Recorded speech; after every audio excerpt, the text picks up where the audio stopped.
Copyright disclaimer under Section 107 of the Copyright Act 1976. Allowance is made for fair use for purposes such as criticism, comment, news reporting, teaching, scholarship, and research. Fair uses are use permitted by the copyright statute that might otherwise be infringing nonprofit, educational, or personal use. Tips to balance in favor of fair use. Choke no joke. I am in the building. I miss y'all. I mean that. I miss y'all. I haven't been on my thing, going live for like a month, almost 2 months consistently because I've been working on this project. I told y'all 2023 is all me, right? So I'm back in the building. My project is done. December 30th was the deadline. Y'all can look for that coming soon. I'll announce the release date when they tell it to me on a major network. But like I said, I'm not here to brag. And I'm not here to make the haters want to hate even more. I know y'all want to know what the project is. Just know that it's going to be legendary. And it's going to be classic. Coming from Choke No Joke. Okay? It's big. It's legendary. It's iconic. But can I give any spoilers? Of course, I can tell y'all exactly everything I want. But those niggas that be hating is watching. Those who be blocking me is watching. Those who be shadow banning is watching.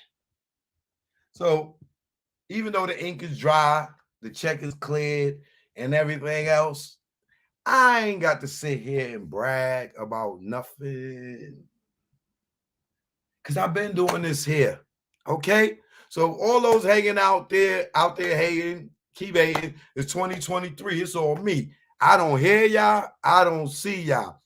I don't speak y'all name. It's hear no evil, see no evil, speak no evil. 2023. It's all me. Choke no joke. You already know. I shot the Coochie music video. Oh, man. Yo, it's about to go down. Shout out to my man Alex from Street TV. Under the fair use, I'm going to use some of his research that he done on this Megan case. Alex, if you out there, bro, please hit me up. Let me know you're in the building because I want to get you in on this one. But y'all follow Alex too on Street TV. All right, and Choke No Joke. Happy New Year to everybody in the building. We about to get this show started. This might be a long one, y'all. This is definitely going to be a long. We're going to go through the whole case, and then I am done with it. You know what I'm saying? I am done with it.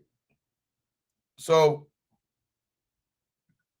we're going to get this night going, or this afternoon, rest in peace, Gangsta Boo. It's a whole bunch of current events that I got to touch on because I ain't been on in a minute. Gangsta Boo.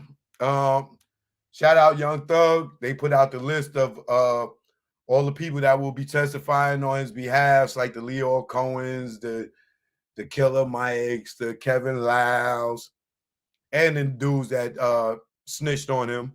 They all scheduled to testify. This is going to be an interesting thing, and I'm glad it's being televised. So these young dudes can see what it takes to get your ass locked up, even in rap. You know what I mean? But man, it's so much stuff we got to talk about. But let's get into it. Choke No Joke, I'm here. Let everybody know we here live, Twitter, LinkedIn. I might go on Instagram, Patreon. You already know we all here. All right, Choke No Joke. I'm on both of my YouTube channels. Let's go. Oh yeah. My man had to come through and make sure it went through. Y'all niggas is in trouble. Choke No Joke. I ain't no joke, the mixtape. We here now. You already know. Let's go. choke, chillin', got away from them billin'. Ain't shit really changed though, I'm still that villain. I'm making money with rhyme, fuck black on black crime. Beef and money don't mix, like Muslims and swine. I'm talking milk, penicillin, y'all be illin'. Y'all be thinking y'all killers, with your school face grillin'. Kick that bullshit to me, y'all be wet though like Bruce Lee and Brandon and Hearst on the highway to heaven. Man, you making mad threats and stuck in one section. I'm OBP like Naughty, making connections. Talking under your breath, get you something you don't need. 2 fully loaded Macs, filled up with heat. Nigga, you sweeter than 30 days for a body. Pop shit to these niggas, see me walk by me. But I ain't looking for no beef, I don't eat bologna. But I bring a whole cow if you run up on me. Shiesty, try me and hype me to peel your wig back like 10 cent icy. Bring it, stop bluffing, I got your threats, they mean nothing. I respond like Bond, I come through, I'm bombing. Playing bodegas, flipping Montega. You tan in the Jacks, I tan in Jamaica. Faker, wouldn't bust if he raped ya. Your chick out blazed her, hit it like Jada. While you blew up a pager, had to breathe like Vader. Your star at war, with the lightsaber. I'm here to lyrically tear your red, nigga, you a spear. I jack you up, now you outta here. Throw me on the 600, now fucking nigga hum it. Blowing down 8th Ave with a bad bitch blunted. I take it there, y'all niggas don't want it. Y'all niggas don't want it. Y'all niggas don't want it with no joke. Who you thought it be?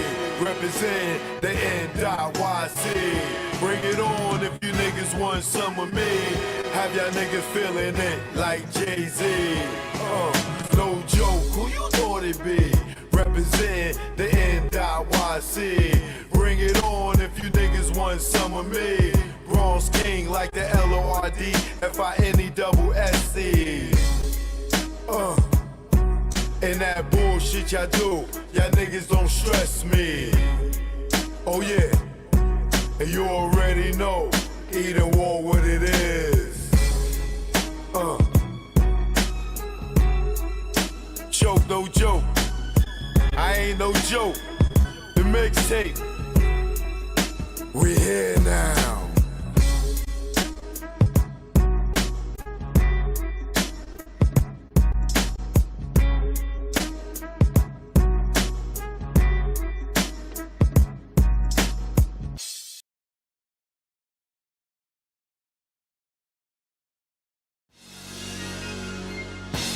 Stay out. Don't follow those cats. The niggas that be on the gram.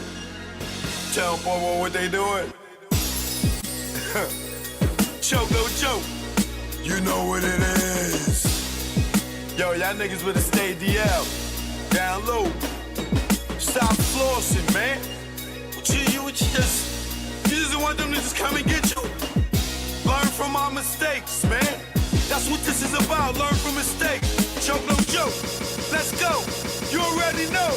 Make it low, let's go. My aim was enlightened, drop jewels on you.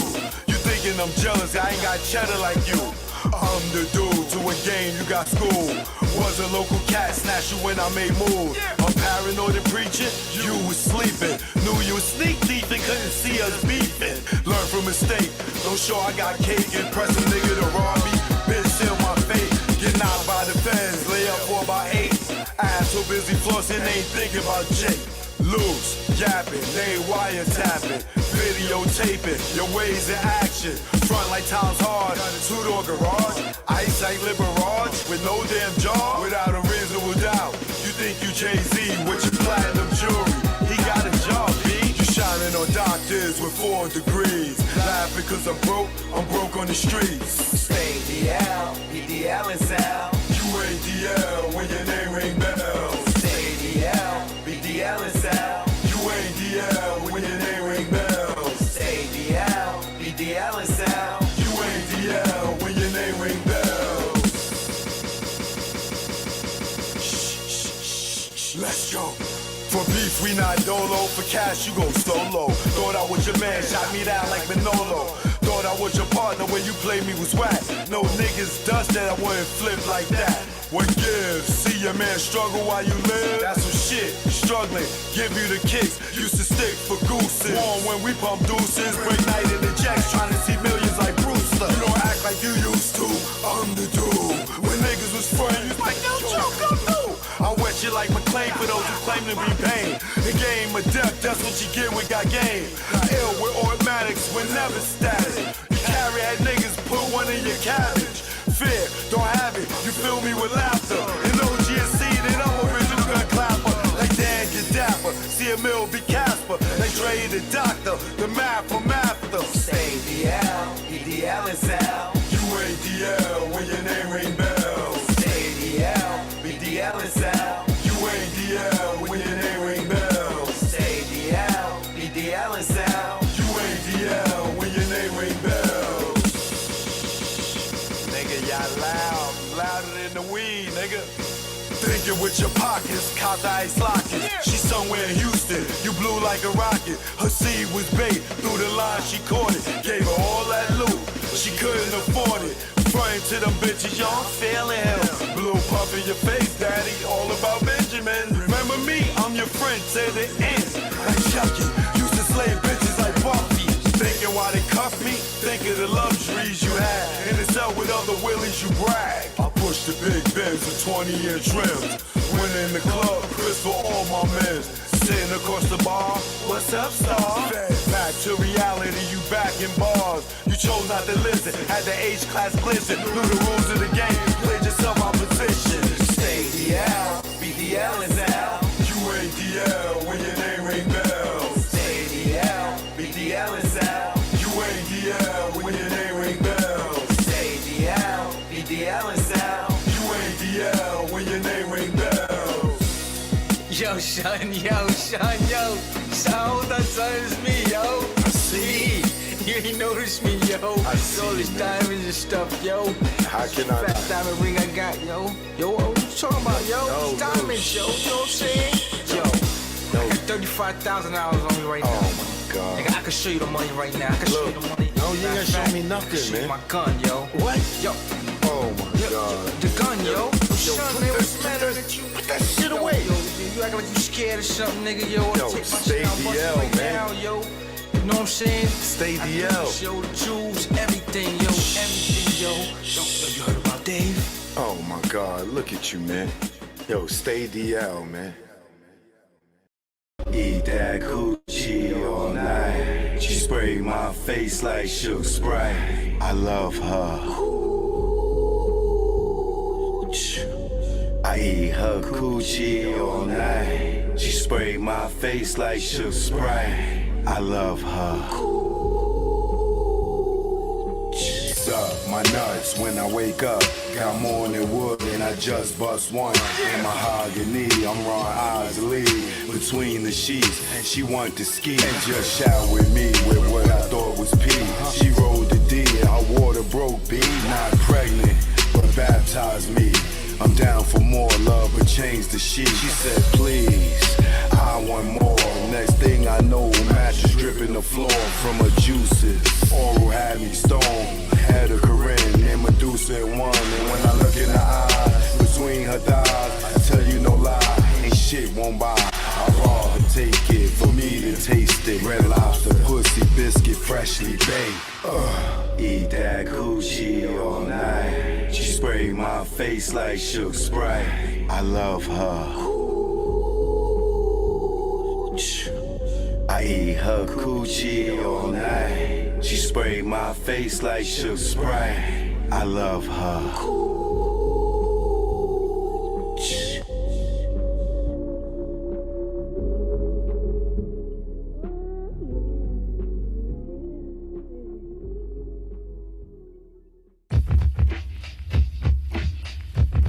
Yeah. Joke, no joke. Primo, you ain't want to give me no beat, so I'm stealing one. Take it personal. You know you my guy, Primo, love you. You gonna give me a beat after this one. I never thought that you would cry at me, go against me. and backstab. Third eye is strong, word is bond. Put you on the fakes and now you won.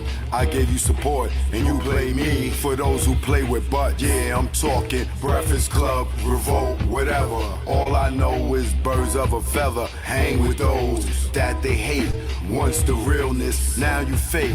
And I see through you. What you gonna do when they book you and your Duke shoot? I know you think I'm expose you.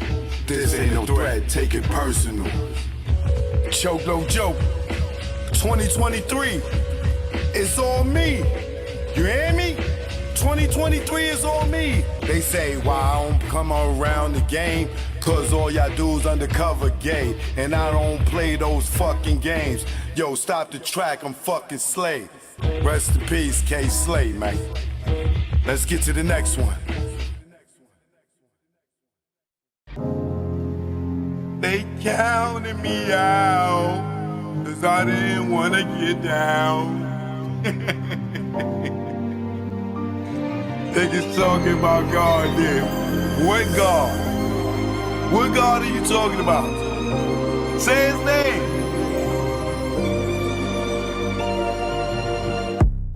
This nigga went Eric Benet. Now the baddest girl won't show her face. You know your ass in the way when she show up to the Rock and Roll Hall of Fame. And you ain't even say her name. Lame, you better say Dame. In the streets, we call you roadblock. Nigga, you shot. Nigga, you block rocks. Like when Chris was about to pop. Like MJ moonwalking like Spock. You abuse your power fast. You killed the thought that's black. Tariq, you kill the weeds, not the seeds that grow the trees. And as long as you alive, Dame should have a milli. Fuck you mean bleed. Nigga, don't get me started. You know I'm retarded and lion-hearted. You flipped on your peeps for those peoples in them white sheets. Like you pro-black. We past kneeling, how you shit on cap. Nigga, you got the check, the pros went back, and that's no cap. Leaving cap with no salary cap. Your son said you his dad, and you never threw him a pass. Watching his siblings in the stands, say lips, say no, say hands. You say the kid is not your son, they call you Hov, it must be immaculate conception. Immaculate conception. What? Choke no joke, 2023, it's all me, you hear me? Choked it, choked it. You already know what it is. Let's go. Yo, Kanye, you better stop playing with Jesus Christ too. You get it next. Don't think we forgot about the devil in the red dress. You'll get dressed next.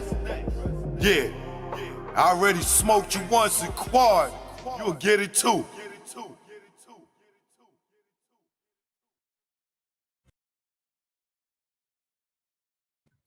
Choke no joke, Chicky choke no joke. Choke no joke, Chicky choke no joke. I am live, I am live, I am live. All right.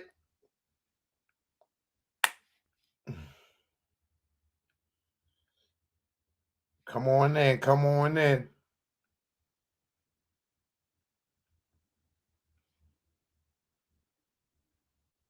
Come on in, y'all. What up, what up? Choke no joke, I'm in the building, I'm in the building. Happy New Year, Happy New Year. First show of the new year.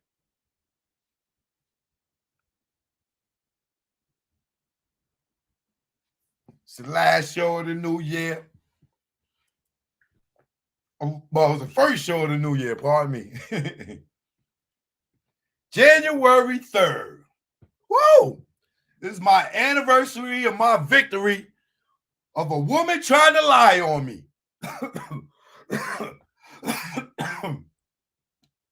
God is good.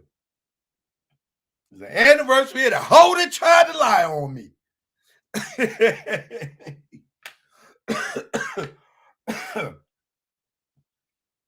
You know? God is good. Thank you, God. I love you, Jesus Christ Almighty. God damn it. I feel good.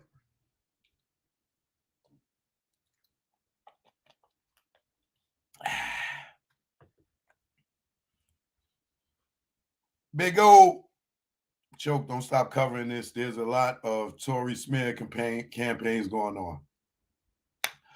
Yeah, I know. Right now, y'all, truth be told, all day, every day, even 2 days after New Year's Day, you know, we back. Some of y'all probably already broke your New Year's resolutions 2 days later.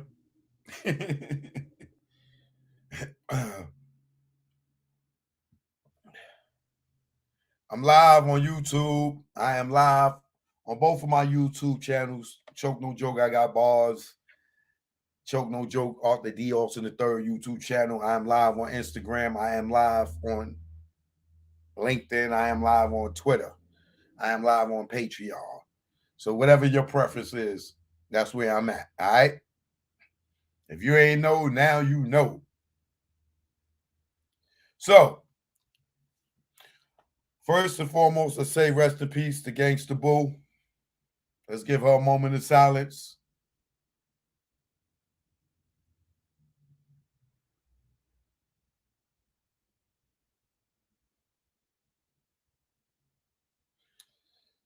Shout out Lola, aka Gangsta Boo. Shout out 3-6 Mafia. You know, she's like one of the first female hip hop artists in the South.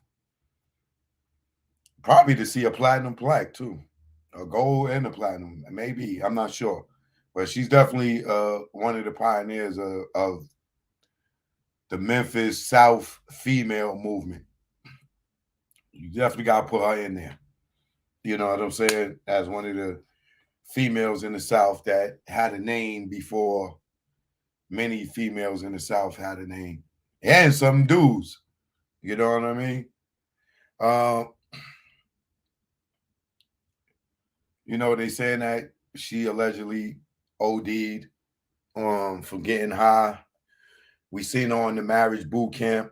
You know, they kicked her off of there because they said she was getting high on the show. And we just lost her 2 days ago.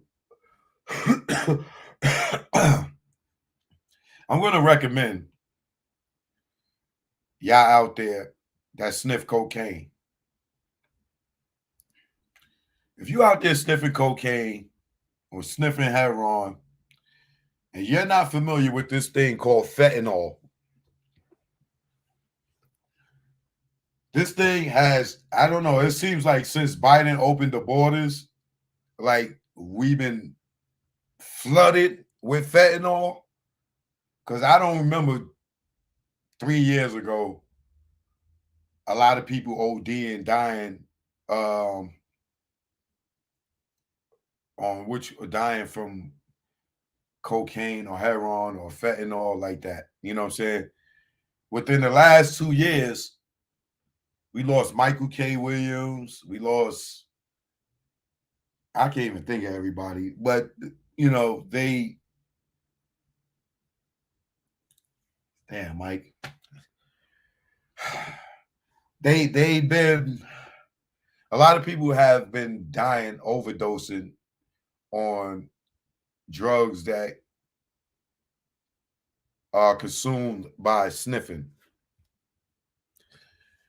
So I'm recommending, suggesting, praying for you people who are addicted to cocaine for strength to leave it alone, because this drug is taking us, not us, but taking people out. And that fentanyl, like, they just had a bus and they said they found enough fentanyl to kill everybody in America. So, yeah, somebody Coolio. I forgot about Coolio. Yeah, y'all giving me some names. You know what I'm saying? Like, we losing a lot of people, man. So I'm even, even the y'all out there that smoke that bud, you be careful, bro. You know what I'm saying? Even with the bud, be careful. Because you don't even know, even with the bud, like it was good when they had homegrown weed, you know what I'm saying? You plant a pot and you grow your weed or you got your weed growing in the dirt. But now all this weed, this chemical weed, you never know if niggas putting a little sprinkle of that in the weed just to make you feel like you tired or thinking that you tired from the weed, and it could be the goddamn fentanyl in that joint. You know what I'm saying? So just be careful.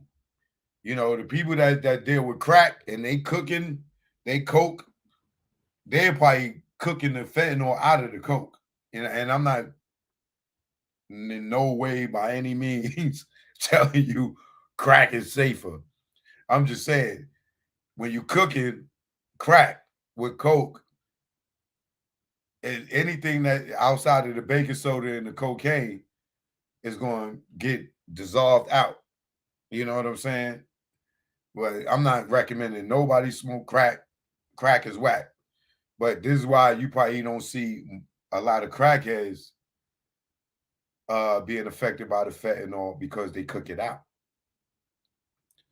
You ain't cooking shit out when you sniffing the powder and they mixed it in with the other powder. Even if they mixed it up with lactose and the cocaine and they just put a little sprinkle the fentanyl in there just to stretch it to make, let's say you wanted a gram and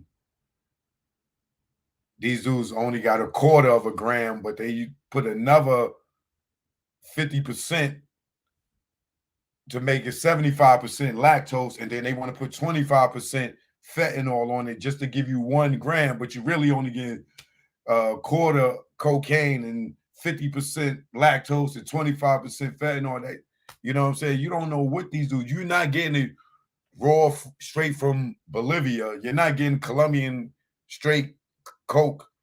So please, people, make your New Year's resolution to not get high.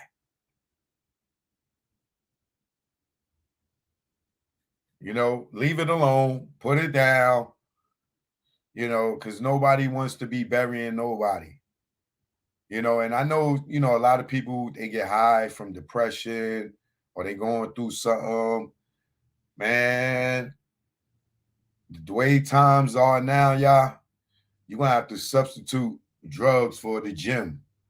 You're going to have to substitute drugs for a crossword puzzle. Something, go to Top Golf, do something. But don't let depression lead you to drugs that could potentially take your life. That's all I'm saying. I know I'm preaching and I ain't come on here to preach. I know y'all don't want to hear that, but you don't want somebody in your family to go and purchase some cocaine or whatever or heroin and then they OD and then you got to bury them and this, that, and the other, all because you didn't take the time out to sit down and have a conversation with them or to try to help them get clean. You have the power to help the people in your family get clean. Addiction is very hard. Some of y'all will curse y'all parents out. Oh, you crackhead, and just will not try to help them. I'm telling y'all for a fact, you can help your family get off the drugs if you give them the attention that they need. And the only reason I'm saying that because I got my moms off of crack and cocaine. And it wasn't easy. I took about 4 rehabs before I found the right one that got her clean. And it's 2023. This year, I have 29 years clean. 29 years. She's 28 years clean, and she just celebrated in November 28 years clean. This year it'll be 29 years clean. So I'm telling you, if you put the energy into helping your family member or loved one or your significant other get clean, you can do it. It's persistence overcome resistance. My mom's got 28, getting ready to go on to 29 years. Another year after that, it'd be 30 years since she got rid of cocaine, crack, and never looked back, and has helped other people. Some of the people that she helped and sponsored got 20 years, 15 years, 10 years, some 5 years, some maybe only a year. But she's still helping people because someone helped her. Even though I was a son, yeah, and I feel I'm obligated to do that. I would say I'm obligated to do that. But Devin, good looking, appreciate it. But one person help another person. And I didn't see my mom try to help family members that relapse 3 and 4 times, and she still won't give up on them. You know what I'm saying? So if you care about somebody in your family, instead of you criticizing them or cursing them out or saying that they didn't do this for you and that for you because they was addicted to drugs, trust me, drugs is a hard thing to kick. Being an addict is like a disease. So have patience. Have patience with your peoples, but help them, because you don't want to wake up and be somebody in Gangsta Boo family member and wake up and hear this kind of news. You don't want to be a member of her former group, 3-6 Mafia, hoping that y'all could get out there and get on the road and do a tour, and then now you lose one of your main members. You know what I'm saying?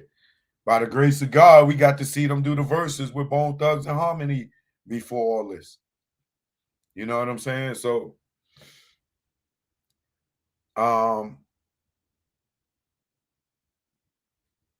thank you, Angel. I appreciate it. But yeah, y'all. So, just to get sidebar for a minute, because of, the people like Coolio, Gangsta Boo, Michael K. Williams, and others that we lost recently, DMX. How could I forget DMX?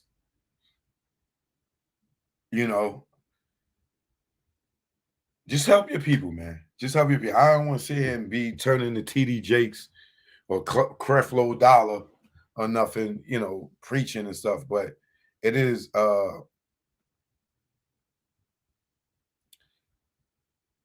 very important that if people in your family or anyone close to your significant other has an addiction problem, that you help them work on it. You know what I'm saying?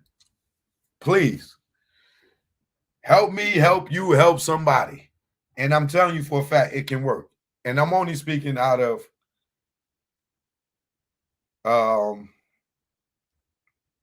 experience. I'm only speaking from experience. I'm not saying, look, I'm not ashamed to say my mom was on crack. I'm not ashamed to say I sold drugs. You know what I'm saying? But when I got my mom's clean, I didn't have to sell drugs no more because she was able to take care of her responsibility again as a mom. So for 28 years, I haven't hustled or sold any drugs because once I got my mom's clean, I didn't have to do that shit no more. You know what I'm saying? I went off and got into the entertainment industry. So if you still out there hustling because your household, you got an addict in your house, or your moms or your pops ain't taking care of the responsibility, you out there hustling to put food on your table, get your parents clean, help them get clean so they can take care of the responsibility so you don't wind up in jail for the rest of your goddamn life. You know what I'm saying? That's all I got to say in regards to that. All right. Rest in peace again to Gangsta Boo, Lola, Memphis own legend. And let's move on.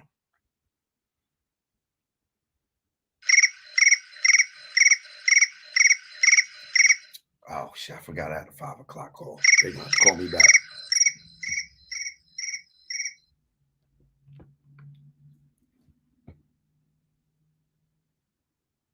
Forgot about my 5 o'clock. I will call you back.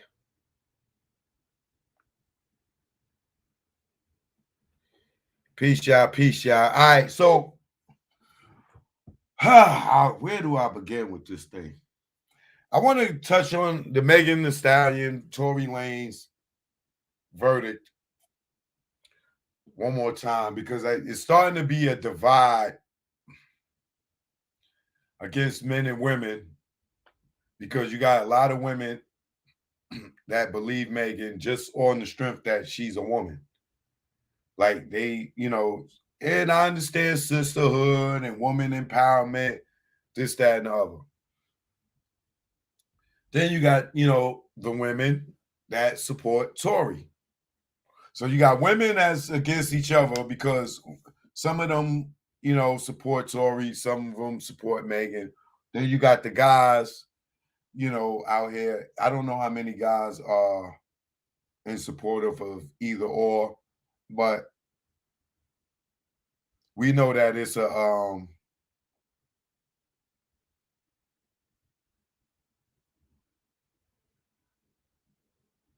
it's a lot of guys that been in this situation that been lied on, that myself included, that feel like there could be some lies told. Well, we know there's some lies told on Megan's behalf. We know there's lies told on Kelsey's behalf because they have inconsistencies in their stories. And then you got the situation where Megan was in a situation with the dude Karim at the South by Southwest, where she admitted that she beat up a dude and she will beat his ass whenever she got a chance. Let me say the correct words that she say. Scratch that, since they want to hold people to words. She said that whenever he got a line, she will work him or whatever that means, right? Put his ass in line. However she rephrased it, I will play it since I'm paraphrasing. But what she said was, if a nigga get out of line, she will bust their ass. She will bust his ass. You know what I'm saying? And in that case, at the South by Southwest, police caught her. You know what?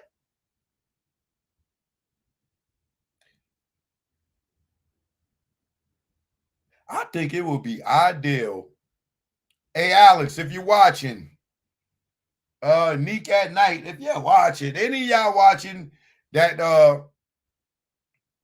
and I'm going to do this research too. Let's try to get the body cam video,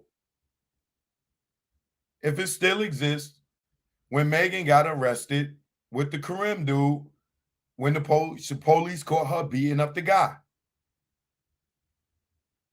I wonder if that body cam still exists.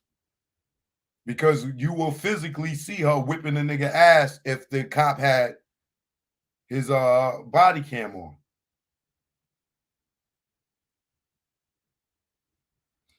I'm going to look into that.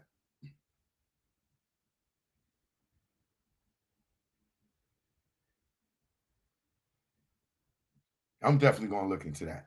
I want to look into that case because that case got dismissed because the dude Karim didn't show up to court.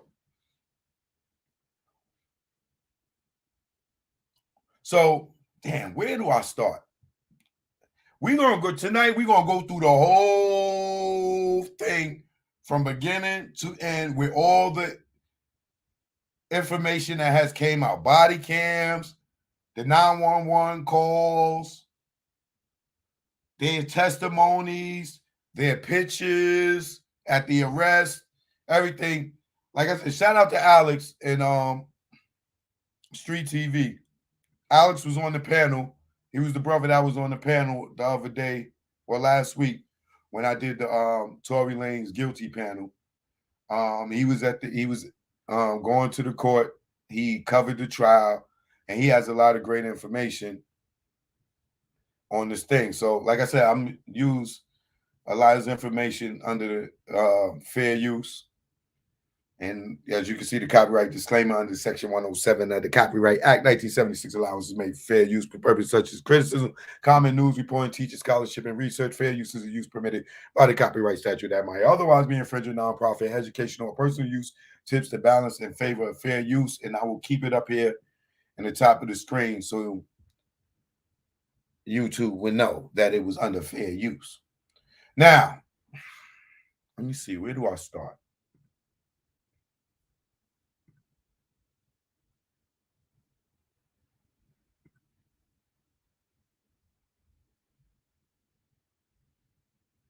Now, we went over Kelsey's statement to the prosecutors.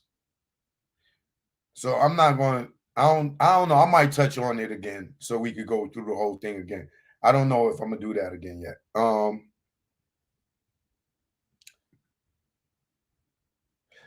I think I'm going to start with the 911 calls. Let's start with the 911 calls, okay? Because that will be the beginning of everything, because we don't get to see what happened at the scene. But let's start off with the 911 calls, and then we'll get into everything. Bigger BX, I see you. Happy New Year. Tell nephew Happy New Year, Bigger BX. All right, so let's get into this. All right. We're gonna start with the 911 call first.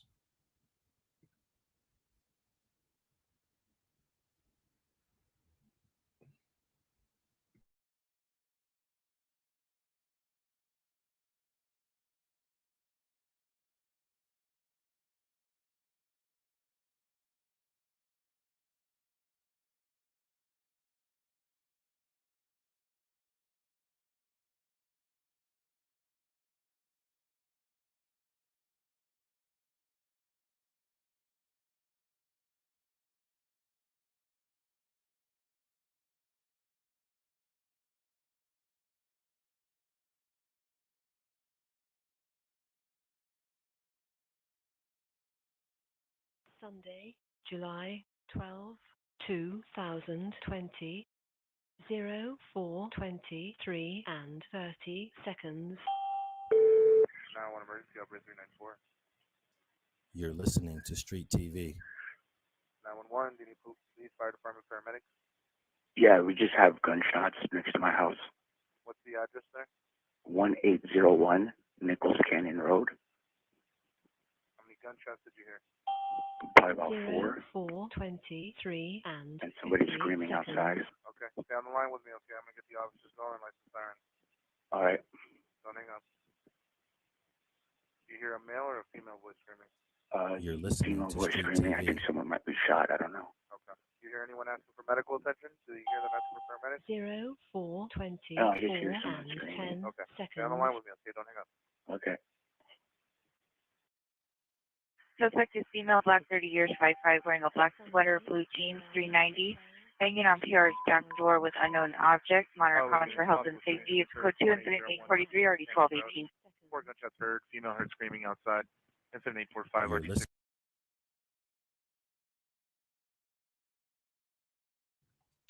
The first thing that I recognize in this phone call is that lady that called said, I seen a female and she had an object in her hand. Did y'all catch that?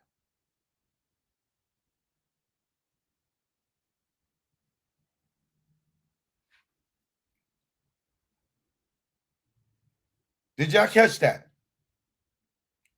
They said a female had an object in her hand. Pay attention.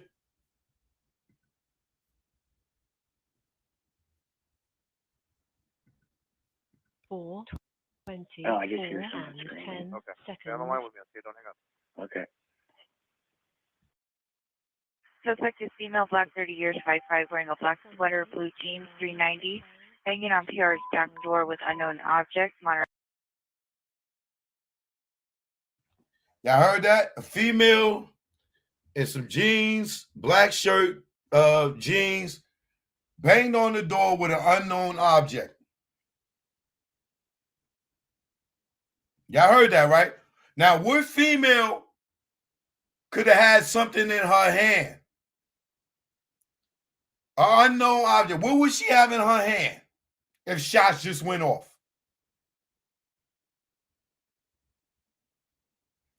I'm just saying, pay attention. Let's go.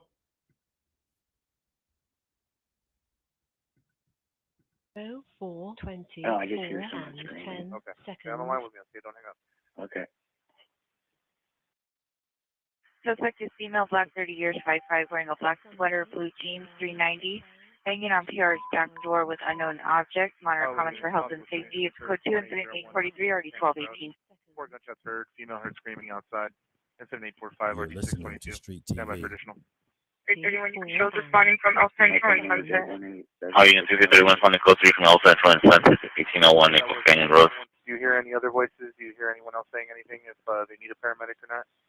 I don't hear paramedic. I just hear, I don't know. 0, Do you 4, hear anyone like asking 20, for 5 help? and Like 10 saying anyone saying that seconds. they were shot? Not really, Okay. no. Okay. Now, right there, they asked him, have you heard anyone saying anything, asking for paramedics, this, that, and the third? He like, nah. So why did he didn't hear dance, bitch? He didn't hear dance, bitch? Okay. All right, he didn't hear nothing. Let's just keep going. And Kelsey said she didn't hear dance, bitch, but that's later on. We're going to get into that too. David, you can show us back in from Franklin Coin. You don't mind? How you in 231 from the code 3 from Franklin Coin at 1801 North Nichols Canyon. I heard somebody say call them police. All units, shooting just occurred 1805 North Nichols Canyon Road, 1805 North Canyon Road, 5 shots heard and female heard screaming. Code 3 incident 0848 or D622. Stand by for additional. Hello, shooting just occurred. Somebody just left. I don't know. Okay. Are you able to, like, in a vehicle or on foot? I don't know. 4, 20, I 5 appreciate it. and No problem, sir. I 50 appreciate it. seconds. But if you see anything like a car or anything like that, or you hear anything speeding away, just let me know, okay? You're listening to But we Street have TV. officers responding license siren. 622. 40 somebody responding. 641. It was a house 0, across. 4, 20, 6030, yeah, we were slowly. 10 seconds. I think it's Do you think it's coming from the house across from 1801 North Nichols? across, yeah, Okay. across the Gotcha. street from 1801. 1801 is your address? That's when I were responding to the station as well. Maybe put some of those photos on my screen. 4, 20, 6 and 6849 from the code 3 from Hollywood Station to 1805 North Nichols. Can you still hear the female, sir? No, I don't hear anything Okay. anymore.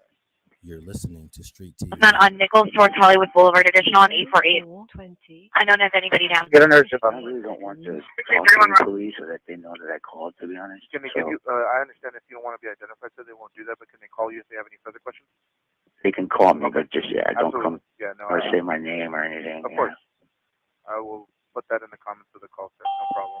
0, Yeah, 4, we have 20, several, 7 units, and responding 10 right now, so. seconds. You're Sunday, listening to Street July TV. 12, 2020. Air unit, air unit. 4, 20, 7 and 30 seconds. Might be everybody left. I don't know. Okay. I've just been. But now I don't hear anything. I understand. No problem. We have officers responding just in case, just to verify. 0, 4, 20, 7 Correction, and southbound on Nichols towards Hollywood. X99, you can show us code 6 in the area. 699 code 6, 1805 North Nichols Canyon. 0, 4, 20, We're going to have that vehicle. and 10 We're seconds. going to be on Hollywood and 26. Okay, sir. So it looks like we have officers in the area. Okay, sir. We appreciate the call. All right, thanks. Thank Bye. you, sir. Goodbye. All right, that was the first call. Here's the second call. There is a woman who sounds like she's being hurt. It's definitely a domestic You're listening to disturbance Street of TV. some kind, and I know there have been a lot of fireworks going off, but these really sounded like gunshots, and I do actually know what gunshots sound like. 0, 4, 20, 6 It's in Nichols Canyon, but it is north of me. I guarantee if your officers just drive into Nichols Canyon, they're gonna hear it. It's, no, do not send cops to my address. Okay, so I need an address or a cross street. Well, it's seriously, I mean, come on, man. Yes, absolutely. You're listening to Street TV. Okay, well, as I just said, it's in Nichols Canyon. I can hear it. I don't know exactly what house it's coming from. Nichols Canyon and Courtney Avenue. It's north of that. Okay, how many gunshots did you hear? There were probably, I'm going to say 5. Okay, and then you heard a female screaming? Yeah, immediately after that, as soon as that happened, there was all kinds of shouting. The woman was definitely louder. There was at least one male also, and it continued for, like a minute and a half or so. And then I thought, well, I think she's being hurt. I need to call somebody. Okay. Do you know if did you hear any cars driving away? No. Okay. But it was really loud. It's like, I don't know if they were in the street, if it was homeless people in the street, or I don't know what. 2020. You're listening to Street TV. 28 and 01 seconds. Anybody that was actually shot? Oh, I have no idea. Okay. Okay. Did you want to leave your name and phone number? No, definitely not. Okay. Yeah, because if they're armed, I really don't want them. And please, one time I called in an emergency, and the officer afterward came to my house to follow up. Please don't do that, because if this person is armed, as apparently they are, I really don't want them seeing where the call may have come from. Okay. Okay. All right. We'll go ahead and send officers out. Okay. All right. Thank you. You're welcome. Okay, those are the 2 911 calls. I'm believing that what was the guy name? Kevin Samuels, I think it was. I can't remember what the guy name is, but we'll get to it. But the first guy that called, I think that's the guy that testified in court, about what he saw and everything.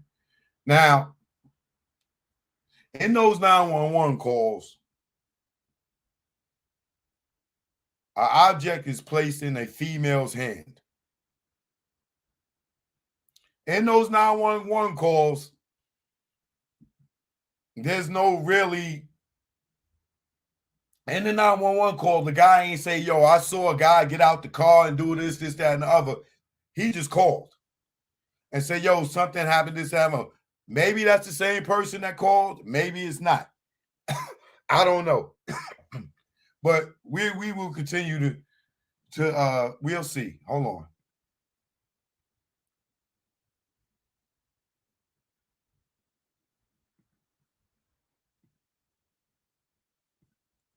Where do we go from here?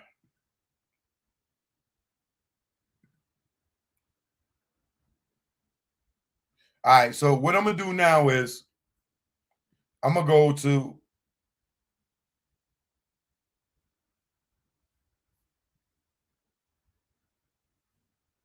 when they got arrested, right? Once again, shout out to Alex and Street TV. Right, now check this out. This is when they get pulled over. Now the call is made. Police pull them over. Now, here's the one thing that we need to establish. If Tory shot Megan, why didn't Megan call the police? Why didn't Kelsey call the police? Why didn't Quan call the police? That's first things first. Why didn't none of them call the police if Tory was being so aggressive and shooting? Why didn't Megan? Why didn't Kelsey? Those two particularly. Why, if they got beat up and shot by Tory, why didn't they call the police? Why they ain't sit there at the scene and wait for the police to come?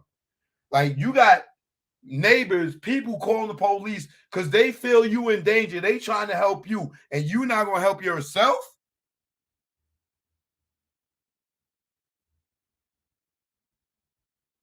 You got people that don't know you calling into 911 to help you.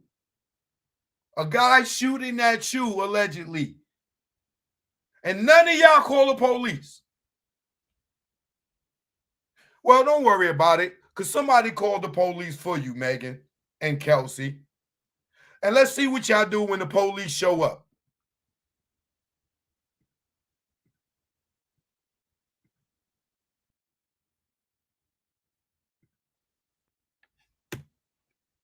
Supervisor following multiple shooting suspect, Hollywood, Montana. Avoid coming.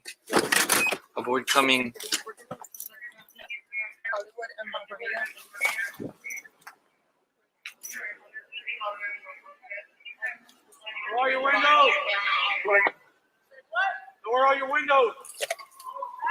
Roll down all your windows. Hollywood from also. Hollywood to respond to Hollywood only. Turn the car off. 31, do you have a vehicle description and license plate?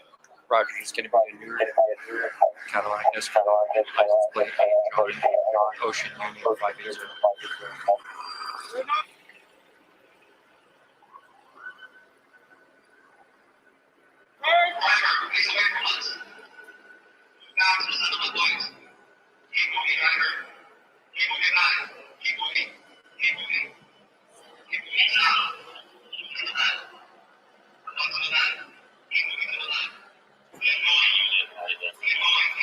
You're listening to Street TV.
You're listening to Street TV.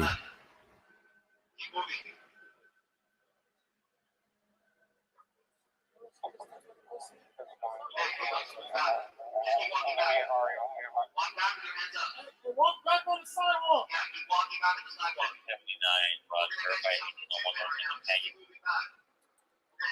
Keep coming back to the sound of my voice.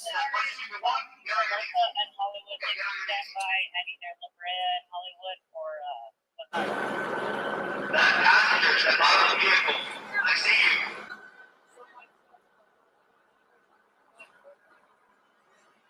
That passenger's at the bottom of the vehicle. I see you. Step out of the vehicle. Get out of the vehicle. Hurry up. We're ready to straighten it. Get away from us. Hold your hands up. Okay, get out. Get away from us. Get away from us. Okay, keep moving back. Keep moving. Keep moving. Keep moving. Keep moving. Keep moving. Okay, stop. Move a little to the right. You're listening to Street TV.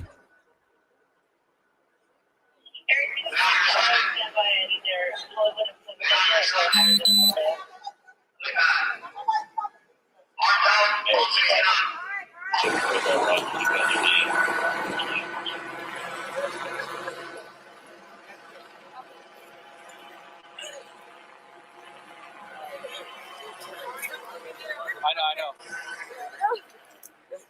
It's gonna be fine. Ready to start eating healthier? Meet Kachava. Kachava is the world's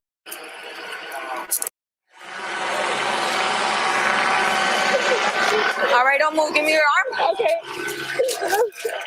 Hey, look, don't put your back too far in my shit. Okay. I'm not tripping. Okay, okay. Everything's gonna be fine.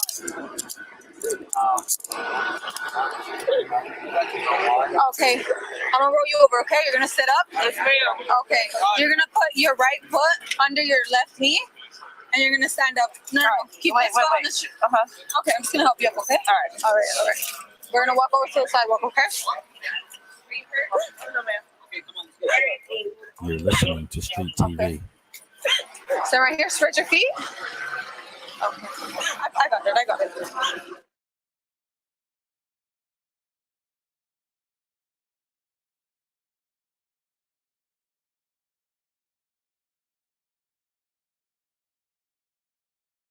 It's fine. Megan, you okay?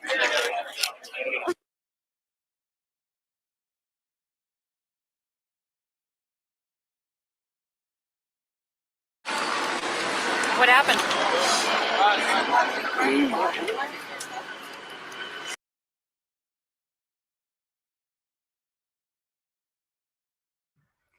Now, right here, y'all. Y'all all pulled out of the car. Y'all safe. The police ain't shoot y'all. The police ain't kill y'all. I know Megan said she was scared of the police, but at this point, Tory's on the ground. His security's on the ground. Kelsey's in cuffs. Megan's maybe in cuffs. I don't know. She's over there sitting there bleeding. Right there, the cop asked Megan what happened, and she said, I was cut on glass. The cop asked her right here. She's safe. She could have been like, yo, this dude shot me. The gun is in the car, y'all.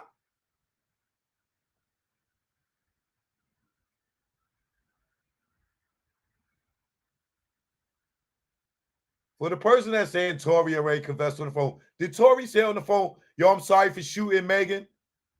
Could you please just shut the fuck up? Please just shut the fuck up. Talking about he confessed on the phone. He did not say on the phone call, yo, I shot Megan. I'm sorry for shooting Megan. That's not a fucking confession. Shut up. Moving forward, listen right here. When the cop asked Megan what happened, she had every opportunity to tell the cop, a female cop at that point, what happened to her, and she was safe. But she tells her, I got cut on glass.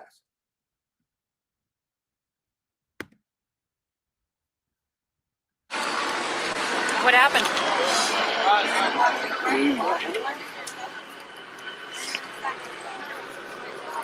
Hey, man, we're gonna walk to the corner, okay? That's where the always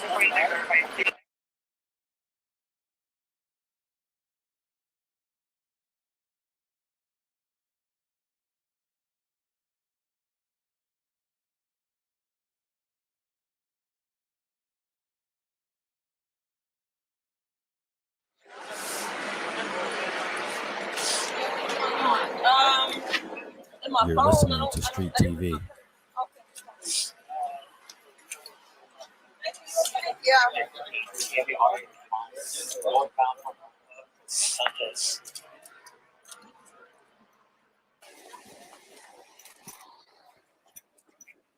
You see some?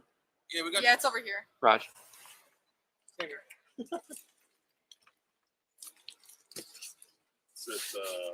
Had it gone to slide lock because it was empty? Yeah, it looks like it. Is it warm? Yeah. That's warm to touch.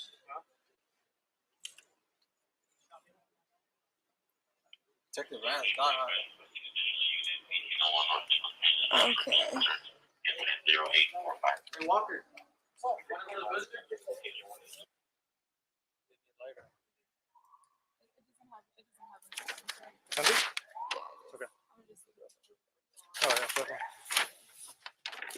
You're listening to Street TV.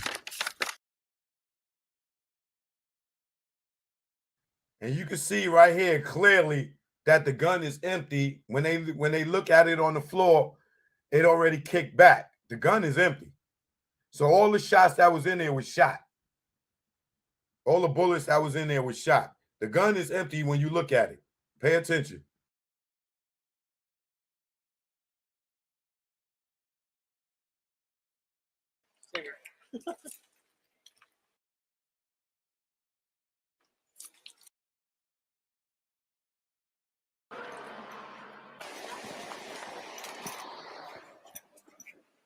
You see some? Yeah, we got. Yeah, it's over here. Raj. Same here.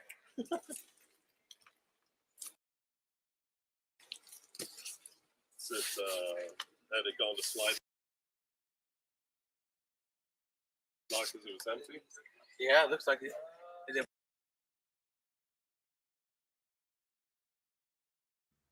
You can see the slider kick back, but the thing right here is the gun is in the front seat. Tory got out the front seat. That's not a good look, but that could be also why the GSR is on Tory. The gunshot residue, because the gun is in the front right next to him. Now, he could have had the gun and put it in there and took, or whatever, we don't know. But all we know is the gun is in the front seat, and that don't look good for Tory.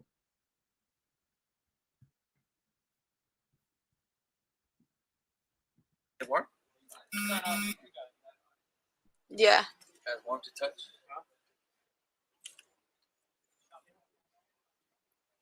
Detective Lanez got on it. Okay. Hey, Walker.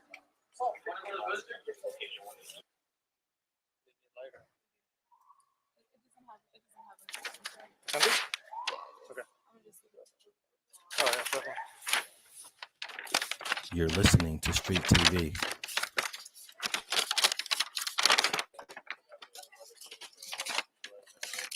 We have got it. That's a lot of blood.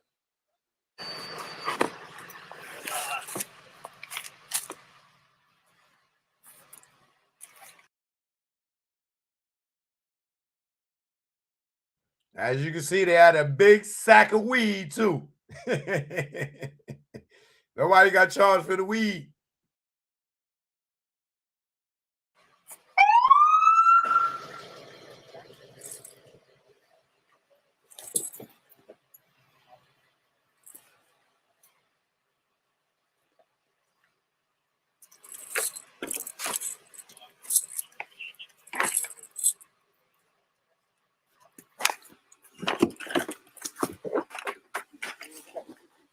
What happened?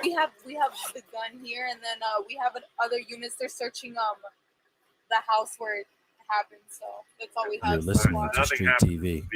No, As of right now, we don't have any casings. Yeah. No. Nothing. Does it look like it stepped anywhere on here? Inside? No, not yet. No, not yet. Okay. Well, I mean, There's some blood up here. yeah, no, there was a towel soaked in blood Okay. at the bottom of this seat, which is where she came out of. Okay.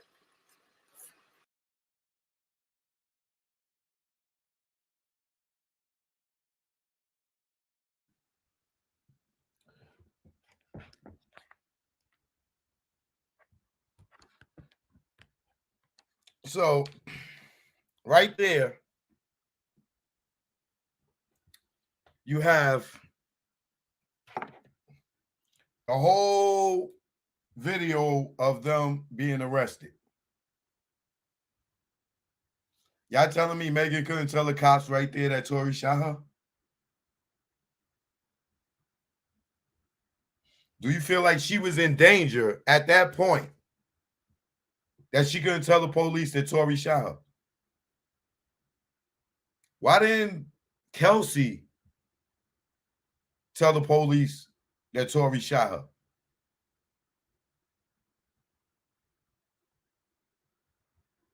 Now, even though that gun is in the front seat, remember when they tested, Tory fingerprints wasn't on the magazine. So he didn't load that gun, which means it possibly is not his gun.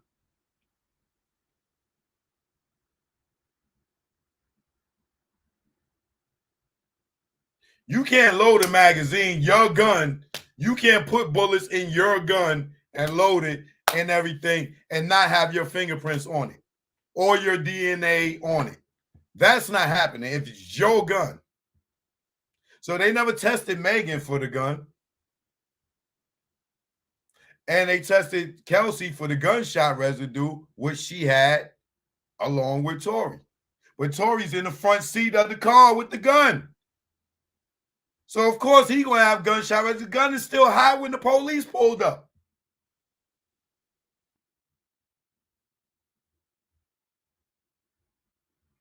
And Megan was sitting in the front first. It was just after the shooting or whatever the incident took place that she got in the back to rest her foot up on Kelsey, and Kelsey got the towel wrapped around her foot or whatever. And they wasn't even going to the hospital. Where was they going when the police pulled them over?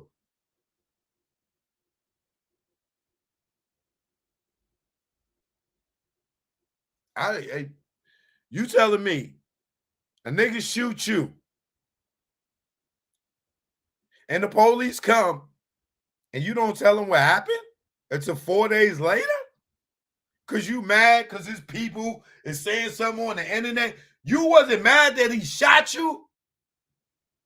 You was mad because his people talked on the internet? And then you go press charges?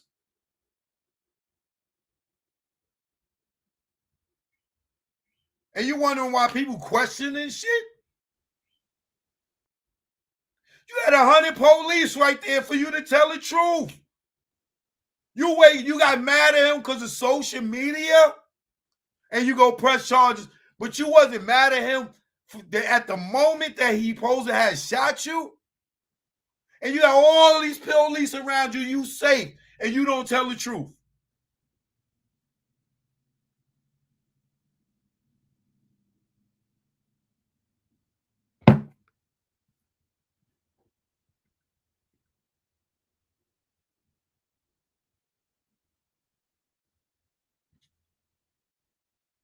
Once again, Megan sitting here by herself, away from Tory, safe. Police come to her, ask her what happened. You're the one bleeding.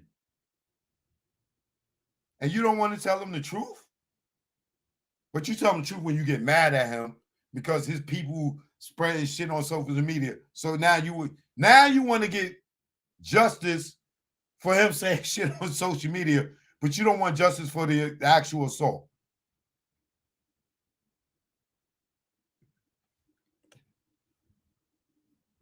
What happened? Hey,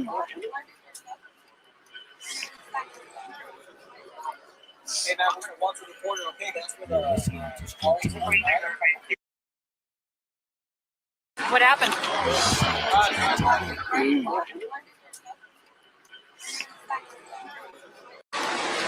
What happened? What happened? What happened? What happened? What happened?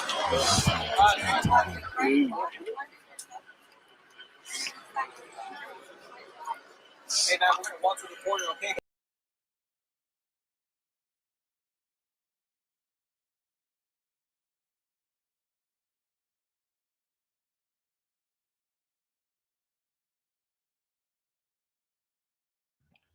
The cop is standing there with Megan. Tory's already in handcuffs. Kelsey's already in handcuffs. Quan is already in handcuffs. You sit on the floor, you in handcuffs too. They ask you what happened. You are safe. These police is not going to shoot you and kill you. They see you are bleeding. They asked you what happened. And you don't want to tell.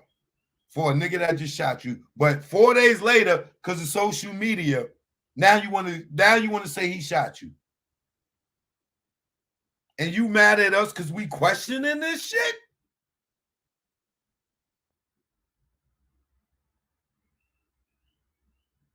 I'm so confused.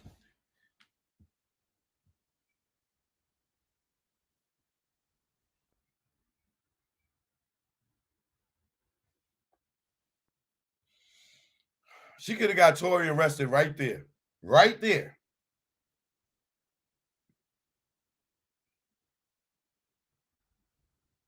So after this happens, they get arrested. Kelsey, Quan, and Tory get arrested. Megan goes to the hospital. Right?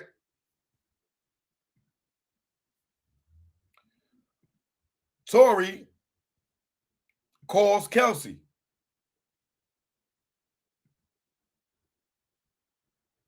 And this is what he has to say on the phone.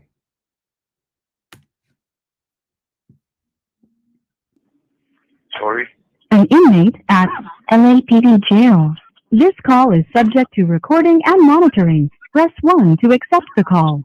To deny this call, thank you for using Telmate. Hello? No.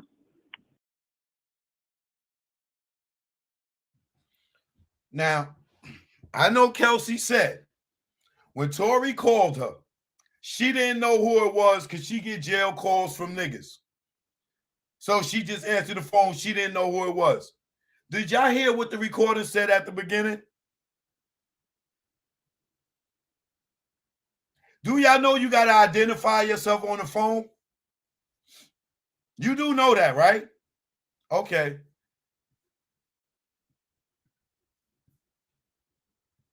Once again. Free call from Tory? an inmate at LAPD jail. This call is subject to recording and monitoring. Press 1 to accept the call. To deny this call,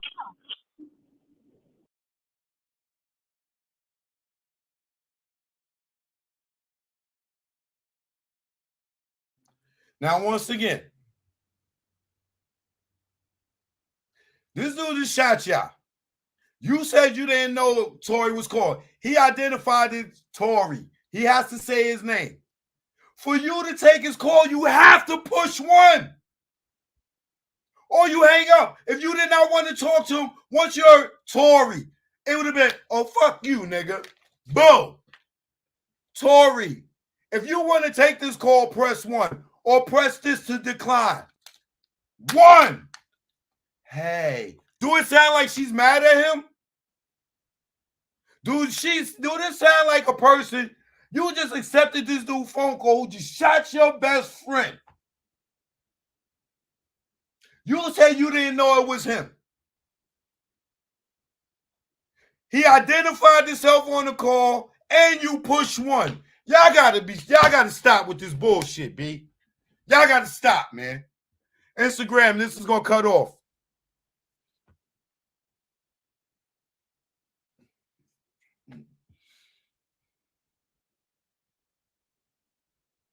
Let me get back live on Instagram. All right, I'm back live on Instagram. So y'all telling me, y'all believe the fact that she said she didn't know it was Tory calling? Y'all believe that?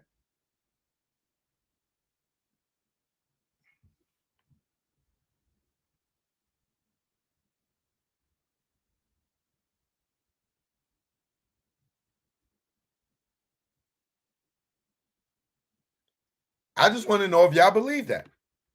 Before I move forward, I just want to know, do y'all believe that she didn't know that was Tory calling her?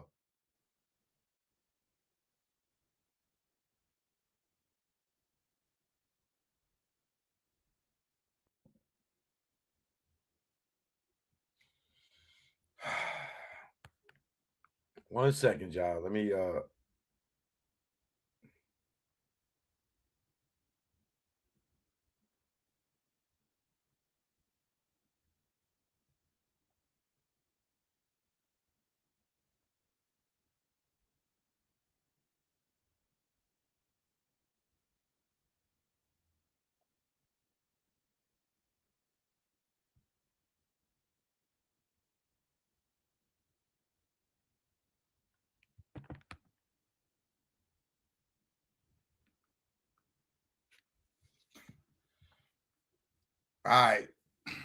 I'm back, Instagram.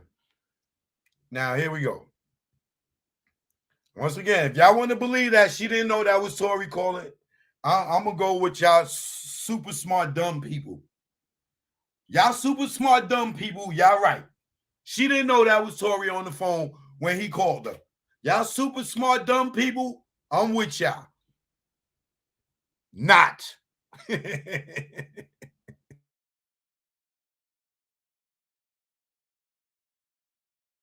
This is a free call from Tory?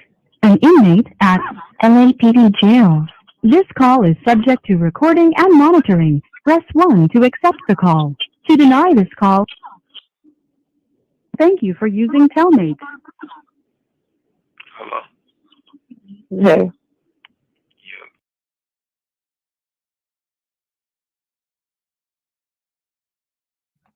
Just for the record, y'all, she didn't even wait to see what the number was to push to hit decline. Soon as she heard Tory press 1, what's up, baby? Right?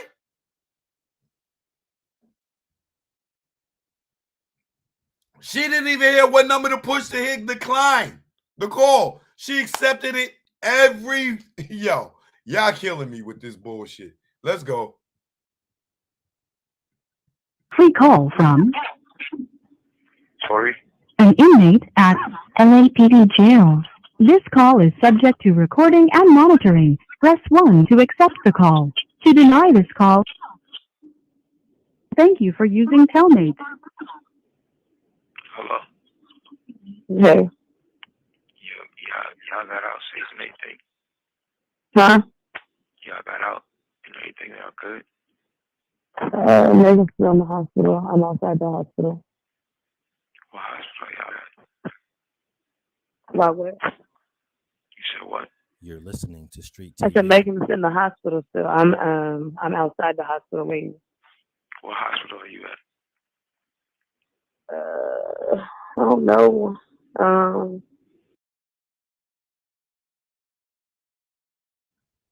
And y'all smart dummies out there, y'all telling me she's mad at him? Y'all smart dummies out there. Y'all telling me he just shot her best friend and this is the tone of the conversation? And she just got out of jail? Y'all kidding me, right? Y'all are kidding me, right? This is the tone of the conversation for a nigga that just shot you. You taking the nigga phone call? I'm going to give it to the smart dummies out there. Y'all smart dummies. Y'all win. You know what I'm saying? Us regular intelligent people, we not as smart as y'all smart dummies. You taking a nigga phone call that just shot your best friend. You accepted his phone call. Forget taking it. Oh, he called you by accident. You accepted it from him in jail. Okay. We believe y'all. We believe y'all smart dummies.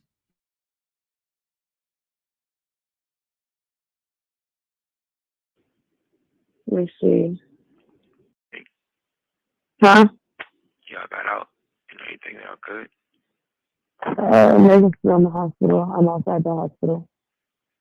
What hospital y'all at?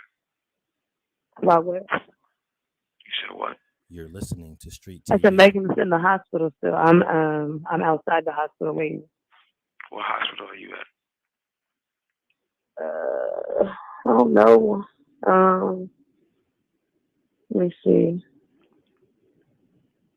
Cedar, something like that. Cedar. Yo, bro. Regardless, I know she probably never ever gonna talk to me ever again, but bruh, I just want you to know, bruh. Nigga, I was just so fucking drunk, nigga. I didn't even know what the fuck was going on, bro. That ass. I didn't even know what the fuck was going on, bro. Like that ass, nigga. I'd never do some shit like that, bro. Just that, nigga, I was just so fucking drunk, nigga. I just didn't even understand what the fuck was going on, bro. Like, so whatever, bro. But you know, regardless, that's not gonna make anything right, and that's not gonna make my actions right, bro. But I'm just deeply sorry, bro. I never even moved like that, bro. Like, never moved like that at all, bro. Like, for real, dog. I know there's a lot that happens, but A whole lot, bro. Like, a whole lot, bro. I feel crazy, bro. But in this state, like, what happened already, bro. I can't take it back, bro. I'm just telling y'all, I'm sorry, bro. Like, You're listening to. So you smart dummies out there, are y'all saying that's his confession to shooting Megan? Is that you smart dummies out there? Is that what y'all saying is a confession to shooting Megan? Is that what y'all talking about? That was a confession to shooting somebody? Lillian B, good looking, appreciate you. Y'all sitting there telling me that was a confession to shooting Megan. Could he not be talking about fucking Kelsey's friend behind her back?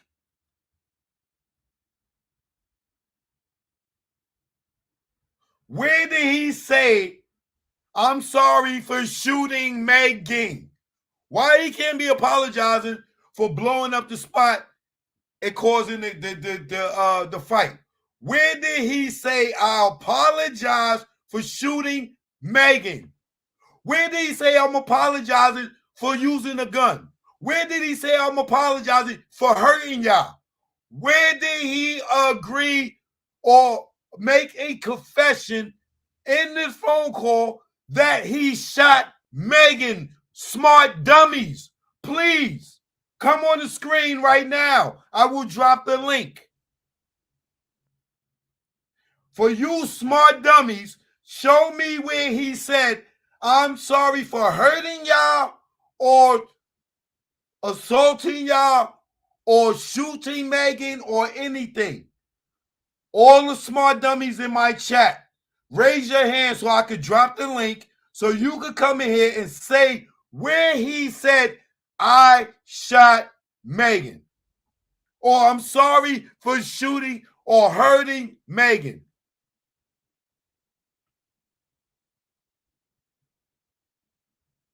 All y'all in my comments right now that feel like, let me drop the link for you, and you gonna come on here and show us exactly where he said, I shot Megan. And you got to show yourself on the screen. You got to show yourself on the screen. I want you to come on here and tell us, I'm going to play the video for you, and you tell me when to stop it and tell me where he said he is sorry for shooting Megan, assaulting Megan, hurting Megan, or anything. All you smart dummies, please come on. I dropped the link for you. Please come on and show your face.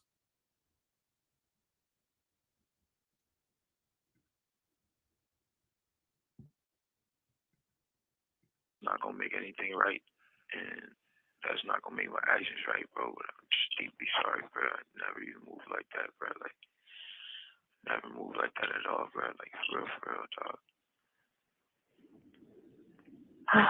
I know there's a lot that happens, but A whole lot, bro. Like, a whole lot, bro. I feel crazy, bro. But in this state, like, what happened already, bro. I can't take it back, bro. I'm just telling y'all, I'm sorry, bro. Like, You're listening to Street TV. I think I was just too drunk, bro. You know what I'm saying? When I got to the house, shorty, like, all top niggas, they gave me like 5 shots, like, off the door, like, you feel me? So I was out of there, like, wasn't even there with niggas like, you feel me? We was taking shots past that time. I wasn't even there with niggas like, bro. I don't even remember what we was even arguing about, bro. Like, you feel me? Like, yeah, no, I didn't even. I was already fucked up by the time you got there, so I don't know how much. it's like, you know, but tell me what hospital she's in. You're listening to Street TV. I just told you, Cedar Medical. Alright, you ain't got Quan's number, right? You ain't got my security number. Quan, I do have his number. Can you call this nigga Quan and tell this nigga, bruh, you get a chance, bro, just figure out what you gotta do to bail me out this shit. Okay. Thank you, bro. I appreciate it. I'm sorry again, bro. Like, y'all kidding me, right? Are y'all kidding me? Y'all saying this was a confession that he shot Megan? Please come on the screen and tell me where you hear it. Please come on the screen. Please. Tell me where you hear it. And then tell me why would Kelsey be trying to bail him out if he just shot her goddamn girlfriend?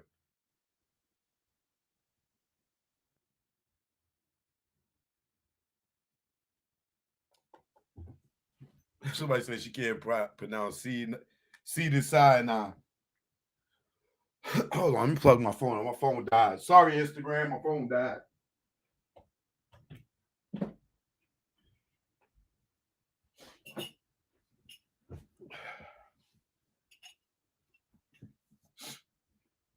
So you telling me a guy shoots your girlfriend, he calls you and tells you, yo, bail me out, and you, okay. Yo, nigga, you shot, you ain't get, yo, nigga, what you calling me for? You shot my girl, nigga. Yo, when we see you, it's on, nigga. I'll take none of that. None of that. This is Megan's best friend since college.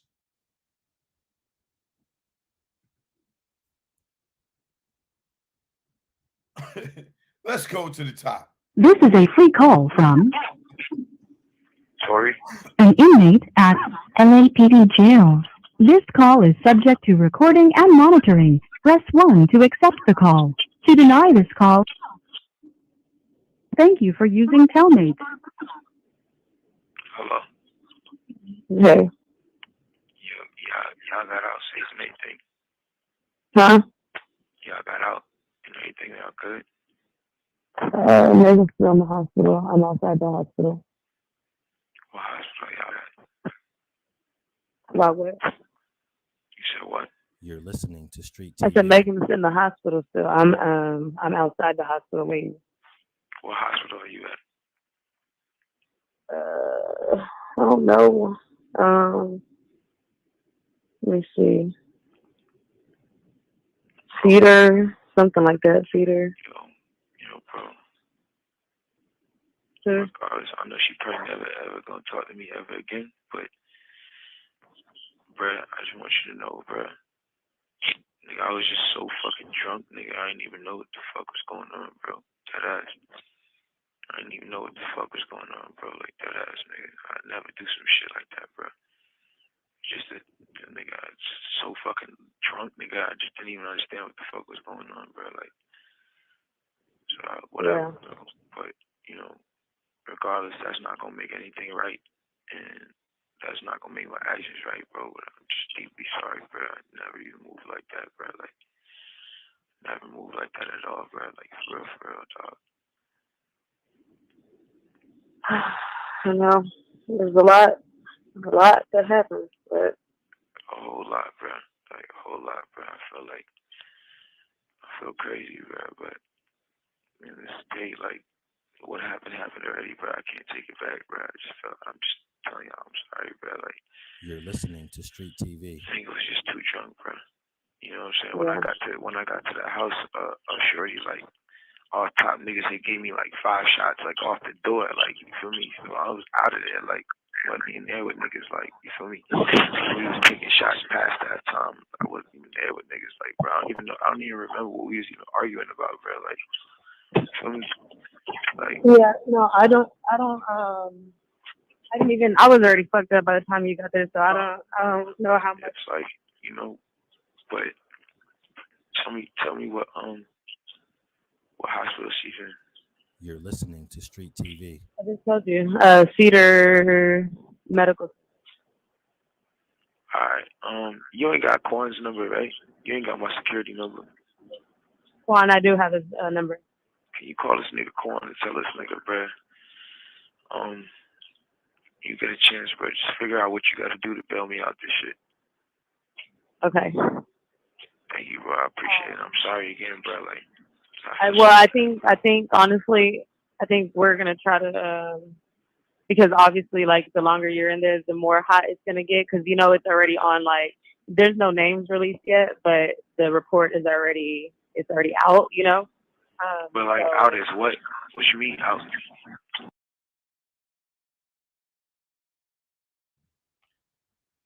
That right there shows you Tory's like, the story's out, the report is out. What report? Like, what are they talking about? What report? What story? Like, what? She should have been like, oh, nigga, you don't remember you shot Megan?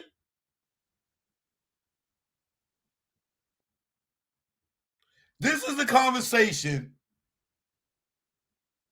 they having after her best friend got shot, yo. And she's worried about people finding out. Hey, yo. Shout out to the smart dummies out there. Shout out to the smart dummies out there. That's all I'm gonna just say. Y'all the most intelligent dummies in the world, boy.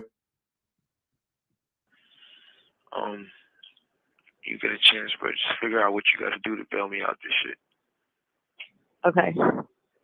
Thank you, bro. I appreciate it. I'm sorry again, bro. Like, I think honestly, I think we're gonna try to, because obviously, like, the longer you're in there, the more hot it's gonna get, because it's already on. Like, there's no names released yet, but the report is already out. but like, out is what? What you mean out? It's on some app. Megan's team is on top of this. Yeah, but like, niggas don't. There's no way that Megan's on like the thing. No, what'd you say? There's no way that Megan's like on the thing. You're listening to Street TV. No. So far, none of that is there. But I mean, yeah, I don't think it's gonna be one of those. If anything, the only nigga that's gonna get this backlash is me. It's not gonna be her.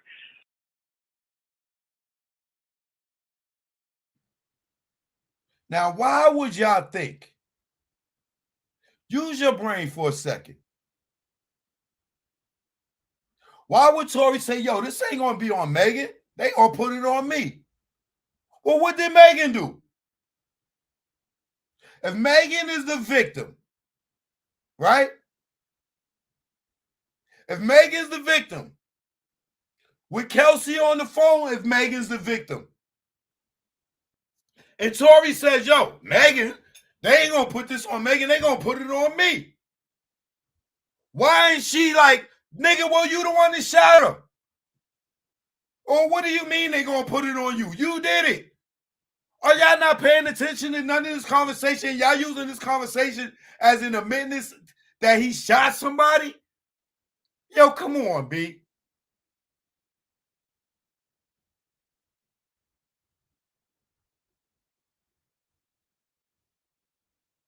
Y'all bugging out right now. Y'all are bugging out right now.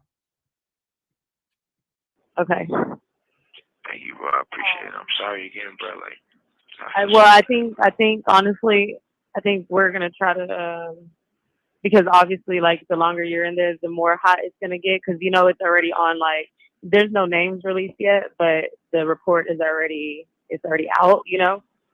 but like, out is what? What you mean out? It's on some app. Megan's team is on top of this. Yeah, but like, out is what? What you mean out? Yet, but the report is already out. But like, out is what? What you mean out? It's on some app. Megan's team is on top of this. Yeah, but like, niggas don't. There's no way that Megan's on like the thing. No, what'd you say? There's no way that Megan's like on the thing. You're listening to Street TV. No. So far, none of that is there. But I mean, Yeah, I don't think it's gonna be one of those. If anything, the only nigga that's gonna get this backlash is me. It's not gonna be her. because obviously, like the longer you're in there, the more hot it's gonna. Bro, I appreciate it. I'm sorry again, bro. Like, but just figure out what you got to do to bail me out this shit. Okay. Thank you, bro. I appreciate it. I'm sorry again, bro. Like, I think honestly, I think we're gonna try to.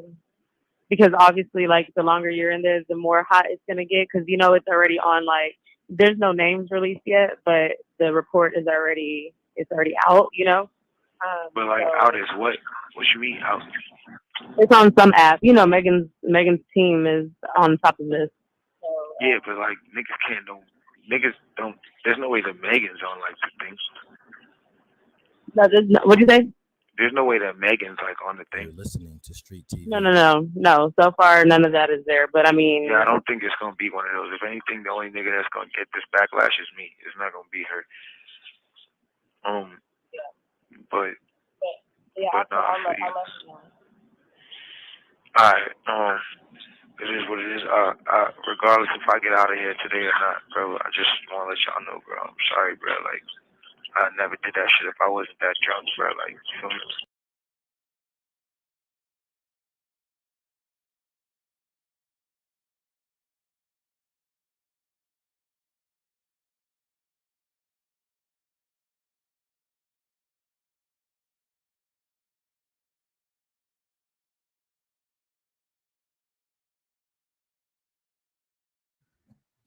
So do anybody want to come on here now and just tell me where Tory said he shot Megan? The floor is open for you. I'll play it back from the beginning. I want all you in here saying that he confessed on the phone call. I say y'all niggas in the comments. Come on here now and let me play it back and show me where you heard him say that he shot Megan. Or what you think it could be construed as he shot Megan. Or whatever, however you want to do it. The floor is open for you to convince us that he said he shot Megan.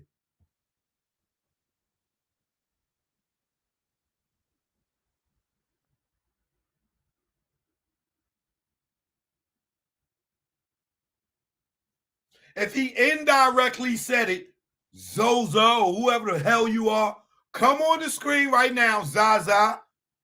I'm going to drop the link for you. And you can show us exactly where you feel he, Tory didn't directly say he shot Megan. He indirectly said it. Come on the screen right now and show us where he indirectly said he shot Megan.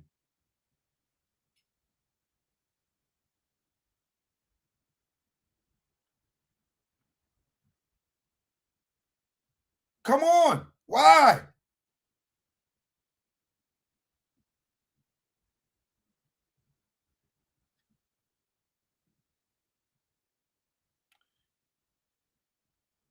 Anybody want to come on? All y'all saying that? I understand y'all like Megan and you love her music. Or you a woman and you got womanhood and sisterhood and all that. Come on here and show us where you think he was referring to shooting Megan, that he's sorry for shooting her.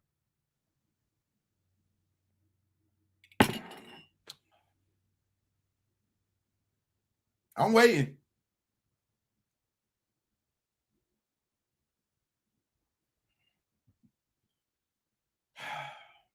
Let me just play that one more time.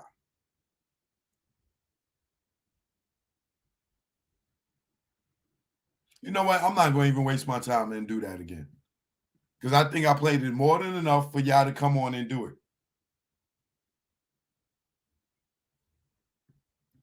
Now,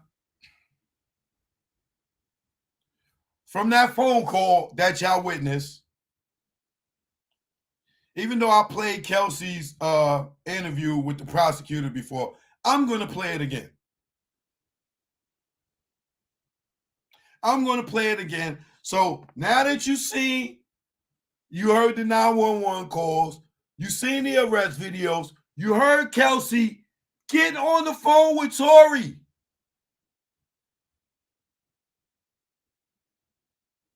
And had no smoke for him at all. And then she goes and do this interview a few months ago when she finds out that they're going to, Tory's defense is going to name her as the shooter. Right? So she goes and she does this interview with the prosecution a few months ago. What is it? September, October, November, December. 3 months ago. She does this interview.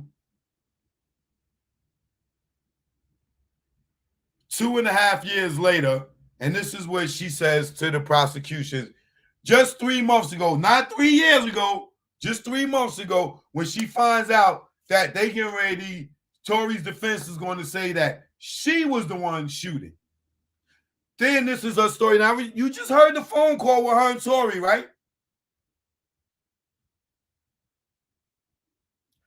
Now listen to this.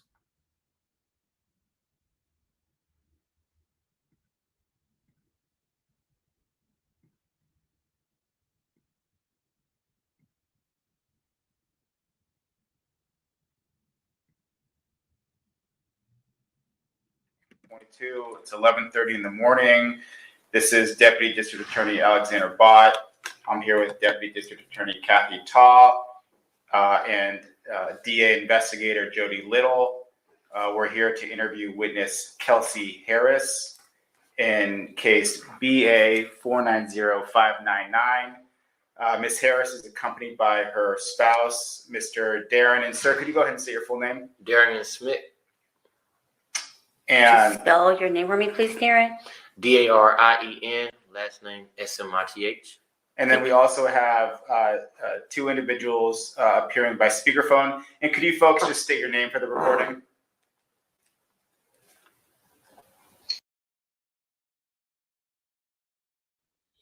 Yo, Popcorn, I'm going to bring you on after this video. So come back on after I finish playing this Kelsey statement. So you ain't got to be sitting there. I'll see you, though.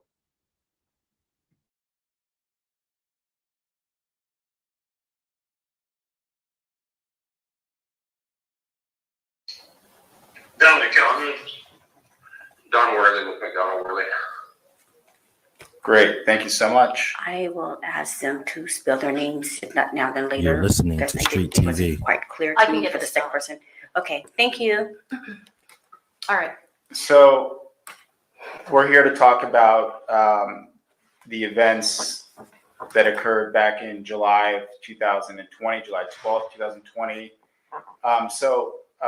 And can I call you Kelsey? Yes. Kelsey, why don't we just start with how did you come to know Megan Pete? We met in college. We attended Prairie View University together, and that's where we established our relationship. So how long have you known her at the time of the incident in July of 2020? How many years do you think? I would say roughly around 6 to 7 years. And how would you describe the nature of your relationship? Were you friends? Were you work associates? Yes, we were friends. And of course, you know, as she grew into her career as an artist, I came along as an assistant or a team player, And best friend. How long did you work with her as an assistant, would you say? From 20, I don't know the exact years, but maybe late 2018 or early 2019 up until the incident. And what were you and Megan doing out in Los Angeles on July 12th, 2020? I actually had returned back to Los Angeles. I had came back from Houston after coming over the coronavirus. She had told me to come back. We were shooting a music video to WAP with Cardi B that week. So that is why we were back in LA. Okay. And I want to make a correction. We went back to LA after we were staying in New York for a little while filming. Once the pandemic broke out, we were supposed to travel overseas. Overseas got closed down, so we ended up relocating to LA. Now, when you say relocating, was the plan that you were going to temporarily be staying in LA for a period of time? Correct. Okay. And what was the plan as far as how you were going to be staying there? Until the pandemic was, over, until everybody was back free to continue on with their, lives. Were you guys staying together or in separate? We were together. Mm-hmm. Okay. And as far as this particular night, was there any event or anything going on? There was no event. So we actually got invited by Kylie Jenner to come over to her home to hang out. It wasn't like a party invitation. So we made plans to do that. And yeah, so we just went and attended Kylie's invitation. And then going to Tory Lanez, how long did you know him for this whole thing? We actually had met earlier 2020. And when you say we, I guess I should probably, when you say we, are you referring to both of you and Meg met him around the same time? Correct. Okay. Early 2020, we attended a brunch, a Rock Nation brunch, and that's where we all met. Okay. And then what would you say was the relationship with Tory, between you, Meg, and Tory, up until that night at least? Everything was okay. There was no issues. You're listening the to Street relationship TV. between me and Tory, it was one of those situations you flirt. This is somebody that Megan wanted me to, I guess have an involvement with. I ended up catching the virus. Actually, I went back to Houston. Her lease was up with her apartment. Got her apartment situated, caught the virus, and I stayed there. And I guess between that time, Megan and Tory became close. I don't know what the relationship was, but they were with each other often, and that was that. Okay. And then you came back out and met back up with them in California. Correct. How long would you say you were back out in California before this night in July? Less than a week, if not a week, less than a week. Were you staying with Meg at the time? That's correct. Okay. And then that night, you said you guys got an invitation from Kylie. We didn't get the invitation that night. We received the invitation at the music video, Okay. which I believe that was maybe 2 days prior to the July 12th, or maybe a day prior to. And so, yeah. So, did you go to Kylie's house with Meg? Correct. She asked me to come with her. Okay. Who else besides you and Meg went to Kylie's house?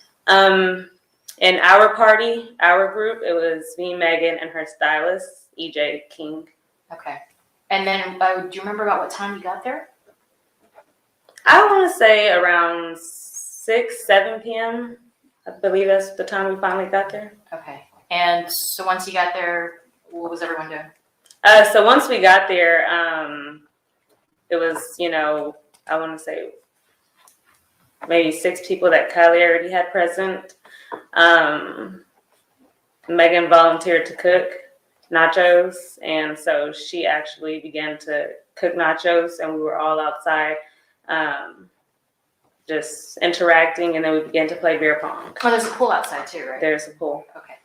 So you guys were all hanging out. You said Kylie had maybe about 6 or so people there already at the house? Correct. Do you know who any of those people were? Yes. Okay. Well, I didn't know them until that night. Oh, I see. Okay. Were any of them Tory, though, at the time you arrived? No. Okay. Who were the other 6 people, if you remember? So her 3 best friends, I believe one, his name was Faye or Phi. The other guy, I can't remember his name. There was a female friend of hers, Kris Jenner's husband or boyfriend, Odell Beckham, and Odell Beckham's friend. Actually, 9 people. And then a guy by the name of, what's his name? Their sons to a celebrity was 2. So 9 people. Okay. So everyone's hanging out. Sounds like everyone's having fun. People were drinking?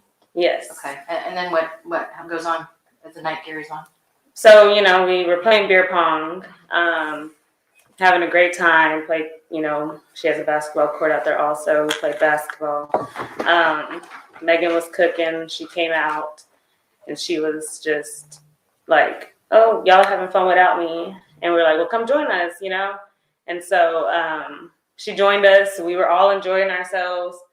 Of course, we ended up into the pool, having fun, enjoying ourselves from there.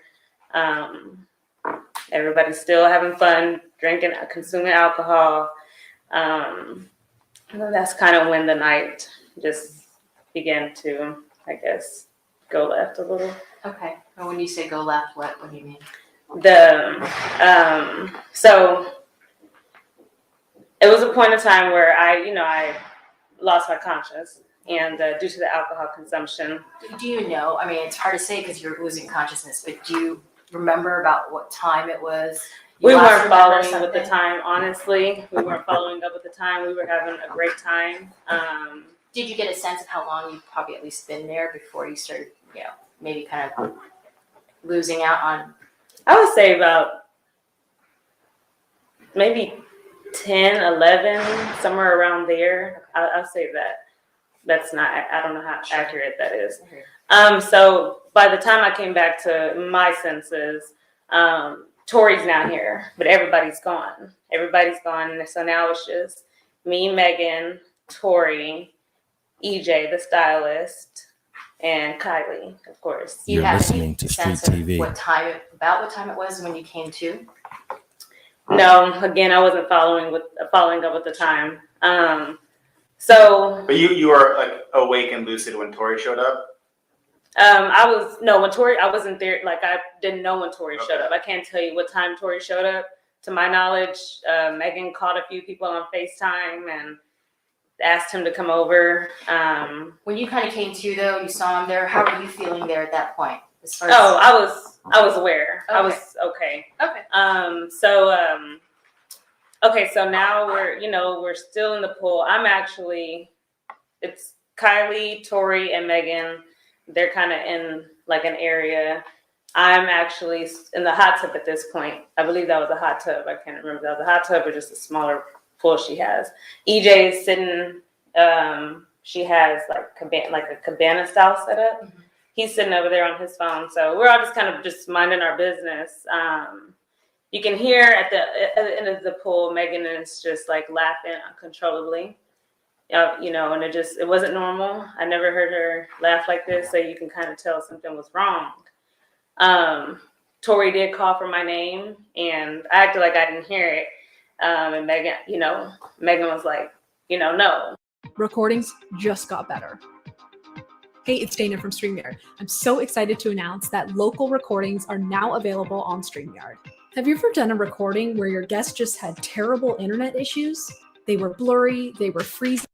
Come back. I heard that, but Tory was going between Megan and Kylie. And EJ said, Kelsey, it's time to go. Like, let's go. It's getting late. The alcohol consumption, it's time to go. So I said, okay, I told Megan, hey, let's go. And she didn't want to leave. So I just went upstairs. I was going to go pack our suitcases because Kylie had when we got there, Kylie led us to a room where we can change and hang out and sleep or whatever. So I went upstairs to pack our suitcases. They were already packed. EJ had packed them. So I put my, it's like a pajama set on. It's a top and a bottom. So I put my set on. I came back downstairs. I loaded EJ's vehicle, who we rode with. I loaded his vehicle with our suitcases. And, at that point, I went back in. She wasn't ready to go. So me and EJ stayed outside. I sat inside of the car with Tory security. Do you know that guy's name? Quan. Okay. Quan. Now, he was security. Was he also basically Tory's driver, too? Tory's security driver friend, kind of just playing all of the roles, right. Did you know him before this date, Quan? I honestly had never met Quan. Okay, that was the first time? That was my first time meeting Quan. Did you know, was he local to LA or did he travel with Tory? Do you know? I know he didn't travel with Tory because, like I said, that was my first time meeting him. I don't know when Quan came in or how long they've been acquainted, or he was just there for that night. I can't tell you. So he had a separate car. Tory had a separate car. And that's the car you got into? That's the car I got into. I sat in the front seat. Quan sat in his driver's seat. And I was actually on FaceTime with my sister, and we were talking, just kind of one of those things like, girl, I can't believe we're here. We used to watch this growing up. Yeah. So, we're talking regular talk. And then so EJ says, Kelsey, tell Megan it's time to go. Her wig is coming off of her head. So at that point, it's like, okay, no, we have to go because her appearance isn't, it's not holding up correct. Yeah. So I went inside and I said, Megan, like, let's go. She didn't even know her wig was coming off. And I said, your wig. So that made her come on and get up out the pool. So Tory stayed in with Kylie. So we come outside. This time, we're making our plans to leave. I guess at some point she tells EJ, no, Tory's taking us home. So they transferred the luggage from EJ's car to Tory's car. And so once they did that, Megan jumped in the front seat. Now Quan's driving, and I'm in the back seat behind Megan. And EJ just drives off in his own car, correct? Not just yet. Okay. So I want to be clear and make sure I'm not losing my. Okay, so once we do that, okay, Megan, she tells Quan to get Tory, like it's time to go. So Quan goes in to grab Tory. We stay in the car. Tory comes out and he's like, no, take them home. His demeanor was, he didn't want to get in the car. Why? I don't know. Tory didn't want to get in the Tory car. didn't want to get in the car. Did he seem upset at all? It wasn't that he was upset. I think he wasn't upset. He did not want to get in the car. He didn't want to get in the car with us. Like I said, at that point, I'm not aware of why. So anyways, we leave. So Tory stays at the house with Kylie. It's me, Quan, and Megan. So we leave. EJ follows out behind us. He goes home. Because there's no reason for him to follow us. He's going home. So as we're leaving, Megan is still doing this laugh. I'm kind of just in the back seat, just like, I don't know, just in the back seat. And then I guess she realizes that she had left a slipper, a Louis Vuitton slide that she wears. And so she demanded Quan to take us back to Kylie's. And so we pull up to Kylie's house and everybody's kind of confused. Her security guards are outside, probably like 6 security guards. You're talking about Kylie's security guards? Correct. And he calls to see if it's okay. We come back and they let us in. So once they let us in, Megan jumps out the vehicle. I stay in the vehicle. Quan follows behind Megan. So it's just me at this point. Oh, Quan actually gets out of the car with Megan. Right. Okay. So they're inside. It's for a little moment. Then immediately they rush out. Everybody rushes out. Who's everybody? Okay. Tory, Quan, Megan.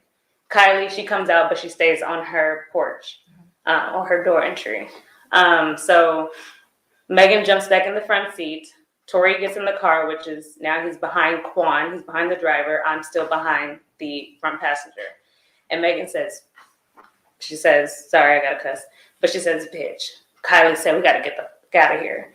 And I was like, what? Like, why? And so Quan was like, they were in their You're argument. listening to Street TV. I guess Tory and Megan. And so what they were arguing about, I don't know. So it was kind of like, oh, okay. And now we're leaving.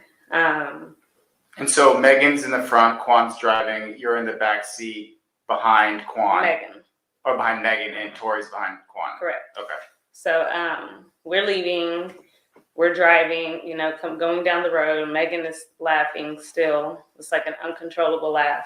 And just out of curiosity, I want to know what's funny. So I'm like, what is funny? Like, what is going on?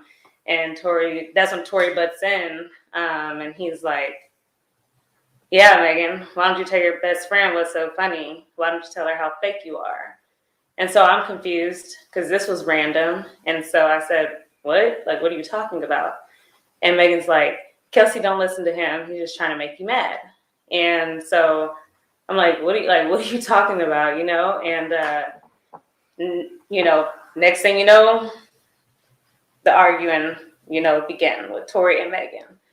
They're arguing, they're taking jabs at each other. He's calling her out her name. He's calling her, like, I've never heard him speak like this, so. The stuff he was saying? I can't honestly recall, like, verbatim. He was definitely calling her, like, bitches and hoes. And So, you know, I stepped in and I said, you know, you're not going to talk to my friend like that. You know, like, I don't care what y'all got going on, but you're not going to talk to her like that in front of me. So he got offended, and now me and him are arguing. And we're taking, you know, honestly, when I argue, I can say things that are hurtful too. So he was saying mean things, so I was saying mean things back to him. And Do you remember any of the exchange? I'm about to get to what I do remember. He began to say, you know, I'm from, like, he just started like, I'm from Canada, like, basically, I guess insinuating that they're gangsters or something. I don't know. I'm from Canada, my nigga. Like, do you know? And I'm like, okay, and like, so, you know, now we're just going back and forth. It's like I'm going back and forth with him. He's going back and forth with Megan. And he said, my nigga, I'll shoot you. And so He was saying that to you? he said that to me. So he reached, like he was going to grab something. He reached towards the middle console, but he never pulled anything out. So now, can you describe the middle console on the car? There's like I assume like some type of flat cover or lid. Correct. And then when he reached towards it, you just saw what? His hand moving? Yeah, it was just a motion that he reached. He never opened it, or, you know, so it was just a motion. So I was like, okay, and if you shoot me, then I guess it's my time to go. Like, you know, like, and if you shoot me, just know I have people who will ride behind me, you know, in my support, you know. And he's like, you know, he just talking mess still, him and Megan, me and him. So then Megan, I guess we're on Sunset Boulevard at this time. And Megan demands for, sorry, that's mine. Your ring. Yeah, that's the same thing. Megan demands for Quan to pull the vehicle over. So we pull over, and we're actually by a bus stop. Megan jumps out the vehicle. Tory follows behind her. Quan stays in. I stay in, because it's just like we're in the middle of a road. Like, we're just arguing. This is, you know. So Tory and Megan, they sit at the bus stop. They have, I don't know what conversation they had, a conversation if any, but when they got back in the vehicle, it was calm. Tory then began to... When they got back in the vehicle, do you remember where everyone was sitting? Yes, sorry. Megan got back in the front seat. Tory got back in behind Quan, so behind the driver's seat. So it was calm. Everybody was calm. Tory then began to apologize to me. And he's just like, I'm sorry, Kelsey, you're just a real ass nigga, and I had to tell you. You know, and I'm like, what? An apology. Right. And so I'm like, but he's saying it loud. And so Megan can hear this. So that kind of stirred her back up. So now they're arguing back together. At this point, it's uncontrollable. Can't stop it. And do you remember anything at this point that was being said between them? At this point, they're arguing about each other's artistry as a career as an artist. She's telling him, like, you're only this and that because you're on a remix with Jack Harlow. And he's telling her things about her career as an artist, which I can't remember what he was telling her, but they just started hitting each other with their career as an artist. So now we're at the final, you know, the next stop where the incident occurs. And this time Tory demands Quan to let us out. He's like, let these hoes out, let these bitches out the car. This is my car. And so we're like, okay, we'll get out. So he pulled the car over, and everything here transpires. Megan jumps out of her seat, which is the front seat. I open up my door, which I'm behind Megan. And when you're getting out of a vehicle, you're not really just like looking at any direction. You're just kind of getting out the vehicle, you know? Especially, we didn't expect anything to happen next, so we're just getting out the vehicle. I get out of my side, and no sooner do you know, you start hearing gunshots going off. I look up about it was 5 gunshots. I look up maybe at the second or third gunshot. That's when I look up. You're listening to Street and, TV. You see Tory. He's now in the front seat. I guess he must have jumped over. It was very smooth transition because we didn't hear it. I didn't hear it. And he's leaning over. The door is open, and he's leaning over like the door window. Which door? Is it the rear right, door? the front right. So where Megan was sitting. Okay, so his door's open. In the My the driver's door's side. my door's open in the back, and the front door is open to where Megan got out. The front right passenger. Both doors on the passenger side are open, correct. So And is he shooting through the window or over the top of the door? no, he's shooting over the top of the door. So over the top of the door would be the rear passenger door. the right front passenger. So again, as I said, he must have jumped, or I don't know how he did it because it was very small. I mean, very smooth. And he was leaning over the front passenger door, and you know she was shooting the gun. Where were you standing at this point? At this point, I'm standing kind of like my body's still like to the side behind the door, the rear passenger door. So I would say my left side was the rear passenger, and my right side was kind of like this. Like this is the door, and I'm. Are you still partially in the car at this point? No, I'm out of the vehicle. Okay. I'm out of the vehicle. I'm just not around my door yet. Yeah. So do you know where's Megan? So I was about to speak on Megan. So she was walking away when this happened, but by the third, fourth shot, and by the time I look up, she's facing towards us, and I've described it like a deer in headlights. Mm-hmm. I'm short. I'm 4'11". The vehicle is kind of a little raised up, higher than me, so I can't really see. I can only see from her chest up. That's all I can see. But the way Tory was angling the gun is kind of like, it wasn't like straight. It was like, down. Mm-hmm. It was down in her direction? Definitely in her direction. In the air, definitely in her direction. So at that point, we kind of were in shock, Did you hear him say anything as he was shooting? He did not say anything. Okay. There was no words at that point, What was Quan doing? Could you tell? I think everybody was in shock. Okay, so he wasn't. He wasn't part even of it. at this point right here. He wasn't part of this. What I'm about to get into next. I can't tell you guys where Tory pulled the gun from. Like I said, the motion when he first threatened me was middle console, but I don't know if that's where the gun was. But you had said he referenced like shooting y'all earlier while you're in the car, right? He threatened to shoot me. As if he had a gun Correct. in his control somewhere. Correct. Okay.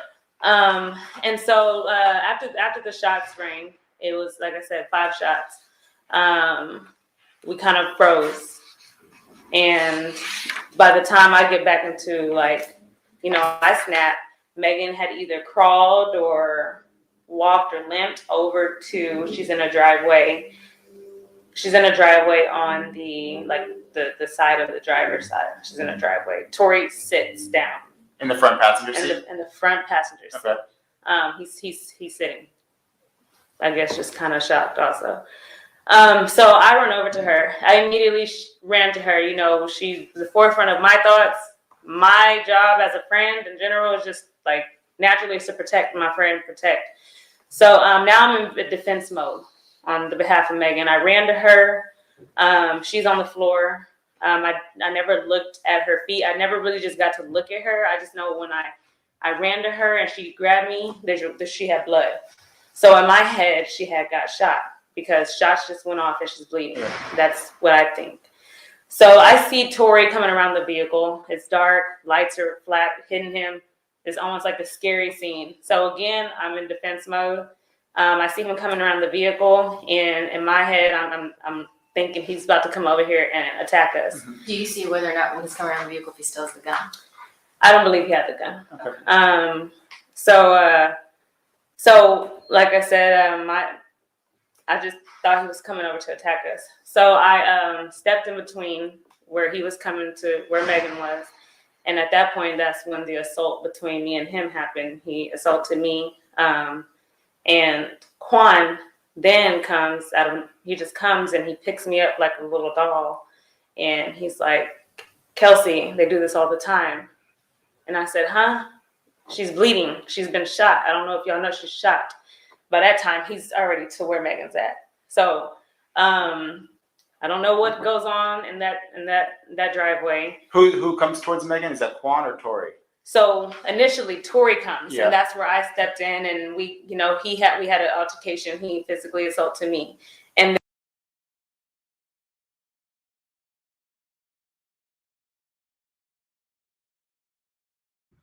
one thing that sounds weird to me, if Tory got in the front seat of the car and everything transpired on the passenger side of the car, how did Tory come around the car to her if he was just sitting right there in the passenger seat? I don't know if y'all caught that, but whatever.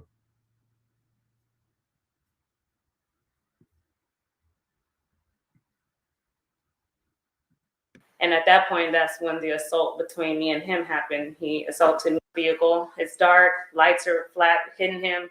It's almost like a scary scene. So again, I'm in defense mode. I see him coming around the vehicle, and in my head, I'm thinking he's about to come over here and attack us. Do you see whether or not when he's coming around the vehicle if he still has the gun? I don't believe he had the gun. Okay. So like I said, I just thought he was coming over to attack us. So I run over to her. I immediately ran to her. You know, she's the forefront of my thoughts. My job as a friend in general is just like naturally is to protect my friend, protect. So now I'm in defense mode on the behalf of Megan. I ran to her. She's on the floor. I never looked at her feet. I never really just got to look at her. I just know when I ran to her and she grabbed me, she had blood. So in my head, she had got shot because shots just went off and she's bleeding. That's what I think. So I see Tory coming around the vehicle. It's dark, lights are flat, hitting him. It's almost like a scary scene. So again, I'm in defense mode. I see him coming around the vehicle, and in my head, I'm thinking he's about to come over here and attack us. Do you see whether or not when he's coming around the vehicle if he still has the gun? I don't believe he had the gun. Okay. So like I said, I just thought he was coming over to attack us. So I stepped in between where he was coming to where Megan was. And at that point, that's when the assault between me and him happened. He assaulted me. And Quan then he just comes and he picks me up like a little doll. And he's like, Kelsey, they do this all the time. And I said, huh? She's bleeding. She's been shot. I don't know if y'all know she's shot. By that time, he's already to where Megan's at. So I don't know what goes on in that driveway. Who comes towards Megan? Is that Quan or Tory? So initially Tory comes, Yeah. and that's where I stepped in, and we had an altercation. He physically assaulted me, and then Quan came and separated him from What me. exactly did he do when he was assaulting you? I mean, everything. My adrenaline was so high. I don't know if he was hitting me with a closed fist or slapping me. It was just it was a physical altercation. Were you wearing a necklace that day? I was, and I'm gonna go to that part too. Now Tory's in the driveway with Megan. Quan is holding me. Like I said, he's big. He just picked me up and said, "They do this all the time, Kelsey." And I said, "Huh? No, like she's bleeding. She's been shot, to my knowledge." And so I'm still in defense mode. I'm still in, I gotta You're protect her. listening to Street TV. So I look up and I see the vehicle is in the middle of the road and it's on, the door is open. So my initial reaction is to cause a distraction. And I jumped into the vehicle and I threw it in jerk. And it worked. What does that mean? I just jerked it, made it move. Okay. Made it move just to get him away from Megan. Because in my head, I'm thinking he's over here gonna just attack. So you got in the driver's seat of the car and moved it. And I jerked. I made it jerk. Okay. I didn't even move it. I didn't even drive or anything. I just made it jerk. Okay. And so when I did that, it did exactly what I needed it to do, get Tory away from Megan. And so I don't know how he got to the vehicle. I don't know if he ran or walked, but he got to me really quick. And that's when he pulled.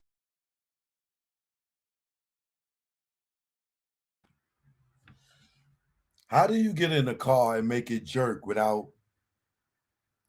moving the throttle, shifting the gear shift?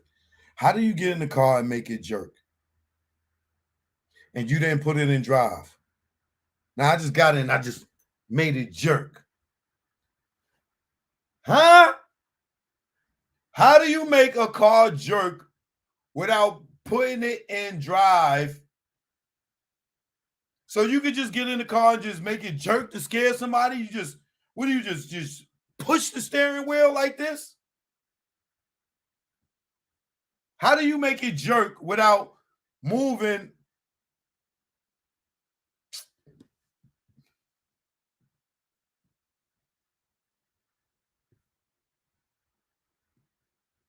Either, I don't know how he got to the vehicle.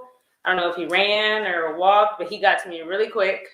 And that's when he started pulling me by my hair. He was pulling me by my hair really hard. And again, I wasn't afraid for my life when the incident was going on with Megan. I was in defense mode. But then I became afraid for my life when he started like pulling my hair and my neck because it was really, really hard. That's when the necklace. When you said he pulled on your neck, what do you mean? You know, like he was like almost like, I didn't lose my breath, so I wouldn't say choking, but he was pulling my neck and my hair. And then so here comes Quan again.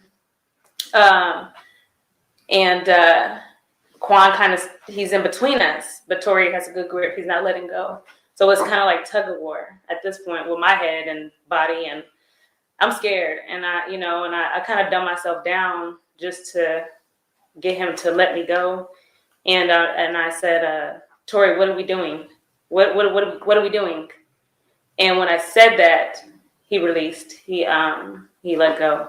And so now Megan is standing. We're all standing at the front driver door. Did you see how Megan got to the front driver door? I can't tell. No, she just like hopped, walked. I can't tell you, but she was there. She was standing at the front driver door. And Quan, they're just like, get in the car, We didn't like have a pushback about getting in the car because we're in the middle of nowhere. At this point, we don't know what to do. Mm-hmm. We honestly didn't even think about calling 911 at this moment or anything. It was all a blur. Now, did you have on long nails that night? I did. My nails were broken off. That was during your with fight the with altercation with Tory, correct. So now we get in the vehicle. Quan gets back in the standing. We're all standing at the front driver door. Did you see how Megan got to the front driver door? I can't tell. No, she just like hopped, walked. I can't tell you, but she was there. She was standing at the front driver door, and Quan, they're just like, get in the car. We didn't like have a pushback about getting in the car because we're in the middle of nowhere. At this point, we don't know what to do. Mm-hmm. We honestly didn't even think about calling 911 at this moment.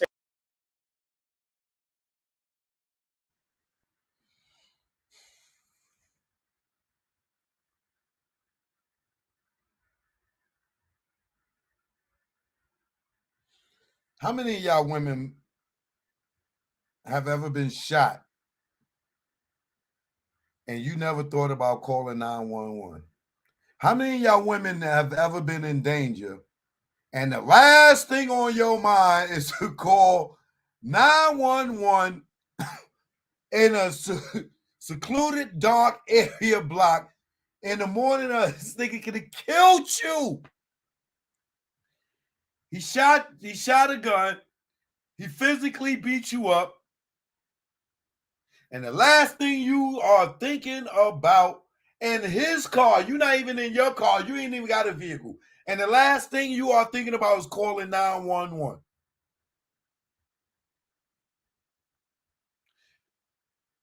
Do this conversation right here with these prosecutors till y'all match the Tory Lanez phone call, him calling Kelsey. Now, she explaining all this shit just happened. Y'all, I want y'all to keep confronting. We're not talking to the smart dummies no more. We talking to the intelligent people. Let the smart dummies believe what the fuck they want to believe. We're going to let the smart dummies stay over there. My intelligent people. Do this make sense to you? All the shit that she just told happened. All the stuff that just happened that she's explaining. Within 10 minutes later, the police come and arrest him. An hour later or less, she's on the phone with Tory. So that conversation y'all heard with her and Tory from the jail phone, does this conversation match that conversation? Or do the actions that Tory supposedly had did at this event, how she's explaining, do this sound like the same person that was on the phone with Tory?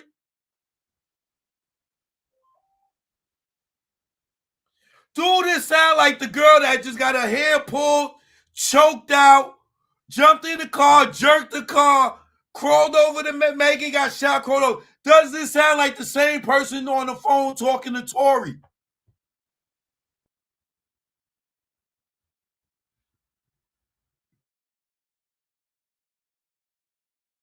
Or anything. It was all a blur. Now, did you have on long nails that night? I did. My Really? nails were broken off. That was during your with fight the with Tory? altercation with Tory, correct. So now we get in the vehicle. Quan gets back in the driver's side. Tory gets in the, now replaces Megan's seat. So he's in the front passenger.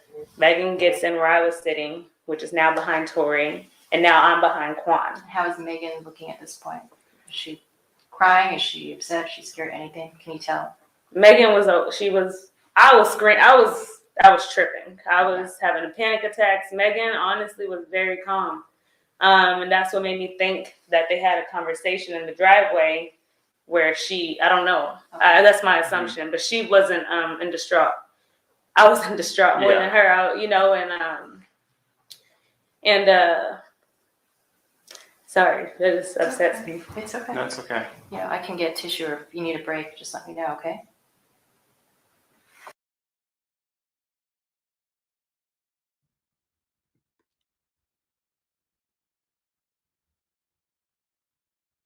Megan is in the back seat with her feet propped up on her, with the towels and with the blood. We seen the crime scene.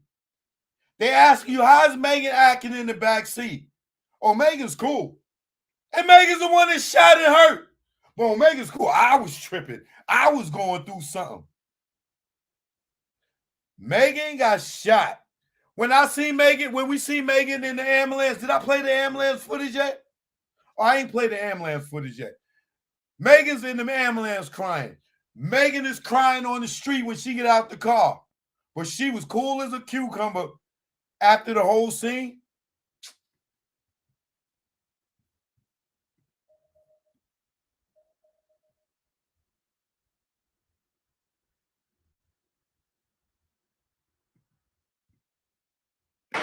Thank you. That's all right. I was going around and just no one's at Thank And like I said, Kelsey, if you need a break or anything at the moment, or if you want to just get through this one. No, I just want to get through it. Okay. So you said Megan appeared like calm. You were distraught. Let's take it from there. She's like, Kelsey, call Ferris, which is, co-manager, manager, person that's with her every day. Sorry, I want to make sure I didn't lose my train of thought. So we're driving down. We were heading home, which was like at the top of the hill. You're listening I to guess Street he TV. made a U-turn or took another road off to where we ended up back on, I guess, Sunset Boulevard. I don't know where we're going. Just driving. We didn't really have a destination, but I believe I did say we need to take her to the hospital.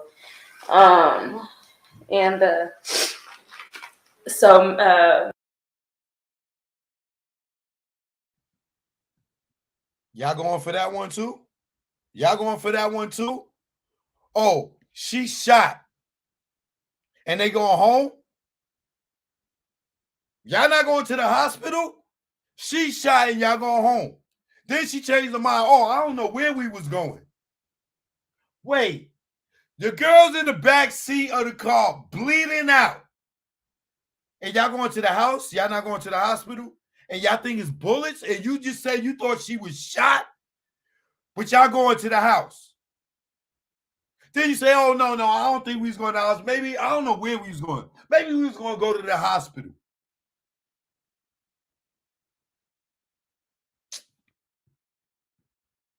Shout out to the smart dummies out here.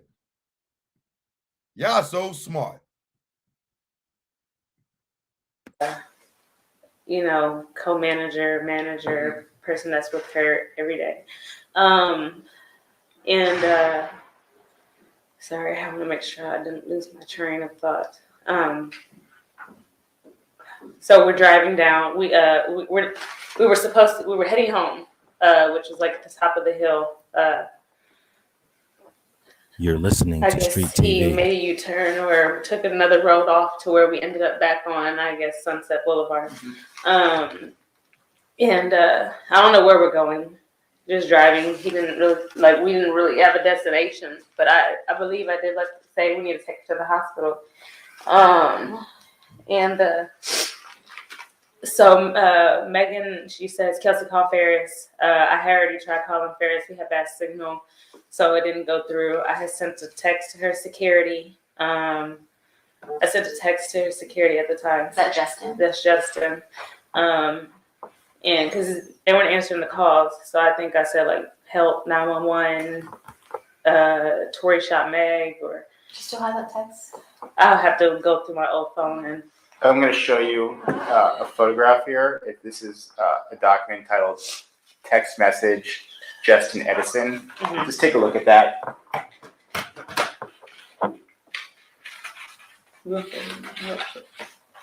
I believe that's it. I'll have to look at my. Okay, but that looks like the message that you sent. Yeah, I don't think it's edited or anything. But. Okay, so you said help, Tory shot Meg, 911. Right. Okay. Mind you, I didn't even know that there was already a call that had been made. So I sent him a text.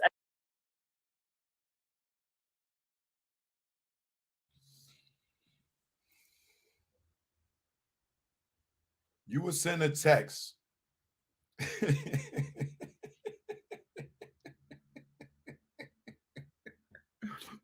This ain't funny. I don't mean to laugh.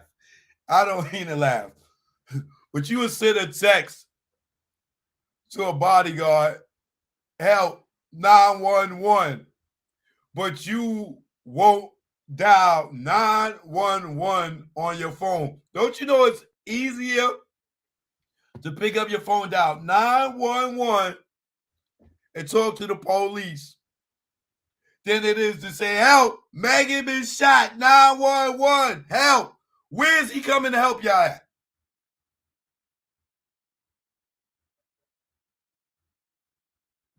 Yo, shout out to the smart dummies. She called. She texted security. 911. Okay. All right. I think I texted Travis Ferris. I think I texted him. I know I dropped him our location.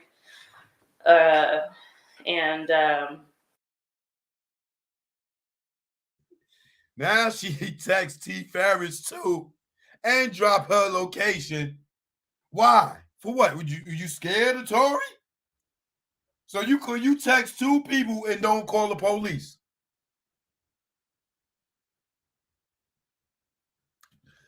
We gonna go. All right. She texts two people and then call the police. Maybe she ain't know how to add up 911 or dial now. Or well, she did text the dude and say 911 help. I'm a little confused, but I'm gonna go with the smart dummies for a minute. Let's go with the smart dummies. I also sent a message to my mom, and I was like, help.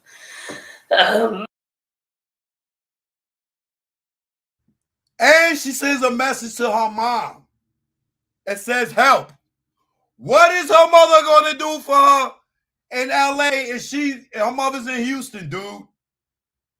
She texts her mother help. She texts T. Ferris help. She texts the security help 911. She reached out to 3 people for help, but not the police. Shout out to the smart dummies out there.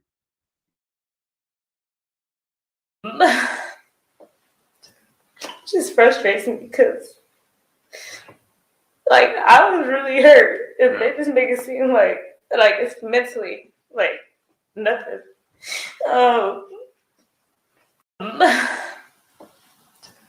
Just I believe that's it. I'll have to look at my. Okay, but that looks like the message that you sent. Yeah, I don't think it's edited or anything. But. Okay, so you said help. Tory shot Meg. 911. Right. Okay. Mind you, I didn't even know that there was already a call that had been made. So I sent him a text. I think I texted Travis Ferris. I think I texted him. I know I dropped him our location. And I also sent a message to my mom, and I was like, help. Just frustrates me because, like, I was really hurt. If they just make it seem like it's mentally like nothing. I sent the help message to my mom. And when you say you were hurt, you were physically hurt, mentally hurt. I didn't even realize I had bruises, but my adrenaline was so high. When I say hurt, I mean emotionally. Yeah. Like, Were you scared I too? was scared, like. What were you scared about when you're in that? I don't know. I just was scared, like everything that had just happened, Do you remember what you texted your mom? I think I still have the messages. It was on Facebook Messenger.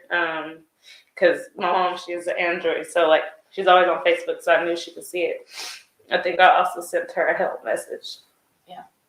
And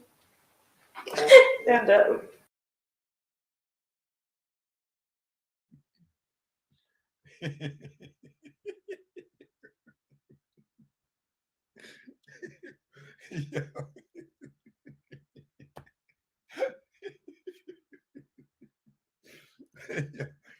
This ain't funny. I don't mean to be laughing, but she hit him up on Facebook.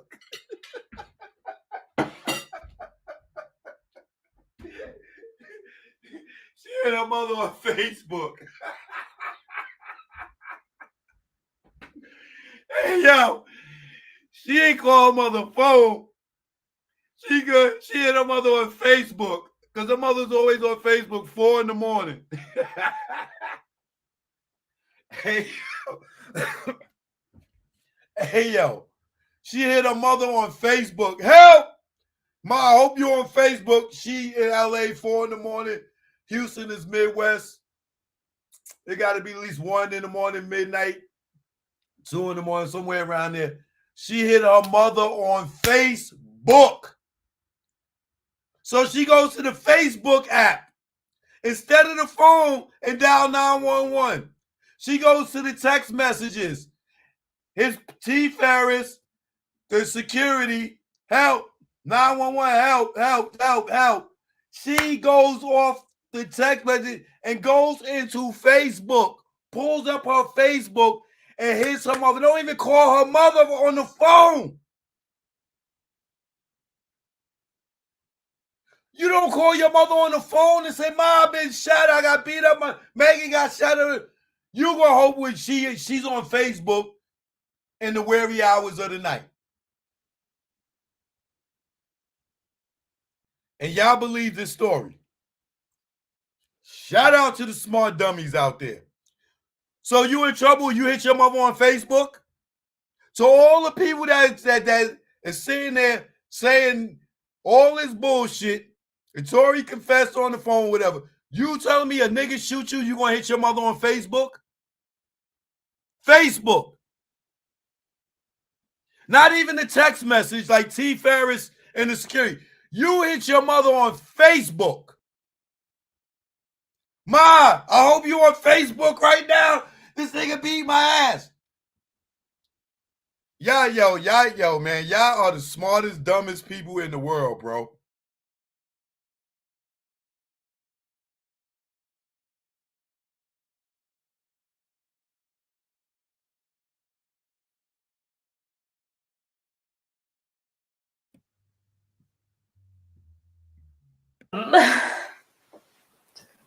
just frustrates me because, like, I was really hurt, and they just make it seem like it's mentally like nothing. I sent a help message to my mom. And when you say you were hurt, you were physically hurt, mentally hurt. I didn't even realize I had bruises, but my adrenaline was so high. When I say hurt, I mean emotionally. Yeah. Like, Were you scared I too? was scared, like. What were you scared about when you're in that? I don't know. I just was scared, like everything that had just happened, Do you remember what you texted your mom? I think I still have the messages. It was on Facebook Messenger.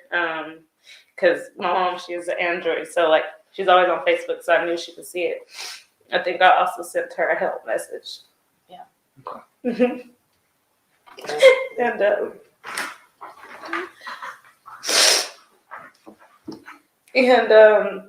And so we're driving, and I also had made a phone call. Nobody was answering, and it was the person at the time that I was talking to.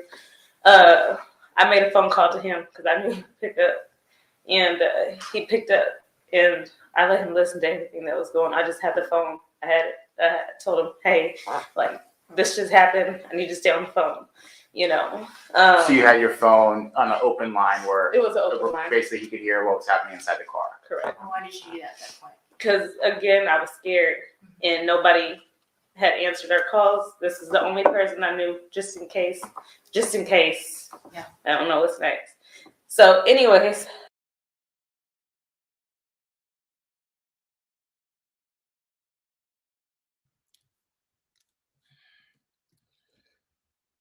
So she's scared. So she called her other nigga, and Tory's her nigga, but she called her other nigga.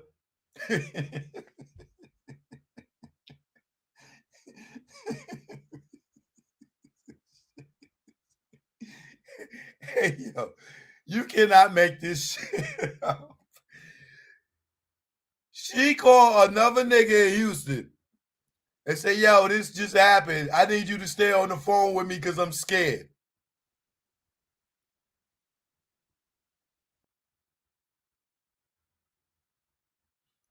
Why not call the police? And you smart dummies believe this shit. And it was the person at the time that I was talking to. Do you remember what you texted your mom? I think I still have the messages. It was on Facebook Messenger. Because my mom, she has an Android, so like she's always on Facebook, so I knew she could see it. I think I also sent her a help message. Yeah. And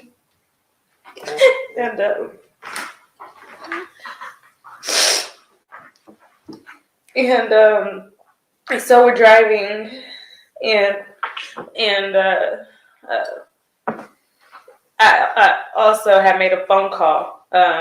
Nobody was answering, and it was the person at the time that I was talking to. I made a phone call to him because I knew he'd pick up, and he picked up, and I let him listen to everything that was going on. I just had the phone. I told him, hey, like, this just happened. I need to stay on the phone, So you had your phone on an open line where it was an open line. Basically he could hear what was happening inside the car. Correct. Why did you do that at that point? Because, again, I was scared, and nobody had answered our calls. This is the only person I knew, just in case. Yeah. I don't know what's next. So, anyways, Megan had her leg on me. I still never had looked down at her foot, or if I did, I don't recall seeing her injuries or how damaged or whatever she was. I'm in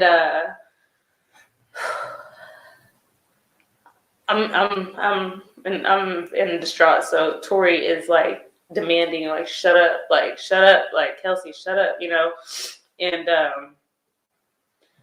the police, we're driving down the street, and the police, they're coming. The policeman was behind us, but at that point, I don't think they knew this was the vehicle they were looking for.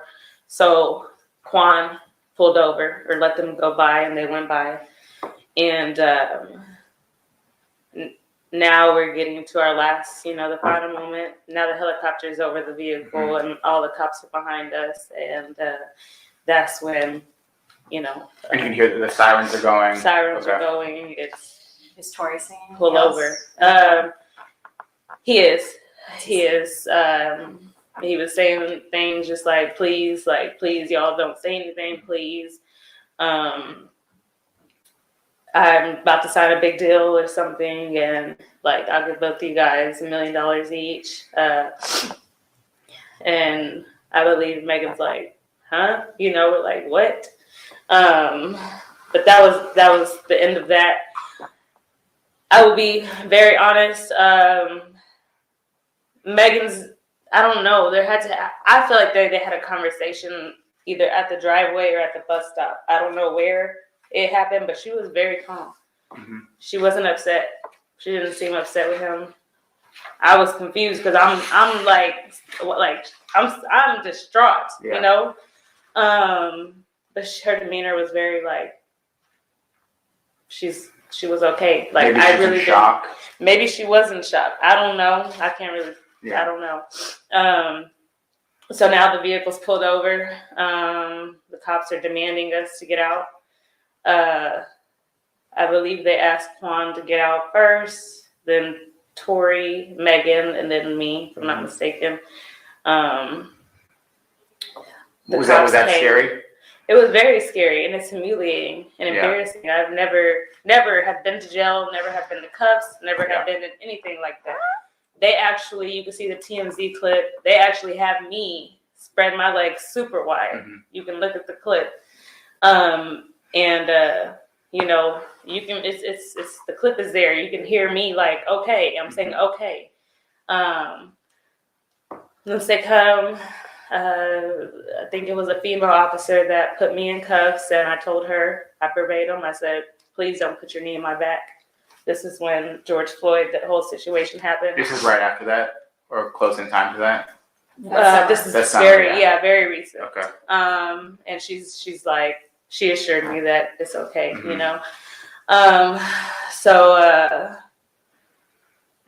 there, I guess You're listening to Street TV. Handcuffed us. We didn't say, I honestly, like I said, my adrenaline was high. If they asked me about injuries, I wasn't really worried about myself at that point. I was worried about Megan, so I didn't even care to speak on myself, which I almost regret. They take Megan. She's sitting on the curb. They have me here on the opposite side, Tory and Quan. And I'm not sure what she did. Well, I now know what was disclosed. I just got a question for the smart dummies. Since y'all say Tory's so guilty, right? Kelsey called 4 people before the police came. And she's scared, help, 911, Tory shot Megan. When they are in police custody, why didn't she tell the truth if she was so scared? There are kids that will see their parents hurt or something and pick up a phone and call 911. Kids, not even 8 years old, that know to pick up the phone when it's an emergency and save a life. Y'all telling me, even after the police came and she was so, remember, she's so fucking scared. She's Facebooking her mom. She texting T. Ferris. She texting the security. She got the nigga on the phone the whole time. And if Tory defense was smart, they would have subpoenaed that nigga that she said that she called and had on the open line. I would have subpoenaed that nigga and had, what did you hear on the phone the whole time when they was in the car? What was that conversation in the car, sir, since you was listening? Now you get to the police, and none of y'all tell the police what happened, but y'all was all scared. You done called 4 people. You got this nigga on the phone to make sure nothing happened. Now the police come to your rescue, and y'all don't say nothing? Nobody? Until 3 years later, you telling this story?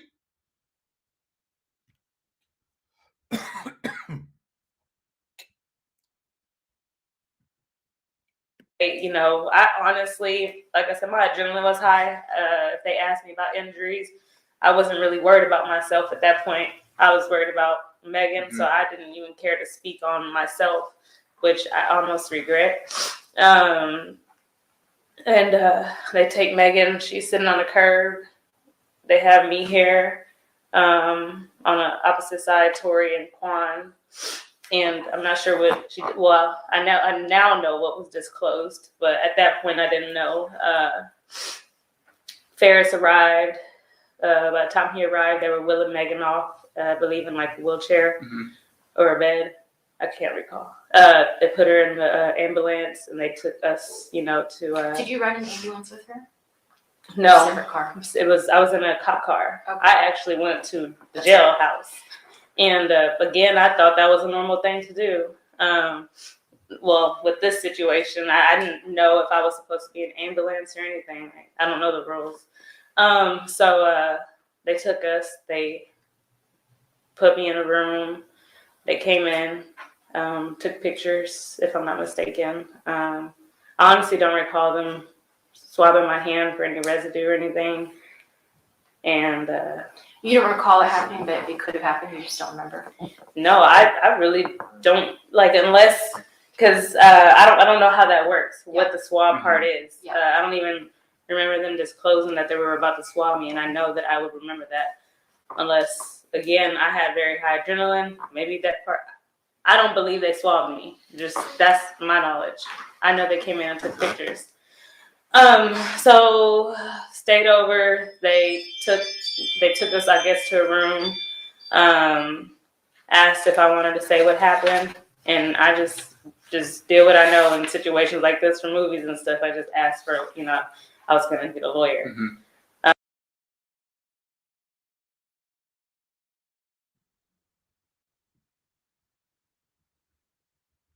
Now, you safe, you're in the precinct. They ask you what happened. And you say, oh, I did what they do in the movies. I told them I need a lawyer. You're the fucking victim. What you need a lawyer for? If you're the victim, what do you need a lawyer for? They asking you what happened. You sit here giving these prosecutors a whole statement. Why you ain't telling these prosecutors when you gave the statement you needed a lawyer?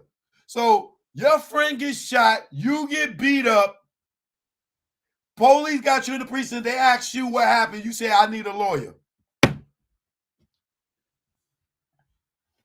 You only need a lawyer to defend yourself of a crime. You don't need a lawyer when you're the victim. So what is it that you didn't want to say? That you telling the police, yo, I need a lawyer. What the fuck?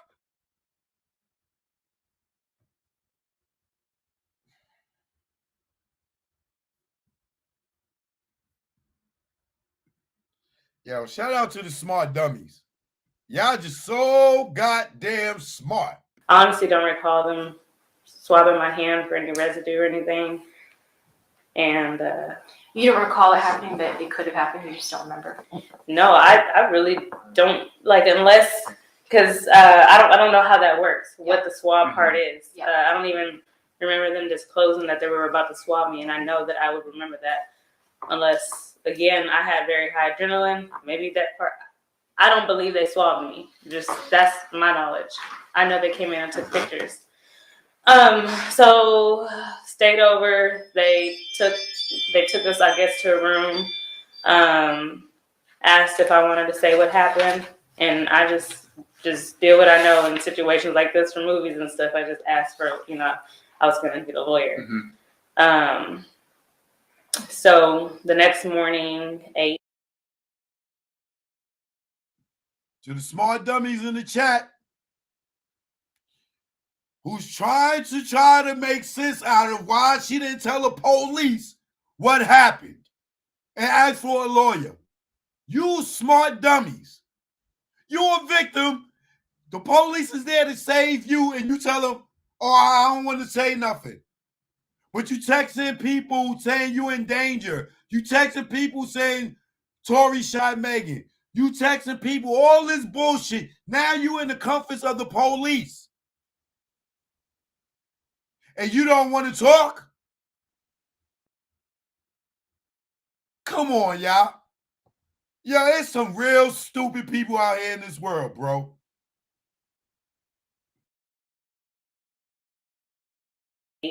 They released me, and Well, I honestly don't recall them swabbing my hand for any residue or anything. And You don't recall it happening, but it could have happened. You just don't remember. no, I really don't, like, unless, because I don't know how that works. What the swab part is. I don't even remember them disclosing that they were about to swab me, and I know that I would remember that unless, again, I had very high adrenaline. Maybe that part. I don't believe they swabbed me. Just that's my knowledge. I know they came in and took pictures. So stayed over. They took us, I guess, to a room. Asked if I wanted to say what happened, and I just did what I know in situations like this for movies and stuff. I just asked for, I was gonna get a lawyer. So the next morning, 8, they released me, and So it was like 4 hours later about, or that you didn't spend the night at the jail, right? definitely spent the night. Well, I mean, I was there all night. It was that same night though. Oh yes, that same. So that then same, you got released like that after morning. several hours that morning. Okay. So when you get released, at some point you make a trip over to the hospital, correct? So when I get released, they released me and Quan together, and outside of the jail, Quan said he made a comment and was like, "Money talks" or something similar to those words. I don't know. Did you have him elaborate on that, or did you ask? No, I didn't ask. I was confused. He also said that Tory was trying to protect me, and I said, "Protect me from what?" He's like, "You'll find out later." Like, everybody was playing mind games with me. I don't know what's going on. His friend, Quan's driver arrived. Her friend arrived, and he was like, "Man, what? Why would He was like, "Why would he like?" He was like, I can't believe he did that. He asked if I was okay. This is Tory's, I think, best friend. I don't know his name, or a friend. They were just all associated. Yeah. And he asked if I You're was okay. listening to Street TV. And I'm just like, yeah, I'm still kind of in disbelief and shock. I called Megan's manager, and I was like, "Hey, can somebody come pick me up?" Actually, I texted her security, or I called him, one of the two, and he said, "Call Jilly." So I called her or texted. I have to go back and see. And she came immediately. I went to her house. She gave me a pair of change clothes because my clothes were ripped from the altercation. Discarded them in her house.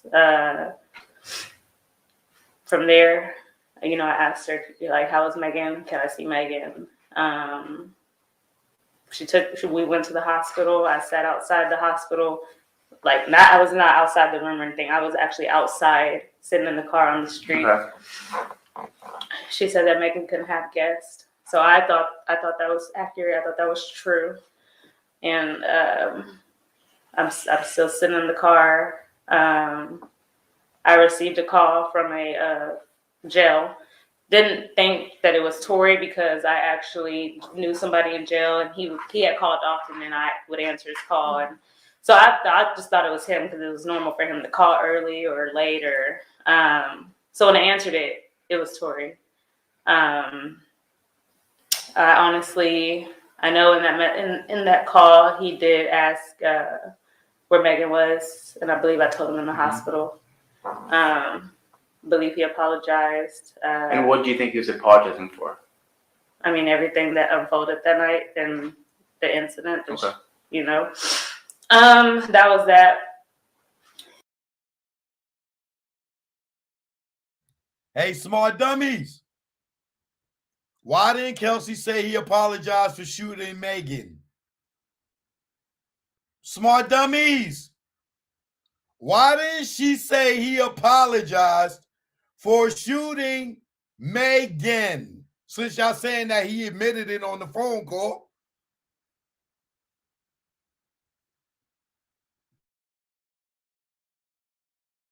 And I mean, I never got to see Megan since then. Yeah. You didn't see her at all since she went to the hospital? No, it was.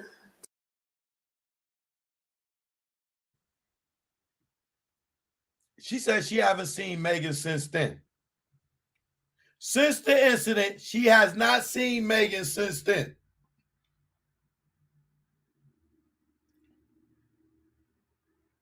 If Kelsey didn't do nothing to Megan, why Megan ain't fucking with Kelsey no more, y'all?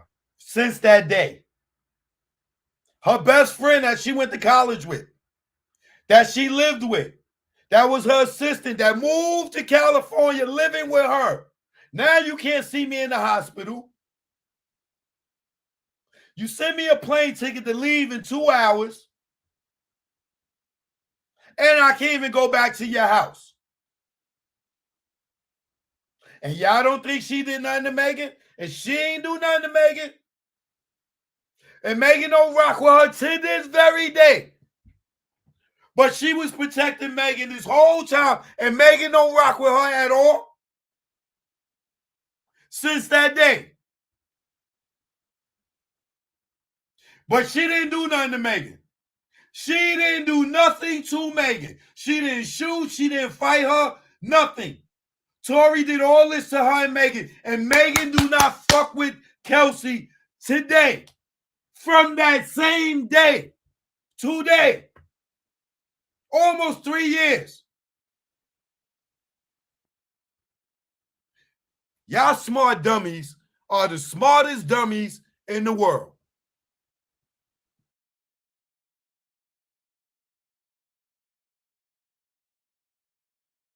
Did you talk to Megan at least over the phone or by text at some point?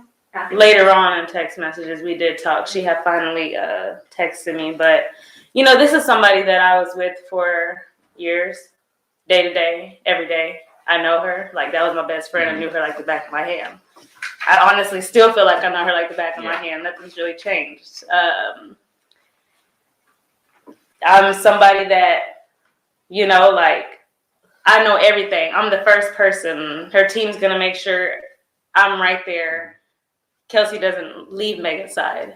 That's how we operate. Right. So when I just, you know, I kept asking, can I see Megan? I actually went back to the house. Can I see Megan? Can I see Megan? I'm still checking for her. Nobody's kind of giving me any information on it.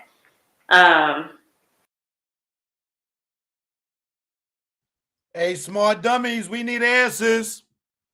All you smart dummies in the comments, we need answers. Why isn't her bestie not taking her calls? Why she can't see Megan? If she didn't do nothing to Megan, and they've been best friends, they've been every day, they know each other like the back of their hands. I still know it like the back of my hand. Why isn't she not talking to Kelsey? Smart dummies, type. Please type. Smart dummies. We need y'all to make this make sense. Smart dummies, help us. Why haven't she talked to Kelsey since the incident all the way to this day? And they was best friends. They did everything together. She worked for her. She lived with her. It's really changed. I'm somebody that, you know, like, I know everything. I'm the first person. Her team's going to make sure I'm right there. Kelsey doesn't leave Megan's side. That's how we operate. Right. So when I just, you know, I kept asking, can I see Megan? I actually went back to the house. Can I see Megan? Can I see Megan? I'm still checking for her.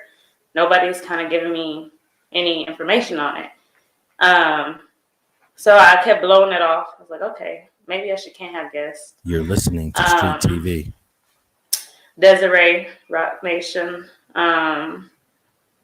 She told me that Megan was going to be down for a while, almost a year. And I believed it. What do you mean she's gonna be down for a while? What does that mean? Like injured, out of injury, commission. We got a smart dummy in here saying because she took the money from Tory. There was no money the day it happened. Hello? She didn't talk to her after the incident. While Megan's in the hospital, Kelsey got released. There's no money. Tory's still in jail. Smart dummies. Tory's still in jail. There's no money. Tory's still in jail. Kelsey's at the hospital. She can't see Megan. She can't go home. Smart dummies. Make it make sense. Smart dummies. Tory's still in jail, and Megan's not fucking with Kelsey. Make it make sense. Smart dummies.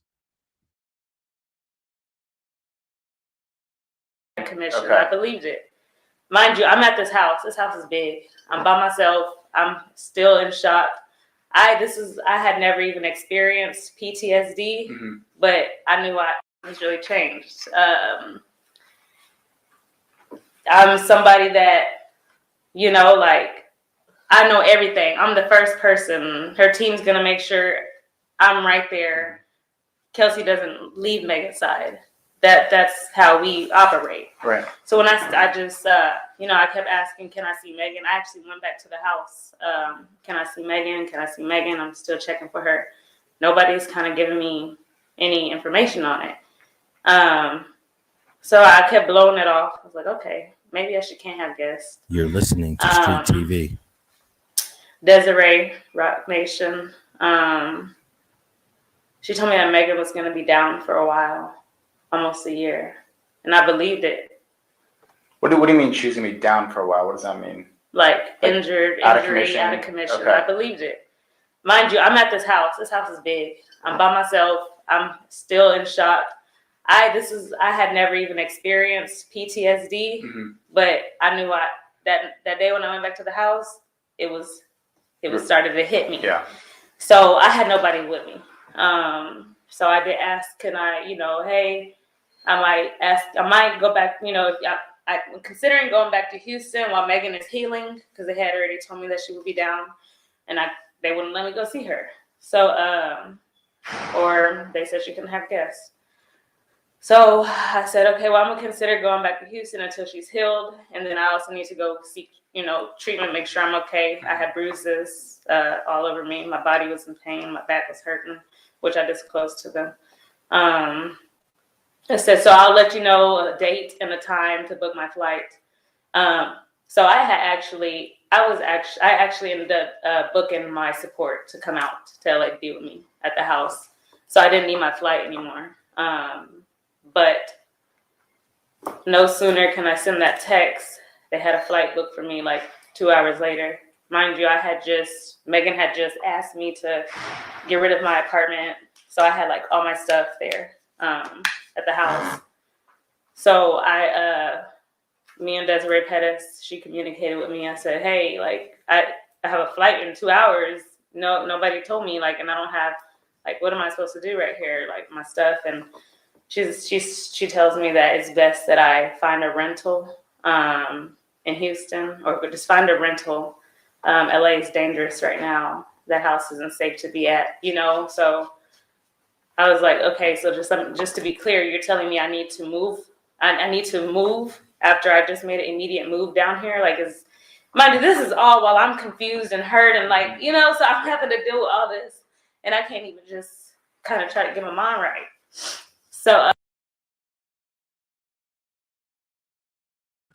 So if Desiree Perez telling her, yo, Megan's down for a year. Yo, you got to go this, that, and the other. We're going to give you a ticket.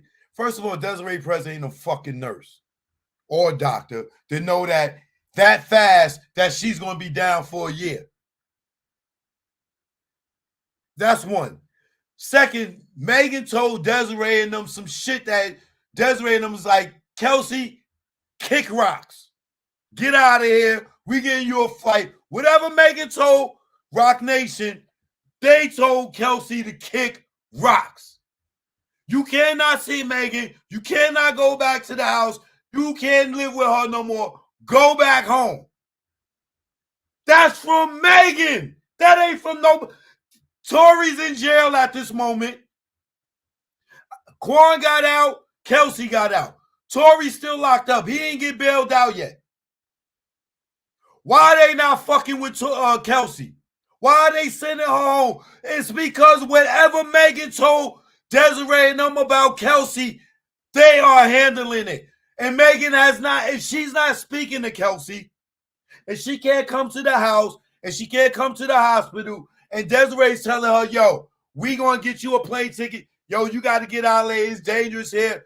You better go get her. You're not staying with Megan. You're not rocking with Megan. You're getting away from Megan. That's because of what Megan told Rock Nation.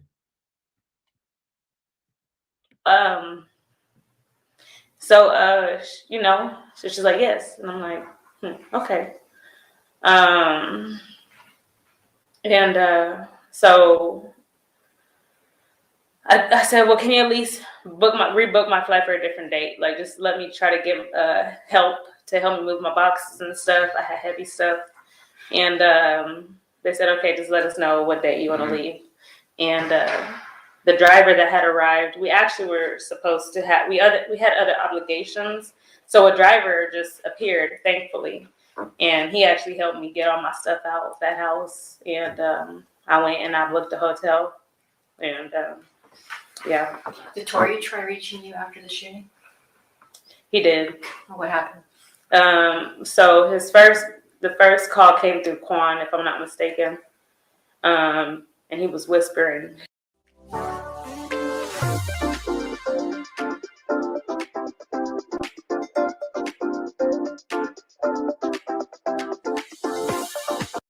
And I'm like, who is this? He's like, big head. Stop acting like you don't know who this is. So, I believe those are the words he said. Big head? What is that? Big head. I don't know. Like I said, we've never met or like we've never had that. So I think, I don't know. But you think it was Tory whispering to you on Quan's No, it phone? wasn't. It was definitely Quan. Oh, it was Quan was talking. Okay. Yeah. And basically he was just like, he had our stuff, I guess our suitcases and things had been released to him. And he had our stuff, let's make arrangements to pick it up. And so I was okay to meet with him to pick my stuff up because like I have to go back to Houston. Every piece of item that I had, I needed, And he was like, I'm trying to remember his full. I believe that was really it. And this was what, the next day, or when was this? Honestly, I would have to look back, Okay. and it wasn't far from that date. Yeah. So I was trying to thought. It's okay. It's a long day. You had a lot. Yeah, I know. So he'd asked you to go pick up if you wanted to meet, The pick up the suitcases, stuff. the Yep. suitcases, yes. So I dropped him, my pin to my hotel. I believe this is the communication with me and the security guard. And I want to make sure I'm being accurate with that.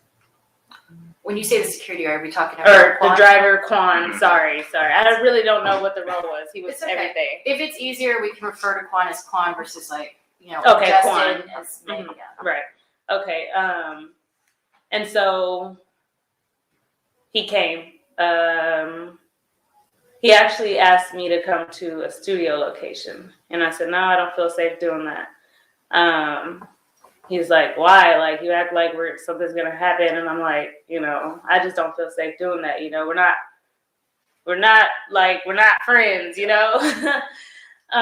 listening to Street TV. When they came, it was Tory, Quan, and it was another individual. I don't know who he was. I think he was Caucasian, if I can't remember. Prior to me actually going out to meet with him, I did, you know, I updated my sister and I said, hey, like, just let me know this is my location. You know, I was still taking safety precautions because I was scared still. And I got in the vehicle. Quan stepped out. Tory was driving. And, well, not driving. He was on the driver's side. It was parked. And this is outside of the hotel? This is outside my hotel. And in that car, he was like, Kelsey, you know, he was very apologetic.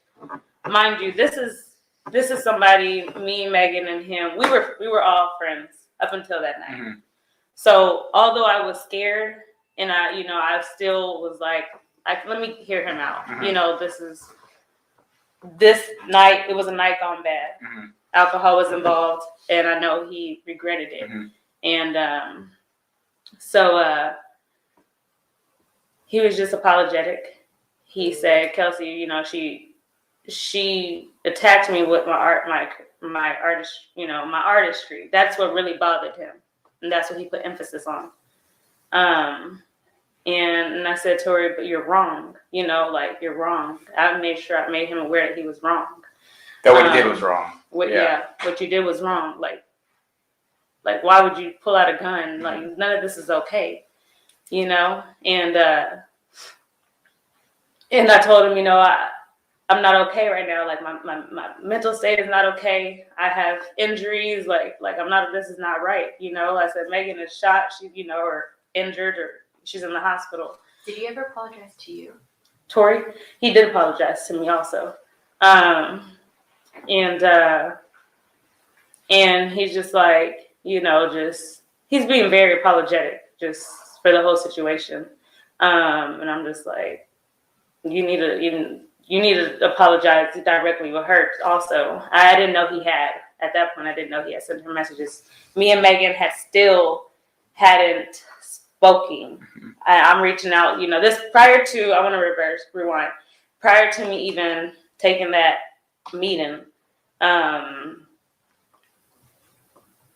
it was like her team, they were treating me very weird, very strange, and I didn't understand why.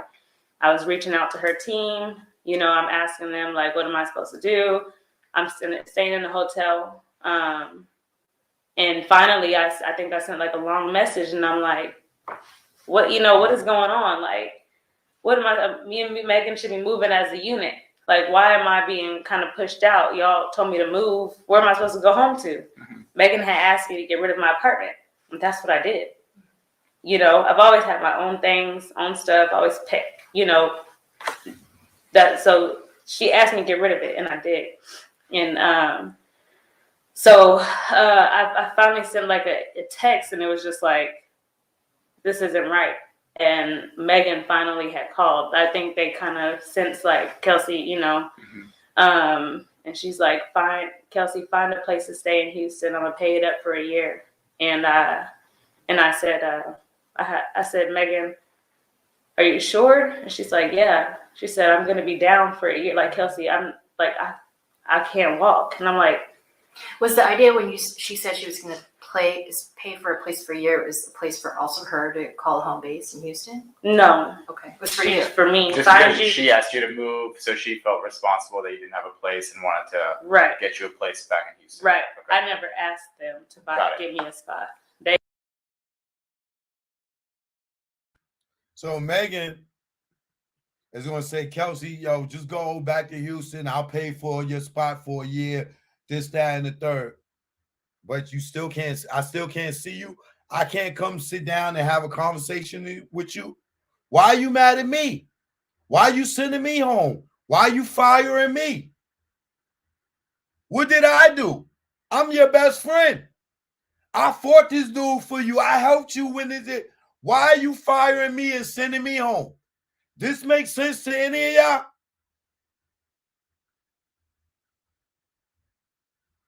If Kelsey didn't do nothing to Megan, why is Megan treating her like this?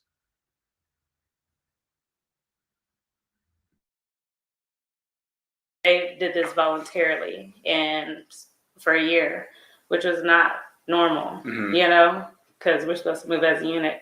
Mind you, I had also found out that she had left to New York. I guess she caught a jet. So I was just confused. I was very confused. Like, I'm still here in LA and y'all are, what's going on? You felt like you're just in the dark. I was very much in the dark. The people that I talk to every day and I'm with every day, and I would get.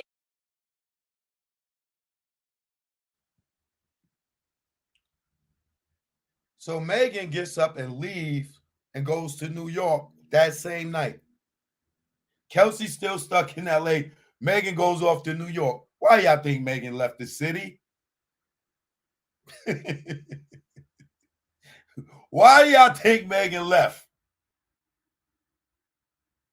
But she's down for a whole year. But she could go to the airport and go to New York. But she's down for a year,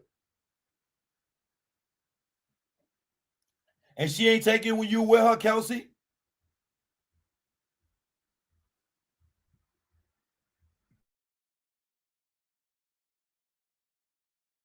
Immediate updates on anything had shut me out. I didn't understand why. So anyways, and let's go back to Tory. Yeah, I'm about to get right back into that. So anyways, he in to sum it up, he was very apologetic. I told him, you're wrong, like, for what you did, like, this is not okay. And he said, Kelsey, like, what can I do? And I'm like, what do you mean? What do you mean? What can you do? And I guess his lawyer, Holly, per him, has said that he goes, can I invest in a, or do you need a job? Do you want to work with me? And I'm like, huh? Why do I need to work with you? Tory, I'm sorry, but no, I don't want any correlation with you. And he said, do you need me to get you a lawyer? And I said, I don't need you to do anything for me, Tory. Like, why do I need you to get me a lawyer? Yeah. And he goes, well, can I, what's something that you want? What's something you want to do? Like, do you want to invest into a business? And I'm like, huh? He said, Kelsey, like, basically, you know what I'm saying. His, per him, Sean Holly advised him to word it that way. And I told him, no, like, no, I don't need anything from you. And he's like, okay, well, just think about it and just let me know. And so at the end of that, he asked for a hug. And I said, I didn't want to hug him. What did you think he was trying to accomplish by making that offer to you? I don't know if he was just trying to right his wrongs for what he did to all of us. And me, of course, I don't want to assume anything, but I mean. Research shows nostalgia can help you remember ads. So customize and save with Liberty Mutual.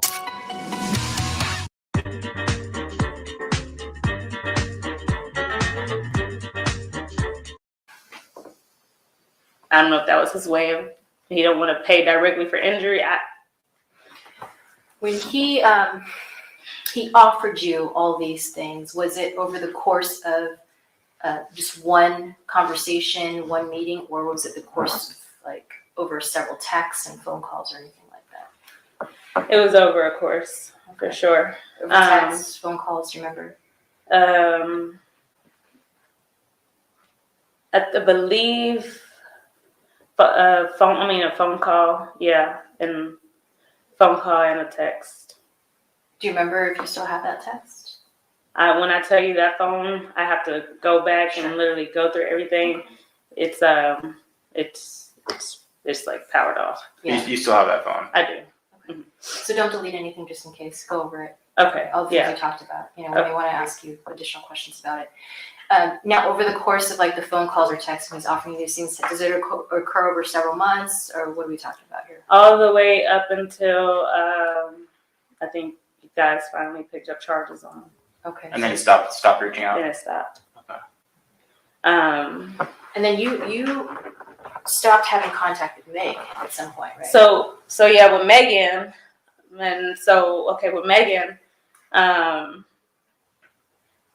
yes, she, and I have these text messages also. She asked me, she says, Kelsey, do you want me to include you in my statement prior to that, she had told me, she didn't want me in the media. And I said, Megan, like, I need you to protect me in this because they're saying that I probably shot you. They see a TMZ clip is circulating. People are threatening me. People are threatening my mom. People are threatening my family. When was this, would you say? This was once everything broke onto the internet. Why was it saying that you shot her? Because they seen that me and Tory had, I think the article came out that me and Tory were detained and Megan was in the hospital, so it just made it look like. Oh, I see. The optics were looked like right. that. So then she had texted me, and she was like, "Hey, do you want me to include you in my statement?" And I said, "Please, I would be thankful for that." And I said, I can also get me a statement typed up by my lawyer. At that time, I had got Dawn for my physical injuries that Tory did. So no sooner could I say that, she had already made the post on Instagram. And when she made that post, there was no protection. She just pretty much said that she said that I have the screenshot. She pretty much disclosed events without really disclosing everything. But just as my best friend, she could have said something in the words of like, that would have protected me. She left me in the hot seat with them. After you just texted me and asked if I wanted to be included in the statement, you still put out a statement without me, What the statement said? What was the gist of that statement? Can I see my phone? What did she say? Did she say she was shot? What she said was,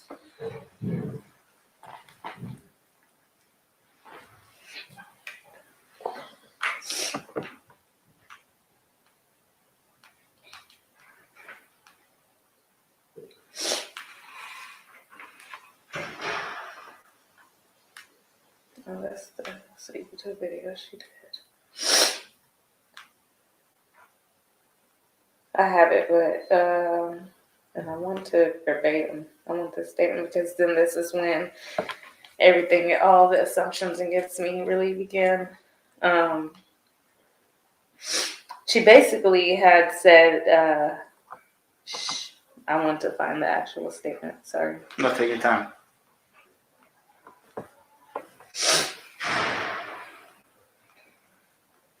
You're listening to Street TV.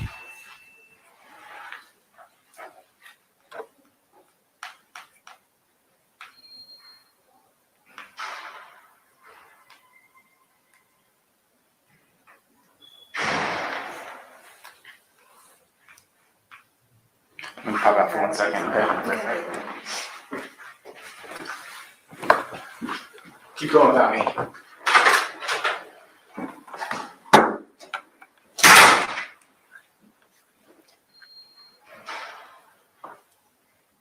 Okay.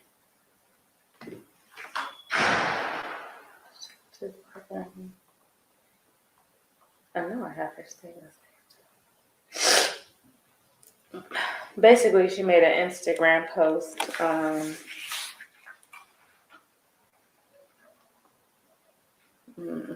is it, Megan?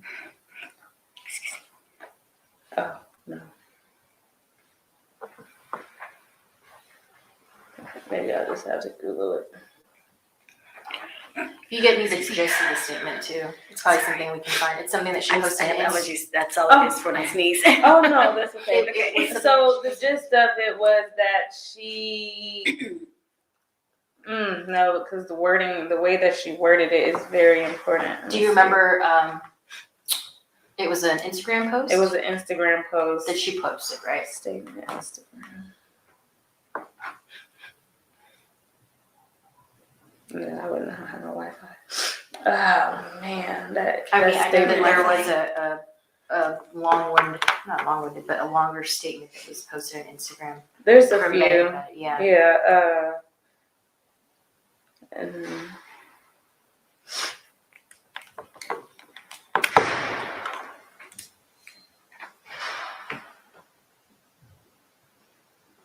come on, I know I have it. Okay, right here. Okay. So, we found the statement. Okay. Do you want me to read the full statement? Sure. Well, if you want to talk about specifically what part of the statement. So basically her statement, mind you, again, this was immediately after she asked if I wanted to be included in her statement.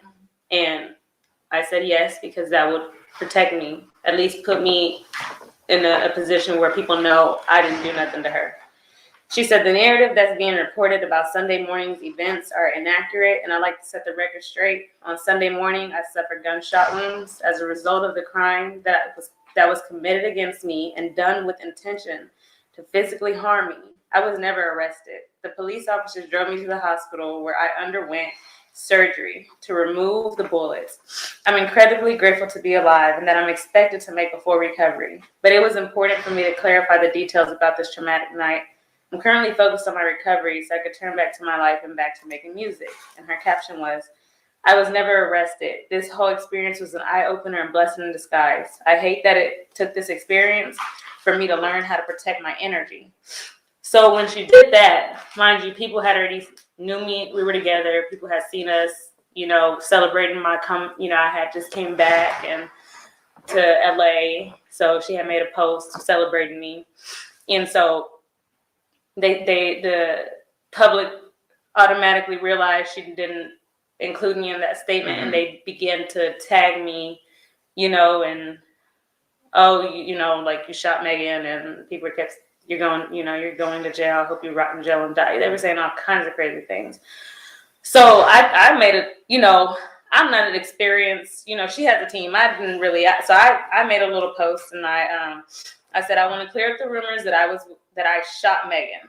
I want to clear up the rumors that I shot Megan. I was not the one with the gun, and I would never do something like that. But I was present. I don't know if that was the best thing to say, but she was like, Kelsey, why would you say that? And I said, what do you mean? Like, you're not protecting me. Like, I have to say something. And she's like, that's not the way to say things. And I'm like, well, what's the way to say things? Because you tell me you don't want me to speak on it. And then now you're telling me this isn't the way. Like, what's the way? Like, let me know the way. So it seems like there was discord, if you want to call it that, between you, Megan, about how the information was coming out.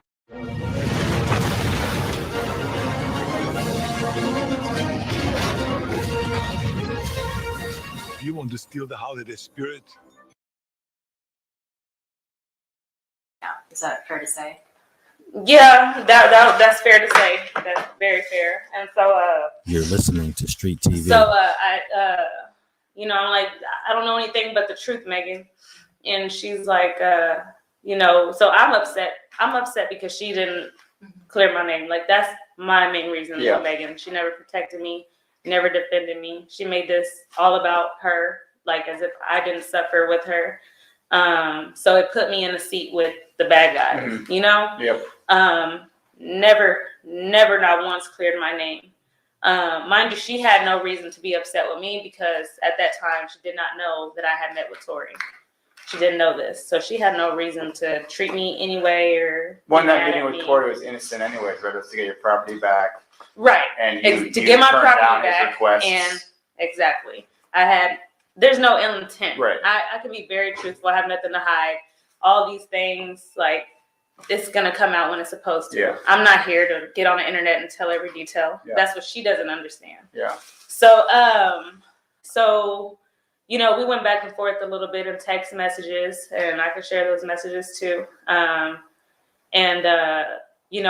getting threats. So Are you getting threats? Are you talking about from the public? I'm getting threats.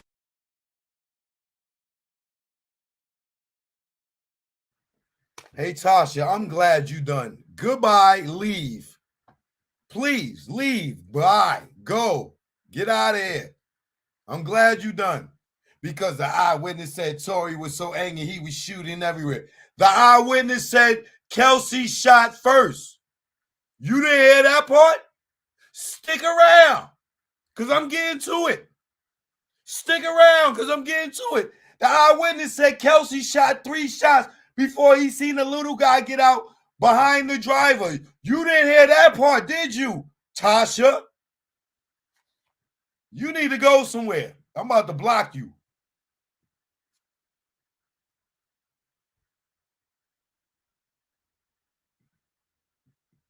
From the public. I have been approached in person to fight people in public?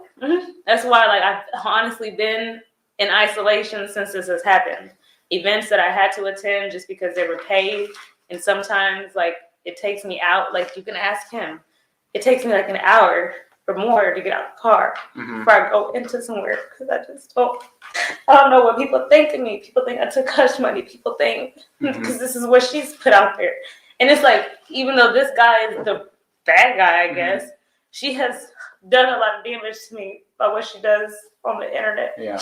And so, anyways, it's not fair.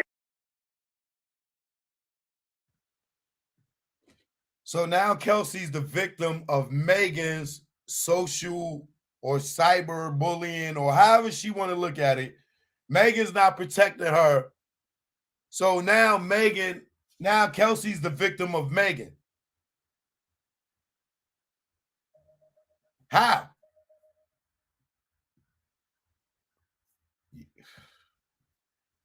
Y'all got to make this make sense, y'all.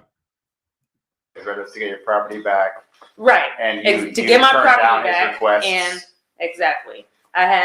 There's no ill intent. Right. I can be very truthful. I have nothing to hide. All these things, like, it's going to come out when it's supposed to. Yeah. I'm not here to get on the internet and tell every detail. Yeah. That's what she doesn't understand. Yeah. So, you know, we went back and forth a little bit in text messages, and I can share those messages too. You know, I'm getting threats. So When you're getting threats, are you talking about from the public? I'm getting threats from the public. I have been approached in person. Are they fight people in public? That's why, like, I've honestly been in isolation since this has happened. Events that I had to attend just because they were paid, and sometimes, like, it takes me out. Like, you can ask him. It takes me like an hour or more to get out of the car before I go into somewhere, because I don't know what people think of me. People think I took hush money. People think because this is what she's put out there, and it's like, even though this guy is the bad guy, I guess, she has done a lot of damage to me by what she does on the internet. Yeah. And so, anyways, it's not fair because I didn't betray her. So, anyways, so she was like, she had demanded me to finally get on the internet. Kelsey, I need you to get on Instagram and say this. Say what happened to you and say what happened to me. By that time, I had got Don, my lawyer, and he told me, no, you're not playing social media games. She's not pressing charges. Because, like I said, this was before the case he'd been right. arrested for filed on the case. Yeah. Right. Mind you, her manager had her disclose to me that she was not going to press charges on him or anything. So I thought it was okay. Like, you know, like, she's not mad at him, whatever. But it wasn't until she believes her Tory's team was putting out statements through social media, making her seem like a drunk, making her seem all these things. That's what upset her. And that's what finally made her get on Instagram. Otherwise, we probably wouldn't be here. And put out the truth about that her getting shot. Okay. Correct. So she demanded that I get on Instagram and do the same. And my lawyer said no. He said, no, you're not doing social media games. He's not pressing charges. So you don't have to be involved in that. Yeah. We're handling your situation now. Yeah. You let her handle hers the way she wants, and we're going to handle this how I advise you to. So I informed her of that. She said, Kelsey, that's bullshit. You got a lawyer now? Like, that's bullshit. She didn't believe me. And, you know, at this point, I'll have to go back to the dates, but I have finally, you know, told her, I said, Megan, I need to tell you, I need to talk to you. And I disclosed to her that I spoke with Tory. And she was like, he's just trying to play with you. Like, he's just trying to play you. And so finally, after I told her I wasn't getting on the internet, she was like, well, how could you meet with somebody? And, you know, and I said, Megan, like, you know, I'm trying to obtain my, you know, I have the messages. I can provide when I go back to my phone. So she thought I was lying. She said there was bullshit. Like, oh, now your lawyer's telling you don't do this. That's bullshit. You know, so I'm like, you know, you're reaching out to me. I'm realizing this is disingenuous. It's not genuine. You know, we're pretty much going back and forth, and I'm telling her, like, I'm still speaking to her. She's like, how are you arguing with me in private? I said, this isn't an argument. This is a conversation. Yeah. We're having a conversation.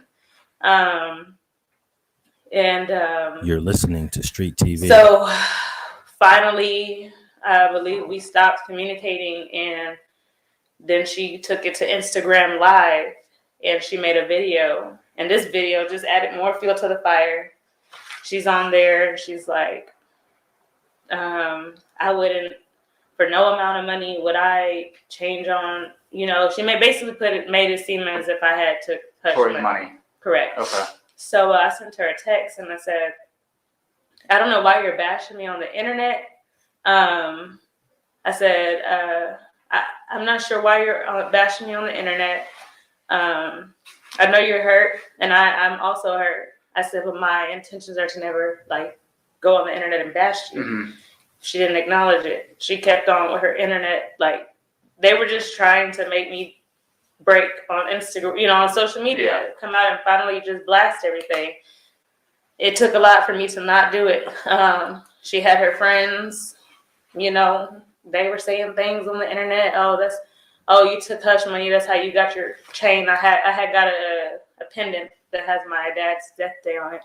Mind you, this pendant had already been purchased way before. It just finally became ready around this in August of that year. This pendant was purchased like in March, April, May, July of 2020 or June 2020 Okay. or before that. So her friend, you know, and we were all friends. So I know how Megan operates. This was basically something she approved for her to post. Oh, now you're delusional, you stupid bitch. Yeah, you must have took that hush money. That's how you got your little chain. It was a lot of evil things in that message. And So it sounds like your friendship completely. Oh, it was over. So if you ever thought I was now going to get on the internet and say anything to you, that's over. Well, so, I mean, this is a question that's going to be asked when trial comes around. And it's a question we want to ask you just so we can clear the air on this. You know, are you telling us what happened in that night, as you tell us now? Are you telling all of this to protect her or to get back in her good graces? Oh, not at all. My purpose of me speaking my truth is just to, I know this is obviously it's like a never ending thing, but I just want to free myself from this. Yeah. I tried to free myself a long time ago, but every time you turn around, she's making a song about me, making a diss track about me, talking about me. And see, that's the other thing that people don't understand. They think that we fell out behind Tory. It's not true. Had nothing to do with that. I'm not mad at her. I mean, of course, now it's like, damn, like my best friend that how could you do that to me? Yeah, this is all because of the aftermath of the shooting. Exactly. And how it was presented. That's why I'm so upset, because one, you didn't protect me. Yeah. Two, y'all were on the internet doing all this. Three, you called around Houston telling people that I took hush money and not to talk to me. Like, you're really trying to make people not like me. You know what I'm saying? For what? I was really a good friend to her. Recordings just got better. Hey, it's Dana from StreamYard. I'm so excited to announce that local recordings are now available on StreamYard. Have you ever done a recording where your guest just had So you think she was really upset that you wouldn't put out a statement to back her up on the internet, and then she felt that the only reason you would do that is because Tory paid you off. When in reality, your lawyer was advising you not to do it. And she knows that because my lawyer also made contact with her lawyer at the time, Alex Sparrow, and asked for her to stop. And they said, well, why won't she why won't she make a statement, you know? And he told her, well, your client's not pressing charges. My client doesn't want no involvement. So my other question to you, and again, I think this is something that will be asked on the road, is once the case was filed, I know we didn't get her to talking to you until today. Right. I just didn't want to. Why don't you tell us how you I just didn't want to be involved. I didn't want to voluntarily put myself in a situation, and this girl's not backing me up at all. She's not here for me. She has made it real hard for me in real life. You know, I just why? You're not protecting me. You're not doing nothing for me. Let them let y'all do what y'all have to do. You know, I'm never running away from No. it or like, you know, I'm ready for the facts to come out, you know, and that's the way they should get, not on social media, not piecemeal. not on social media. She has done a lot. She had made a dish. I'm not a person that likes to do the social media back and forth, but this has made me do it, and I hate that because that's not my character. Yeah. Mind you, I have run a business, so I can't just always do things like that. Like sometimes I don't even like to go around people because I don't know how they feel about me. Sometimes I don't even present myself as Kelsey because, oh, you're the girl that took hush money. Like I've had people come up to me. Right, I don't go to grocery stores. I've been to a dollar store and got pinned in a corner. People come up to me, yup, you took hush money. Like she has made it real difficult. And why? Yeah. I didn't betray you. Yeah. She's putting the word out that I betrayed her. That's not true. It was obviously the other way around. But this trial will be an opportunity for everybody to speak their truth. To finally speak the truth. And that's what I'm happy for. And that's the other thing. Like, you know, now I'll be able to really open up and help the public because now they're involved, understand why me and Megan are friends. Yeah. She's not going to hold herself accountable. She doesn't ever hold herself accountable to things. And Tory needs to be held accountable. And he needs to be held accountable too, both of them. And like I said, we could have went home that night. Yeah. We were on our way home. But she demanded the driver to take us back. And it wasn't because of a sandal. Tory was with Kylie still. Yeah. That's the real reason. She had, and I forgot to even.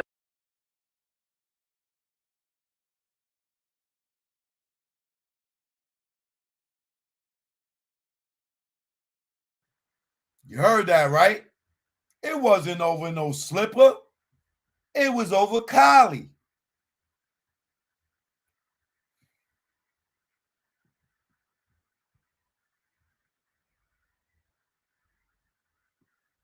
Run a business, so I can't just always do things like that. Like sometimes I don't even like to go around people because I don't know how they feel about me. Sometimes I don't even present myself as Kelsey because, oh, you're the girl that took hush money. Like I've had people come up to me.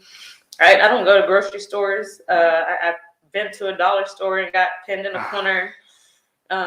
People come up to me, yup, you took hush money. Like she has made it real difficult. And why? Yeah. I didn't betray you.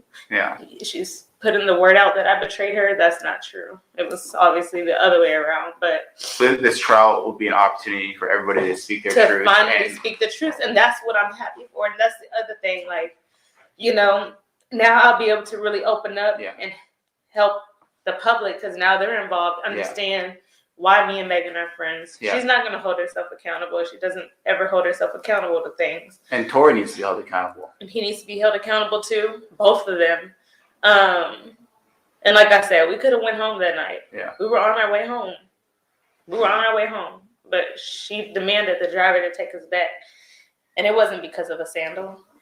Tory was with Kylie still. Yeah. That's the real reason. She had, and I forgot to even throw that part in.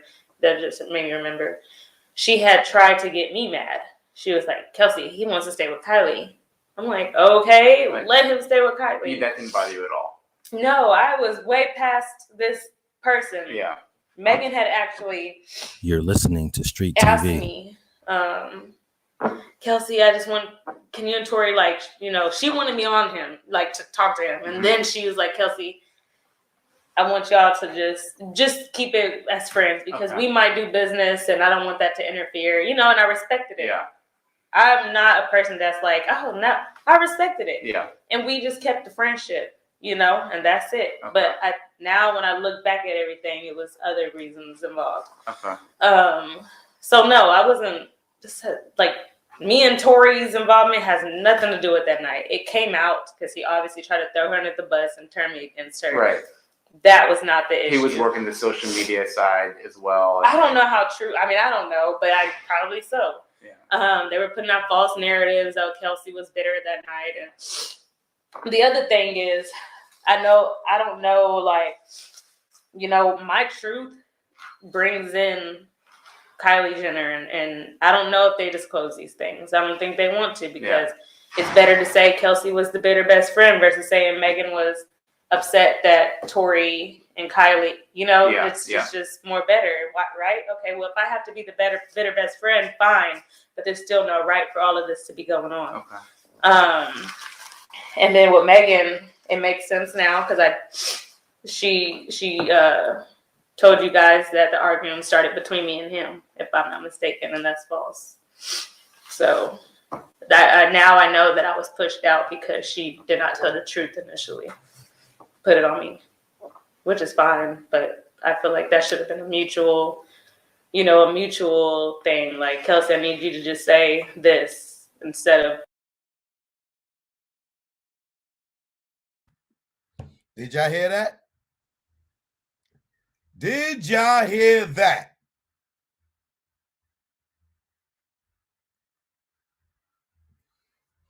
Let me bring that back for you.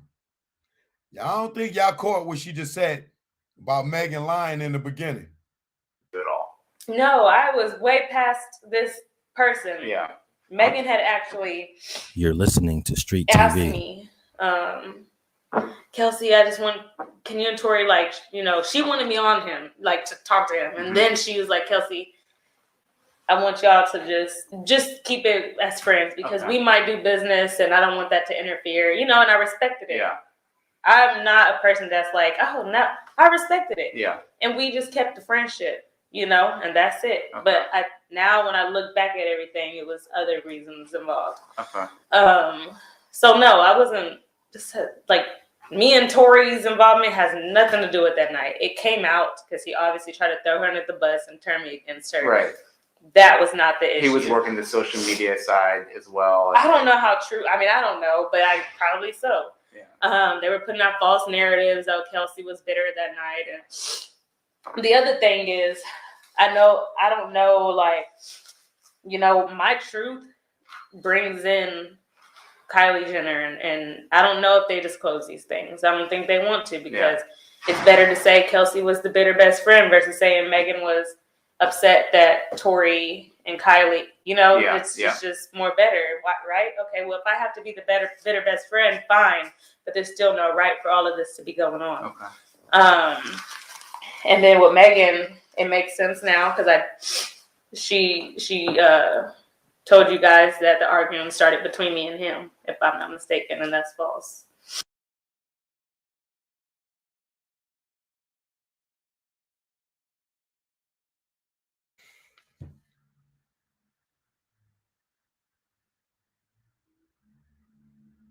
Y'all heard that? Oh, yeah, y'all heard that. Don't act like you ain't hear that. Y'all heard that. So that now I know that I was pushed out because she did not tell the truth initially. She know that she was pushed out because Megan did not tell the truth. What did I say at the beginning of this? Megan told Desiree and them some bullshit, or Kelsey was Kelsey has something to do with this, and this is why Desiree and them got you a ticket, got you out of there, threatened you about leaking the sex tape and all that other stuff, because Megan told what? Kelsey? So all y'all that's acting like Megan is credible, her friend is sitting here saying that she lied from the gate.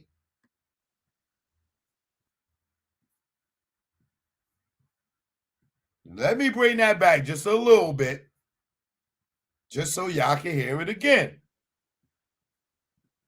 Now when I look back at everything, it was other reasons involved. Okay. So no, I wasn't just me and Tory's involvement has nothing to do with that night. It came out because he obviously tried to throw her under the bus and turn me against her. Right. That was not the issue. He was working the social media side as well. I don't know how true. I mean, I don't know, but probably so. Yeah. They were putting out false narratives. Oh, Kelsey was bitter that night. And the other thing is, I don't know, my truth brings in Kylie Jenner, and I don't know if they disclose these things. I don't think they want to because it's better to say Kelsey was the bitter best friend versus saying Megan was upset that Tory and Kylie, it's Yeah. just more better, right? Okay, well, if I have to be the bitter best friend, fine, but there's still no right for all of this to be going on. Okay. And then with Megan, it makes sense now because she.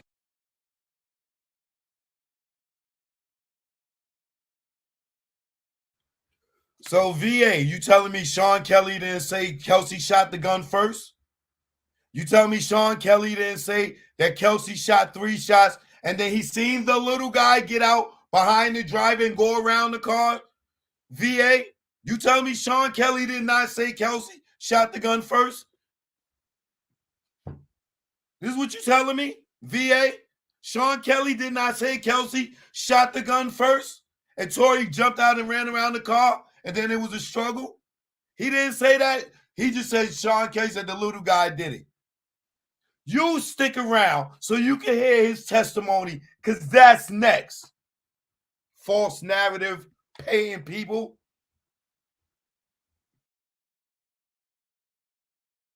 She told you guys that the argument started between me and him, if I'm not mistaken, and that's false. So that now I know that I was pushed out because she did not tell the truth initially. Put it on me, which is fine, but I feel like that should have been a mutual thing. Like, Kelsey, I need you to just say this instead of just blaming me. That's not right. So I think there's a lot of things that not everyone is privy to. When the trial concludes and when everyone testifies, there's certainly a lot of things that have been kind of leaked piecemeal out there, and some things are absolutely not true. Some things that I think still doesn't give everyone the whole picture of everything. I would say, just like everyone else, you always want to reserve any conclusions you have about what the people are saying.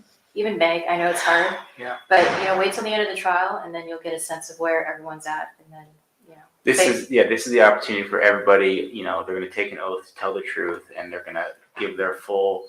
I don't even think they'll tell the truth under oath. Well, as long as we just when you're up there, I mean, I'm told I have nothing to hide or lie about, even if it's. Did y'all hear her say homegirl is not going to tell the truth under oath? Did y'all hear her say that just now? Did y'all hear her just say that just now? She's not going to tell the truth under oath. You heard that?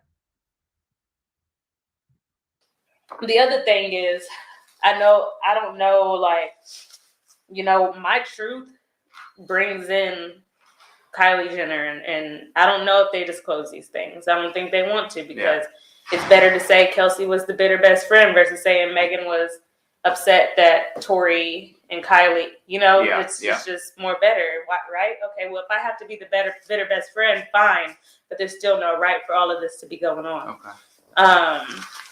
And then with Megan, it makes sense now because she told you guys that the argument started between me and him, if I'm not mistaken, and that's false. So that now I know that I was pushed out because she did not tell the truth initially. Put it on me, which is fine, but I feel like that should have been a mutual thing. Like, Kelsey, I need you to just say this instead of just blaming me. That's not right. So I think there's a lot of things that not everyone is privy to. When the trial concludes and when everyone testifies, there's certainly a lot of things that have been kind of leaked piecemeal out there, and some things are absolutely not true. Some things that I think still doesn't give everyone the whole picture of everything. I would say, just like everyone else, you always want to reserve any conclusions you have about what the people are saying. Even Meg, I know it's hard, but wait till the end of the trial, and then you'll get a sense of where everyone's at, and then This is the opportunity for everybody. They're going to take an oath to tell the truth, and they're going to give their full. I don't even think they'll tell the truth under oath. Well, as long as we just when you're up there, I mean, I'm told I have nothing to hide or lie about, even if it's something that makes me look bad. Nobody's perfect. You know what I'm saying? Like, and I think I understand why it's hard for you to, when you hear some of the stuff that Megan might say, to feel offended by some of the things that she's not including. But I'll say that, like I said, wait till the end of the trial. There's a lot of things that she's told us that's not out there. Okay. And just like everything you're telling us, it's not just going to be out there. That's the hope, certainly. How does this work? Because how it works is we are under a discovery protective order. Mhm. So the discovery in this case, interviews of witnesses, any evidence in this case is disclosed only to the parties that need to know, which is prosecution and the defense. So there's always stuff that gets leaked a little bit. Some of it's there's a grain of truth, but there's other stuff that's not included. A lot of other stuff that's not included, and that's deliberate because this case has to be tried in court, and that's it. Excuse me, should we further this conversation on or off record? That's fine. This is just to explain the discovery protective order, so it's fine. My other concern was I'm somebody who is very accessible because my business, like what I do, it involves me to be involved, you know? So that was my other thing, is just like this. I don't know how concerned anybody else is, but for my safety, I'm very concerned. Okay, and we'll have a discussion about safety concerns off the record because we have to go into more details about your lifestyle or things like that. Mhm. We have to make accommodations or figure things out. That's something we'll do off the record, okay? But I think for your purposes, just so you know, we are in the home stretch. It doesn't seem like that because it's been going on for so long, but we are, and all the truth will come out from every witness in this case to some degree. And so I think, you know, I know you have strong feelings about what happened, as you should, and everything you've said to us today makes sense. I think, you know, we want to make sure that there's some resolution for everyone involved, you included, not just Meg. Hopefully, you know, You're listening the to jury Street TV. sees the evidence, and hopefully there's accountability with respect to Tory, but we want resolution for everyone involved, including you, okay? But that won't happen until after the trial's done. It's understandable. I'm just ready to move forward. And Kelsey, and still let me fight just through the say media. we're so appreciative that you came out today and that you spoke to us. And I know it was hard to dig up these memories, but I appreciate, you know, you wanted to be accurate and you wanted to get everything right, and you're taking this very seriously. Yeah. So, And I don't think Megan knows, like, I never not wanted to not tell the truth, you know? But she has made it so hard for me. well, and the best time to do that is It's at the right time. here, right? Exactly. Or yeah, like social media. Yeah. This is Don. Can you guys hear? Yes, Yeah. Don. When does the trial schedule start and they called? So I think we're going to conclude the interview because we're going to discuss scheduling at this point. So anything else that you want to ask about the incident date? No, I have no other questions about that. So I think we can. Just note the time is being Yes, it is 12:58 p.m. All right.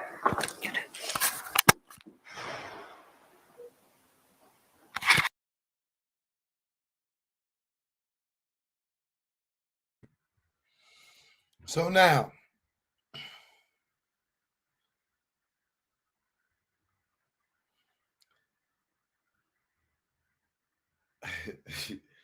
yeah, you know what? I'm going back to the jail call.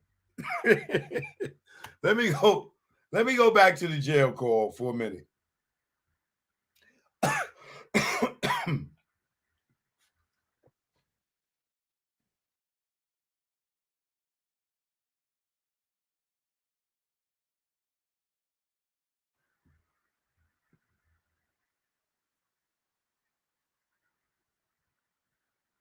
Now, all that stuff you just heard,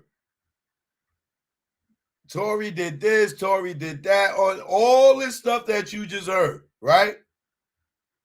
Just real quick, now listen to her talking to him from the jail.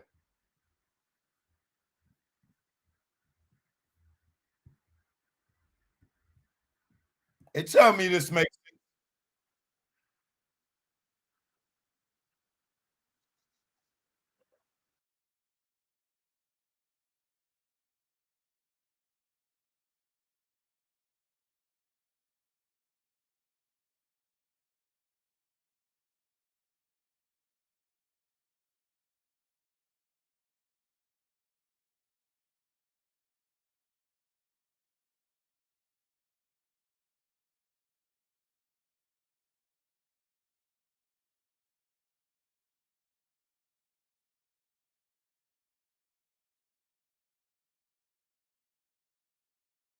hospital meeting. What hospital are you at? I don't know. Let me see. Cedar, something like that. Cedar. Bro. Cedar. Regardless, I know she probably never ever gonna talk to me ever again, but bruh, I just want you to know, bruh. Nigga, I was just so fucking drunk, nigga. I didn't even know what the fuck was going on, bro. That ass. I didn't even know what the fuck was going on, bro. Like that ass, nigga. I'd never do some shit like that, bro. Just that, nigga, I was so fucking drunk, nigga. I just didn't even understand what the fuck was going on, bro. Like, so whatever, bro. But regardless, that's not gonna make anything right, and that's not gonna make my actions right, bro. But I'm just deeply sorry, bro. I never even moved like that, bro. Like, never moved like that at all, bro. Like, for real, dog. I know. There's a lot that happens, but A whole lot, bro. Like, a whole lot, bro. I feel crazy, bro. But this day, like, what happened already, bro. I can't take it back, bro. I'm just telling y'all, I'm sorry, bro. Like, You're listening to Street TV. I think I was just too drunk, bro. You know what I'm saying? When I got to the house, shorty, like, all top niggas, they gave me like 5 shots, like, off the door, like, you feel me? So I was out of there, like, wasn't even there with niggas, like, you feel me? We was taking shots past that time. I wasn't even there with niggas, like, bro. I don't even remember what we was even arguing about, bro. Like, you feel me? Like, yeah, no, I was already fucked up by the time you got there, so I don't know how much. It's like, but tell me what hospital she's in. You're listening to Street TV. I just told you, Cedar Medical. Alright, you ain't got Corn's number, right? You ain't got my security number. Juan, I do have his number. Can you call this nigga Corn and tell this nigga, bro, you get a chance, bro, just figure out what you gotta do to bail me out this shit. Okay. Thank you, bro. I appreciate it. I'm sorry again, bro. Like, I think honestly, I think we're gonna try to, because obviously, like, the longer you're in there, the more hot it's gonna get, because it's already on. Like, there's no names released yet, but the report is already out. But like, out is what? What you mean out? It's on some app. Megan's team is on top of this. Yeah, but like, niggas don't. There's no way that Megan's on like the thing. What'd you say? There's no way that Megan's like on the thing. You're listening to Street TV. No. So far, none of that is there. But I mean, yeah, I don't think it's gonna be one of those. If anything, the only nigga that's gonna get this backlash is me. It's not gonna be her. But no, I'll let you know. Alright, it is what it is. Regardless if I get out of here today or not, bro, I just wanna let y'all know, bro. I'm sorry, bro. Like, I never did that shit if I wasn't that drunk, bro. Like, you feel me? Yeah. You have 1 minute remaining for this call.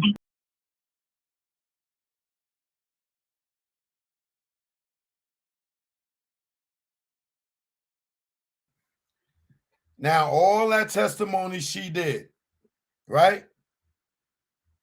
All the stuff that she just testified to, he did all the stuff. You tell me she talking to him on the phone right after the incident, that calm, cool, and they ain't got no beef.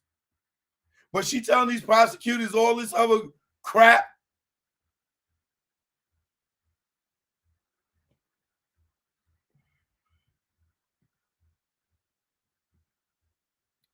Now, shout out to my man Alex too. You know what I'm saying? He did a great job covering this. A lot of this stuff I'm using from Alex that was on the panel with us under fair use, clearly. But I just don't understand how y'all just think that somebody could do this stuff so severe to a person and then they get on the phone and talk to them like they just, I ain't going to say like they had an argument. Like nothing happened.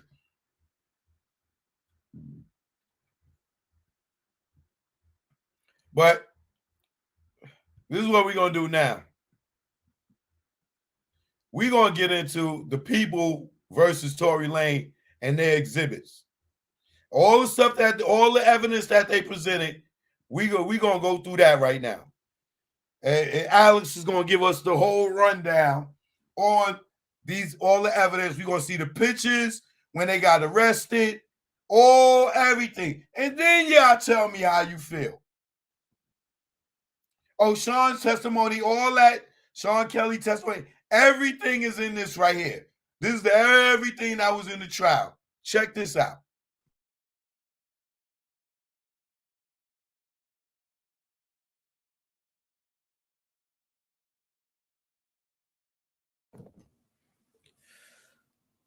Alex Alonso here, Street TV.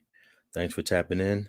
And what I got for you next is a video on all 47 exhibits that were presented by the prosecution in the case People vs. Daystar Peterson, aka Tory Lanez. Now, they presented 47 exhibits. A couple of those were, at least 4 of them were drawn. So it's actually not a complete 47 exhibits. And then there's one exhibit that was from a preliminary hearing exhibit. And we're going to start with that one. So here we go. What you're looking at now is a photo of Tory Lanez, and then there's a handwritten date, November 12th, 2020.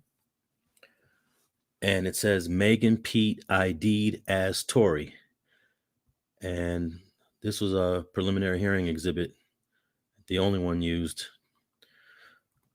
Exhibit number 1 in the trial was presented by the prosecution by witness officer Rogelio Diaz. He was the first witness for the prosecution on Monday, December 12th. And this is a map of Nicholas Canyon Road, where this entire incident took place. Officer Diaz testified that he responded to this location. And after he responded to this location in the 4 a.m. hour, 0400 hours, he found bullet casings on the ground. They found 4 bullet casings. That's bullet casing number 1. That's bullet casing number 2. There's bullet casing number 3. And bullet casing number 4. And all 4 of those photos are part of Exhibit 2. That would be Exhibit 2A through 2D. Exhibit number 3 is actually a pendant chain that belonged to Kelsey Harris that Officer Diaz found in the street on Nicholas Canyon Road. Exhibit number 4 is an acrylic nail that Officer Diaz found in the street on Nicholas Canyon Road. This actually ended up, they found out it belonged to Kelsey Harris. And it is believed to have broken off her hand during a fight, during some sort of confrontation that she had. And we heard testimony that she had a confrontation with Tory Lanez, but we also heard that she had a confrontation with Megan. Exhibit 5 is a photograph of blood in the street that Officer Diaz observed when they got on the scene on Nicholas Canyon Road.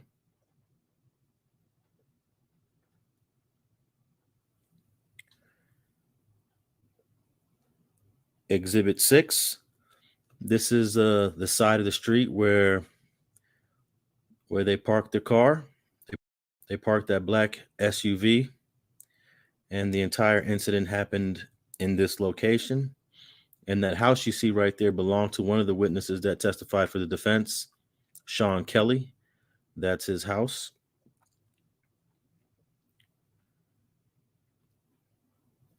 Exhibit 7. This is a house across the street where Megan Thee Stallion actually ended up crawling to and falling to the ground. You can see the address of that house, 1807. And she was in this driveway. And you can see a couple of these white cards in the street. They're supposed to be evidence markers but the LAPD didn't have proper placards. They're usually yellow with black numbers. So these are just pieces of paper that they use. They use field interview cards and bended them over to mark the locations of the bullet casings. Exhibit number 8 is a chain found on the ground that belonged to Kelsey Harris. It is believed this chain broke off during one of the altercations that she had. Exhibit 9 is body-worn camera footage of the LAPD, Officer Diaz, on the scene at Nicholas Canyon Road. And you'll see they're pulling out their flashlights and they're looking for evidence on the street. And this is when they find the bullet casings and the items that belong to Kelsey Harris. And I'll post this video in its entirety. It's a 2-minute and 40-second video that I'll post in its entirety for those who are interested in checking that out. Exhibit 9. And that was the last exhibit that was presented when Officer Diaz was testifying. Then exhibit 10 and 11 are the 911 calls. And I've posted that on a previous video if you're interested in listening to both those 911 calls. I also have the transcripts to those 911 calls that I'll post. I'll post on a link below. Give me about a day to post that, but I actually have all the exhibits posted on a link below for those who want to download them. So so exhibit 10 is 911 call number 1. Exhibit 11 is 911 call number 2. And those were presented in court by the prosecution without a witness, and the defense attorney stipulated on exhibits 10, 11, and 12. 12 is audio of the gunshots. That gunshot audio was recorded from indoors, a house on that block. And it did pick up all 5 shots. And that was posted in a previous video that you can check out. Then witness number 2 was Officer Sandra Cabral. And they introduced a few exhibits while she testified. And exhibit 13 was a map that shows the location on Nicholas Canyon Road and the way the car, after they left, after Tory, Megan, Kelsey, and Jaquan left, it's the path that they drove to Hollywood Boulevard and then the path that they drove going eastbound on Hollywood Boulevard towards La Brea when they got pulled over by the LAPD. And it shows here that they drove 0.8 miles, and that took approximately 3 minutes. So they got pulled over pretty quickly after they left the scene on Nicholas Canyon Road. Exhibit 14, it is a photo of a gun in the car that Officer Cabral testified about. She was one of the officers that found it. And there are 2 exhibits, 14A and 14B. 14A is a photo of the gun with all the items in the car untouched. And then they moved everything out the way. Looks like a napkin, some boots, and then they took another picture of the gun, 14B. And this is the green gun that a lot of people talked about. It turns out that it wasn't lime green. It wasn't bright green. It looks like an olive green gun. Exhibit 15 is a photograph of a white towel with blood on it. This would be the blood of Megan while she was in the car. And exhibit 15B is the same thing, same photo from another angle of the white towel showing Megan's blood. Exhibit 16, and this is still while Officer Sandra Cabral is on the stand. This is a photo of their suitcase with blood drops on it, and it looks like this is the back seat right behind the center console. And this was the luggage that they had at Kylie Jenner's house. This would have been the luggage that EJ moved from his car into this car. And Exhibit 16B is a photo of that same suitcase from another angle.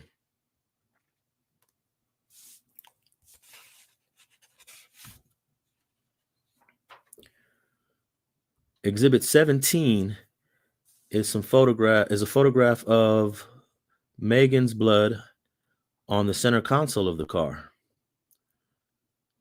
You get a little sense of what they were drinking. This looked like a Fanta and a bottle of water.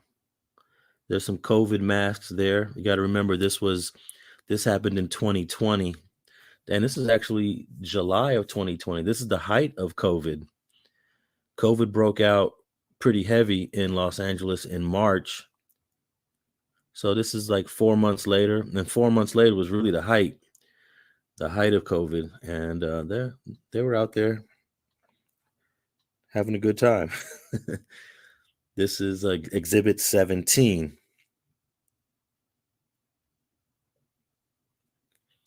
And then Exhibit 18 is a photograph of Tory Lanez at the Hollywood LAPD police station.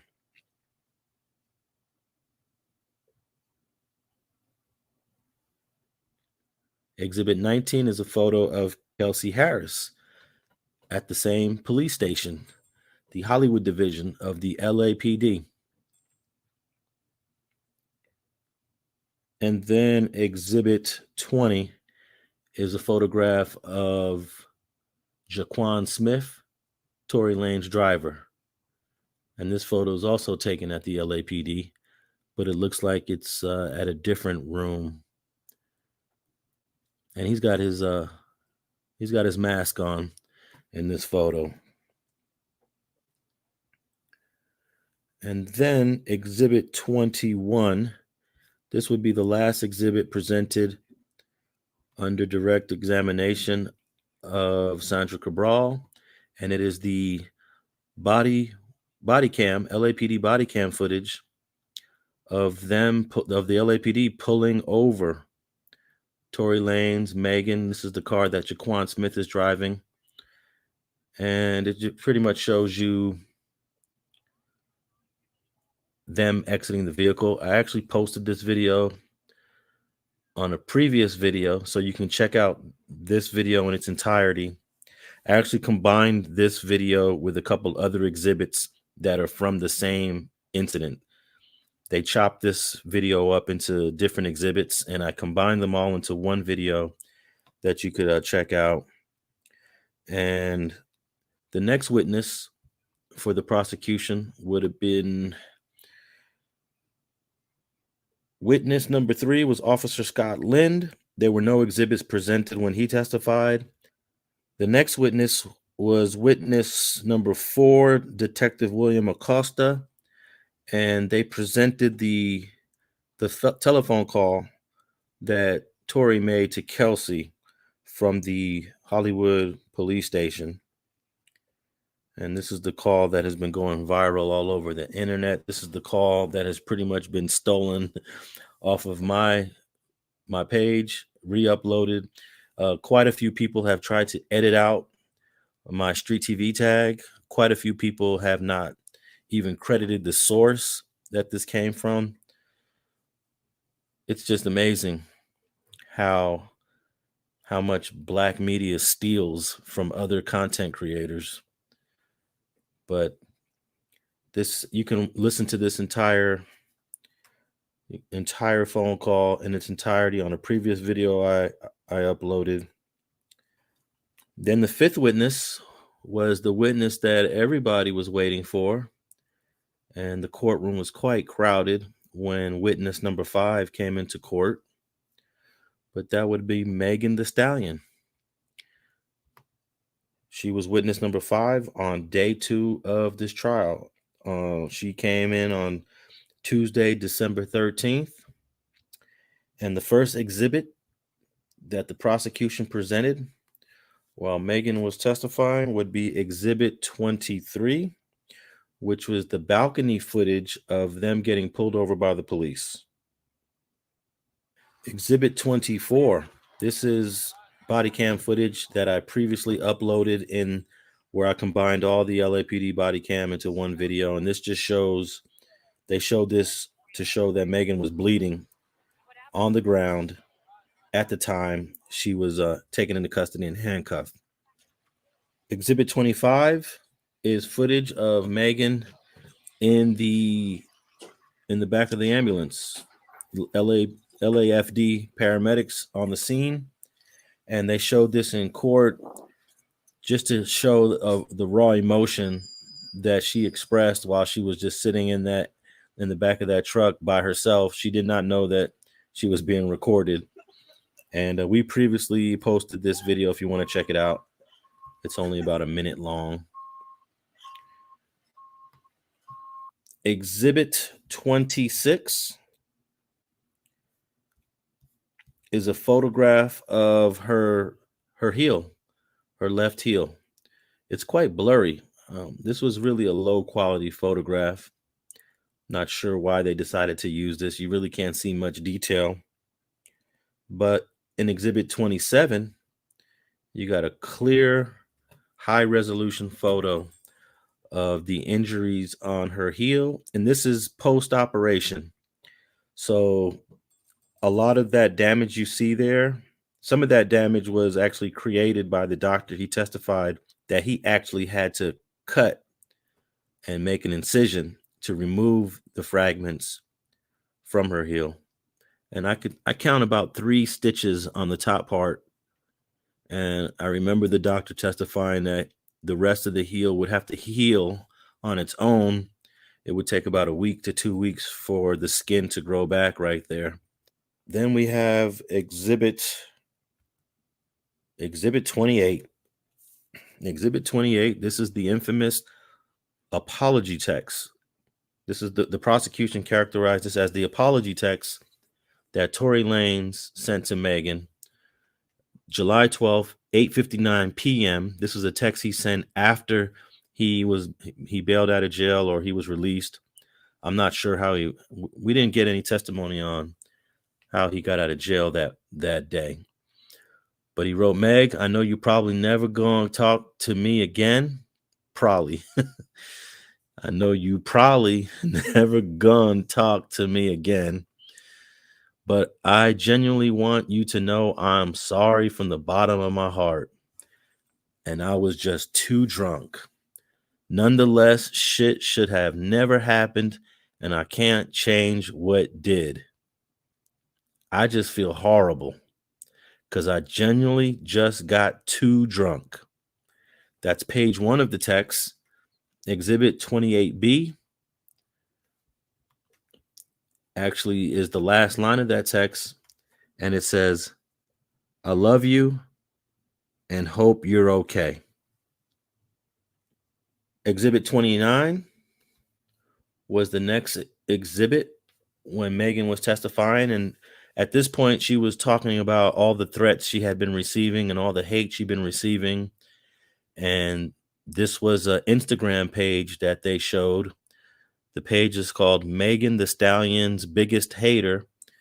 And she was testifying about how it bothered her, that how much hate she was receiving. And this particular post says Megan needs to be shot and killed.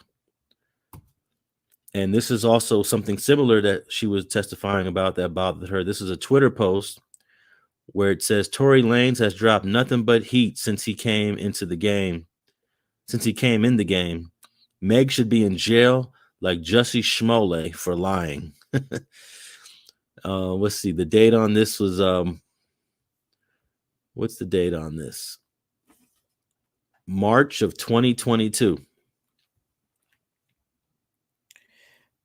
And Exhibit 31 was withdrawn, but those are the last exhibits presented during Megan Pete's testimony. And then the next witness, witness number 6, which would have been the next day on Wednesday, December 14th. That would have been day 3 of the trial. Kelsey Harris comes up on the scene. And the first exhibit that was presented to her was this text message. This is a text message that she sent to apparently she sent this to Justin Edison. And the very bottom says, "Help. Tory shot Meg, 911." This was sent on July 12th at 4:27 a.m. So this would just been minutes after the incident. And when they showed her this text, they asked her, why would you say this? Because she was denying that Tory shot Meg. She was saying she didn't see Tory shot Meg. She didn't know Tory shot Meg. So they asked her, why did you send this to Justin? And her answer was that she panicked and she just assumed it. Exhibit 33 is a photograph of her injuries.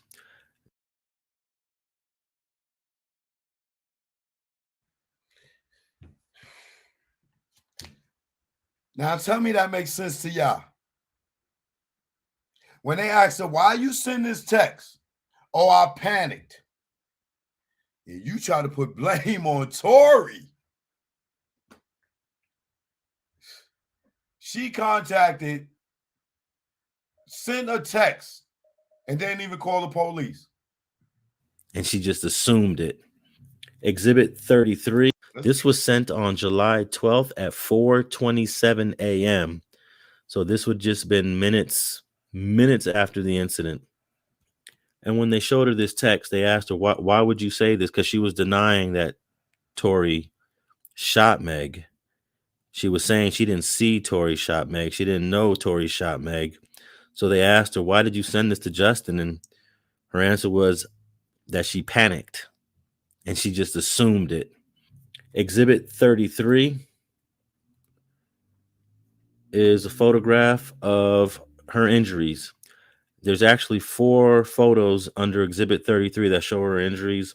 I'm not sure the photos really do justice to her injuries, but 33A is actually a long bruise along her left thigh that starts near the top of her thigh where that tattoo is. It goes down and it ends at near the knee. So I wonder what kind of injury was that? Was she getting kicked, or is that from falling on the ground? She said she didn't remember how she got these injuries, that she just, when she woke up the next day, she realized she was injured. So she didn't provide any testimony, any specifics to how she got these injuries.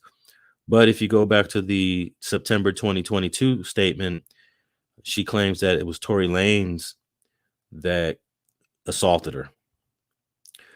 And 33B is interesting. She took a picture. These are all pictures that she took of herself. And in this bottom picture, she's showing the top of her head where hair was pulled out of her scalp. And then she has a bruise on her shin. This is Exhibit 33C. She took a picture of her arm. She has a small bruise on her arm there. And then 33D, I can see a bruise on this area, in this area right here. I'm not sure which part of her body that is. But those are four photos under Exhibit 33, A, B, C, and D.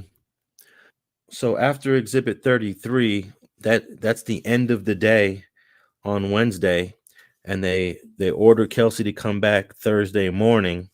And when they come back on Thursday morning, they actually take a witness out of order. It is the surgeon who did the surgery on Megan's foot. This would be witness number 7, Dr. Lee Haruno, Haruno.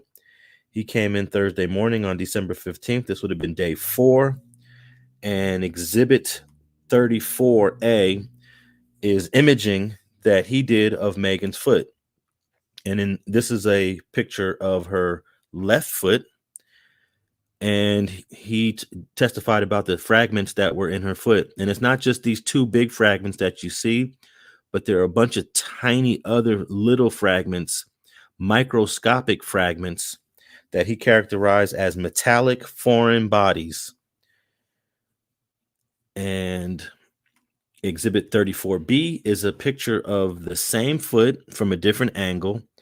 This is her left foot, and you see two huge metallic foreign bodies and a bunch of tiny other smaller particles which came from the same object. And then 34C is another photo of the same exact foot from another angle. I think this is a cross-section angle, and those two white parts are the same bullet fragments from 34B and 34A that I just showed you. And then 35A is the right foot. There are smaller fragments in her right foot by the heel. And then Exhibit 35B is another angle that shows the bullet fragments near the heel below the ankle area of the right foot. So there's no doubt that Megan Thee Stallion was shot.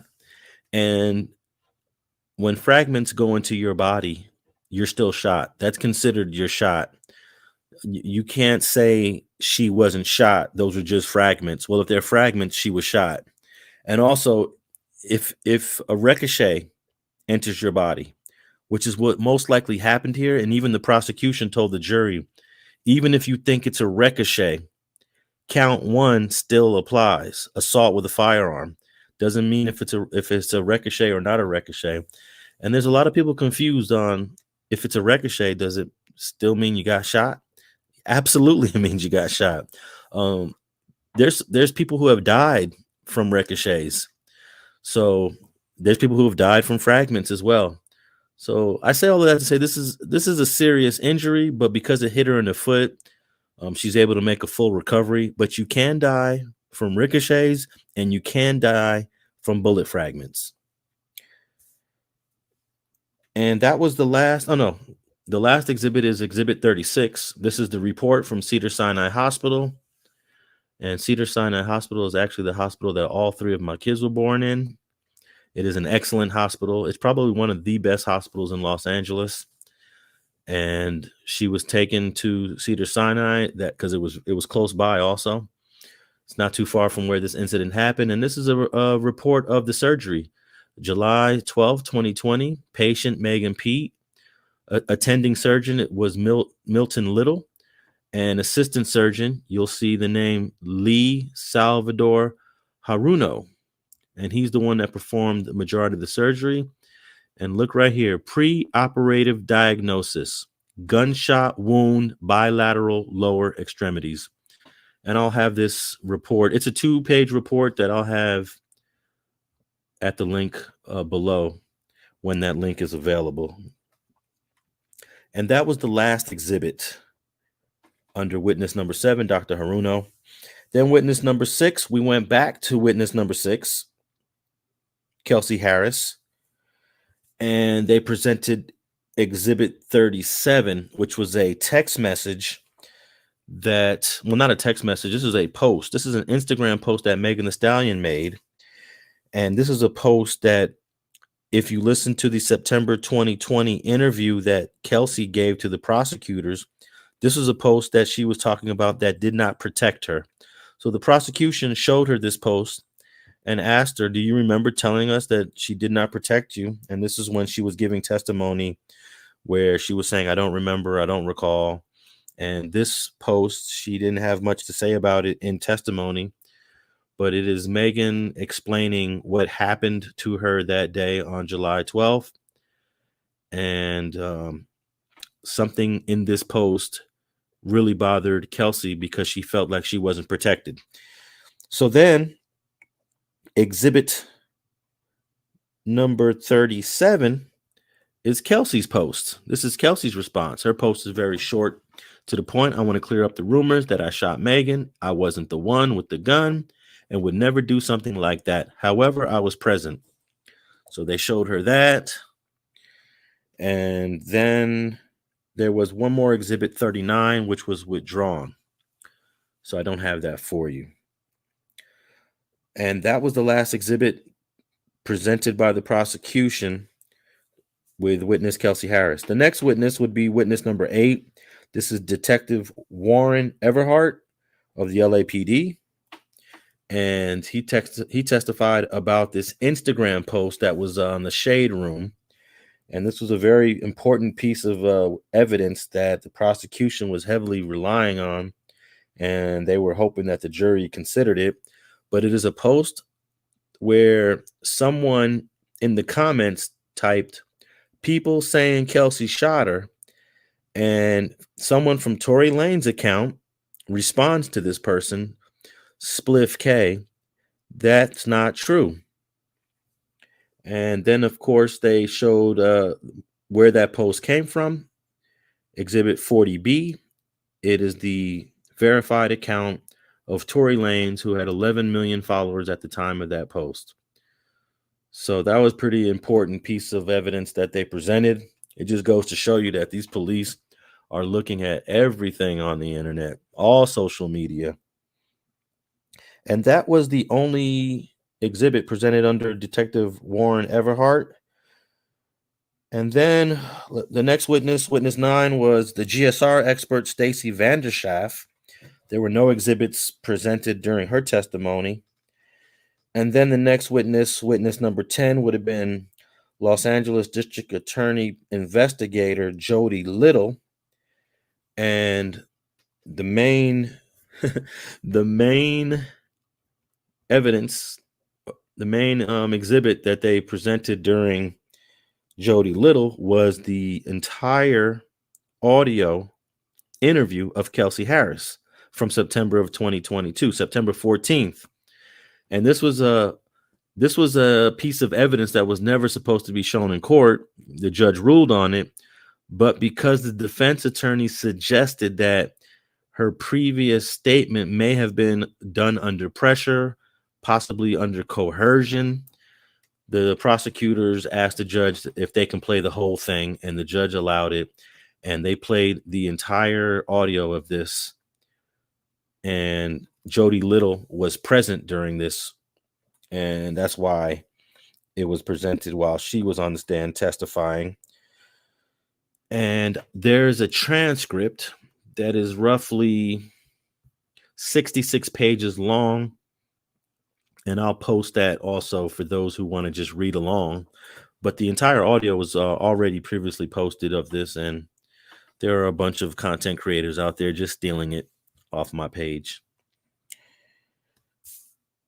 The next witness, witness number 11, was the firearms expert, Mr. Rathanon, and there were no exhibits presented while he was testifying.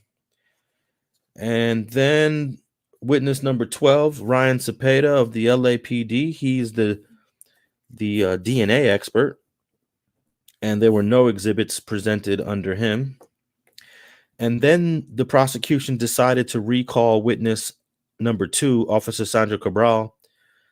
And this is now day 6. This is Monday, December 19th. And the first exhibit presented under her recall testimony would be Exhibit 42.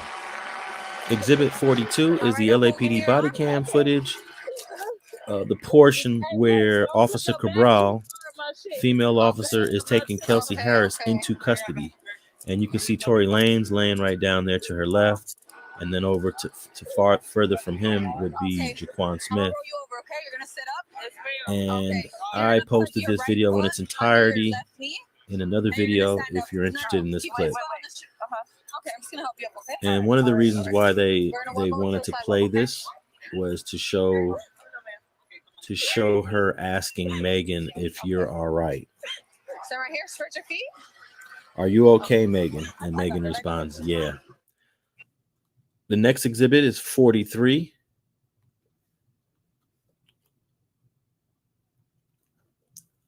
And it is also over the LAPD body cam footage from another officer at the same moment where Kelsey Harris is walking by. They pick Megan up and they walk her to to the corner. Exhibit 44 is just a photo of the running board on the side of the Escalade that they wanted to highlight. Now remember, this is Officer Cabral testifying on recall. So that means that these are points that the prosecution wanted to emphasize that they didn't the first time. The importance of the running board is because we heard testimony from Megan that Tory may have been standing on something that elevated him. And then if you listen to Kelsey Harris's interview from September, she says something similar. So the prosecutor wanted to show the jury that, hey, this truck has this running board. For those of you who are confused on how can someone be standing elevated, I even think that Kelsey may have said something like it seemed like he was just up in the air elevated in that previous interview that she gave, which I have posted that you can check out. But that's exhibit 44, just to show the running board. But if you notice, you can look at the seat and you can see some blood. That's Megan's blood on the seat there behind the driver's side, which I find interesting because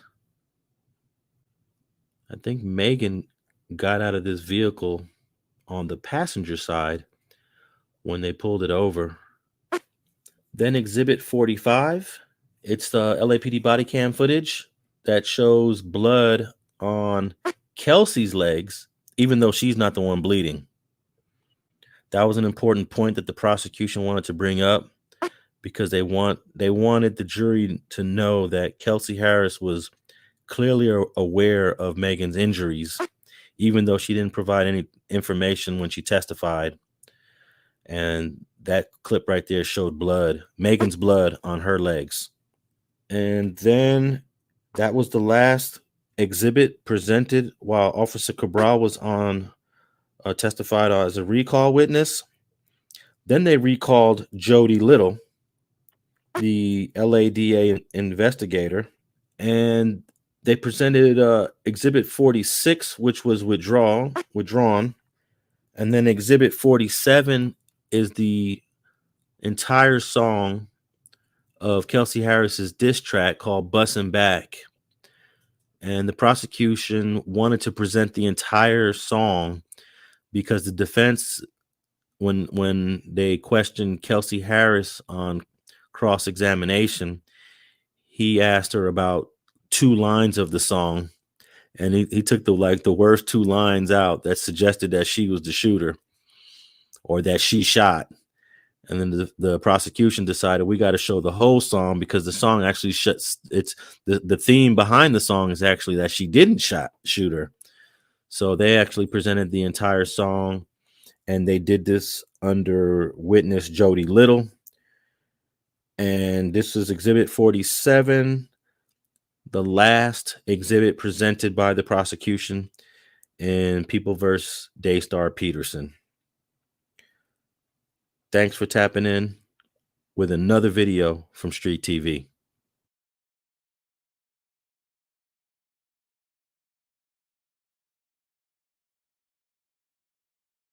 Shout out to Alex for the great job. Appreciate you. Y'all follow him on Street TV. All right. Now, with all that evidence, y'all don't see all these contradictions, man. Did y'all see Megan with a knot on her head? Did y'all catch that? Megan having that big knot on her head. Did y'all see that when she was in the ambulance? So Tory beat up Megan and Kelsey too.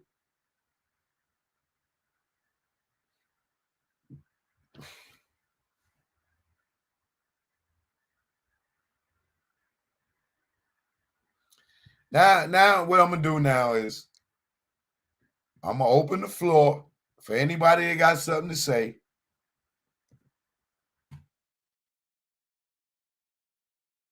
Got something to say, now is the time. Will forever hold your peace, because I won't be talking about this any much longer until Tory Lanez get an appeal or something like this. I mean, something like that.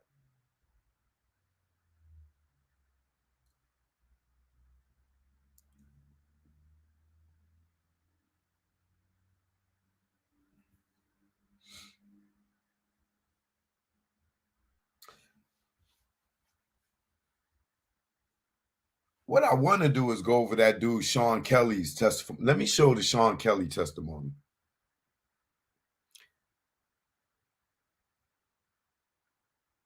I think I did that. Milagro. I think Milagro did that. Hold on. Let me see something.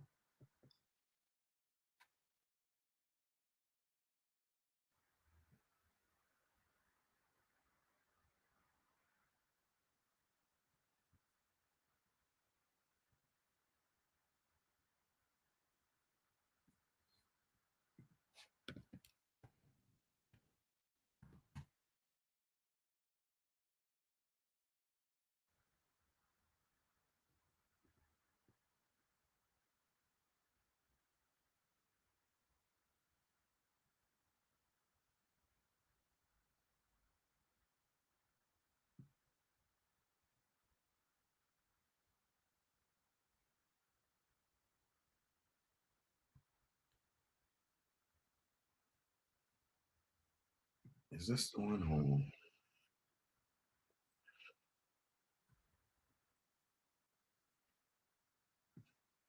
Oh, hold on.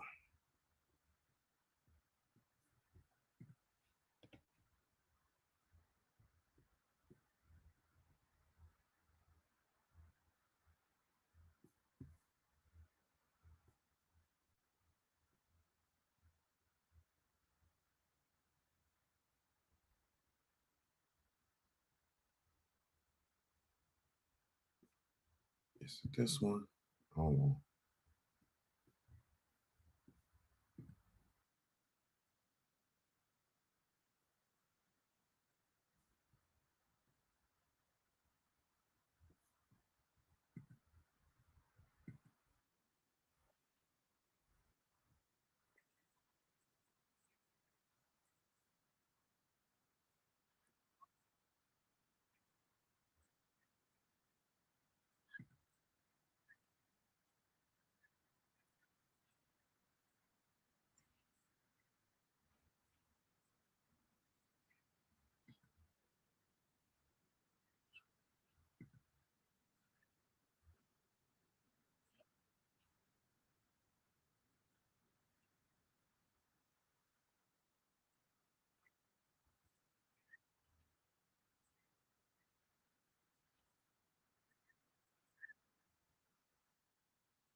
All right, yeah, it is in here.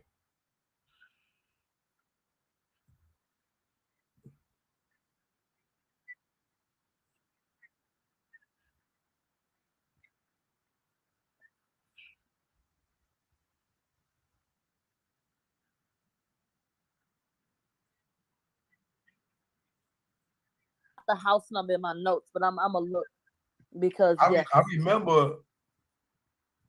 You know what? I probably could pull it up. Let me see. yeah, it's on that that it's on that same damn street we've been talking about, the whole time. Nickel. And the shots fired on this little ass street. Everybody came out. Jeep is Yeah. that. Yeah. That's what it looked like. Oh man, it might be this one. It might be that one, but I'm gonna try to see. That is the one. I'm trying to see the number. No, because they drove. No, it's not that one, but that's what it looked like. And they said, Judge, if we can find him, can we bring him in tomorrow? Yes. They said, but if he doesn't show up, can we bring him up later? And they said that's something they'll have to, agree upon. If Justin will be able to come back in after everyone's done, if they can locate him. And that should be it for the prosecution. And then for the defense, all that I'm aware of is Mr. Kelly, which I know they brought EJ out today, and then they'll do Mr. Kelly. And I know they probably got more than 2 witnesses, but I'm not aware of who else they have on their list. Is Tory going to testify? People have been wondering. I have not heard anything about him testifying, but I don't know. I think he needs to let them just finish what they're doing, finish making a fool of their damn self, and not say a word before they try to trump him up on something. They tried to add bribery charges today. Yeah, I heard you mention that they tried to charge him with bribery on Kelsey and Megan. Yes. The Where's judge denied it. Because they say that Kelsey gave testimony from September 14th that is unreliable, that he tried to ask them for $1 million. They wanted to bring bribery charges up in that regard. The judge denied it promptly. And y'all just kept on working together and moving for Trying to smoke him out. Mm-hmm. You know what I'm saying? They put it out. Who else?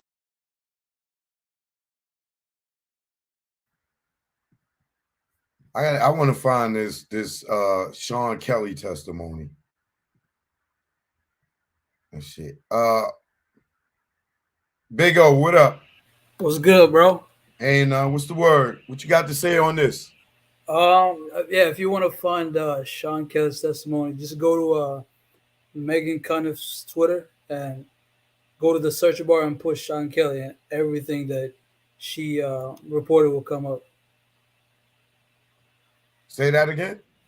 Megan Cuniff, you know, the reporter that reported the guilty verdict? Oh, yeah. Okay. Yeah, go to her Twitter and push, in the search bar, in her Twitter profile, there's a search bar that you can use like words to search all her tweets. Push Sean Kelly and it'll come up. All right, hold on, let me see.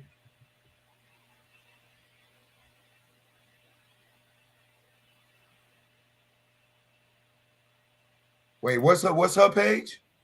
Megan Cuniff. Megan Cuniff.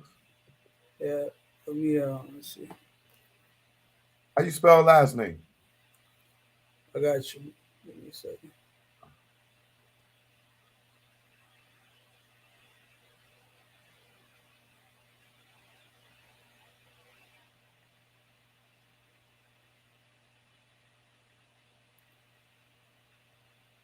Oh, I think this is it. Hold on.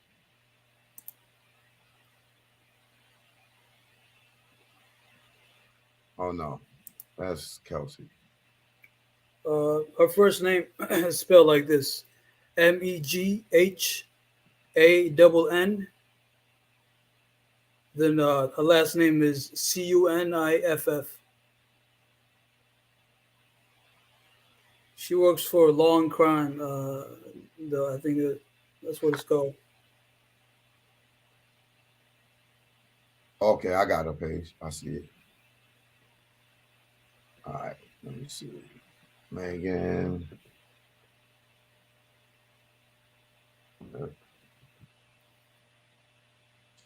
Kelly.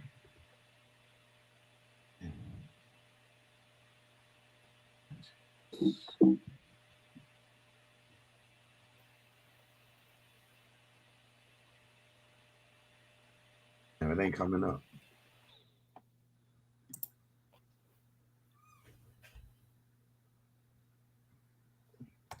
Oh.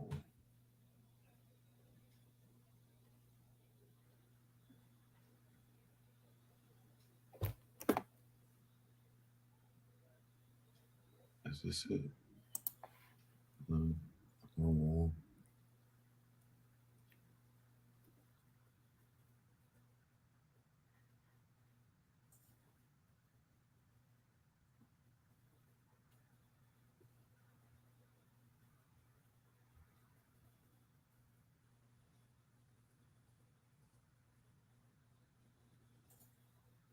Okay, I got a page. Let me just find the Sean. Oh, this is it?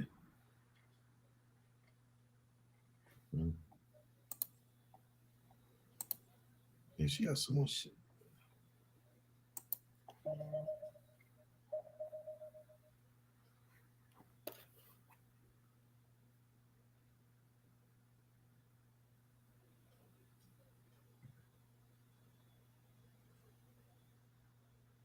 What's this shit?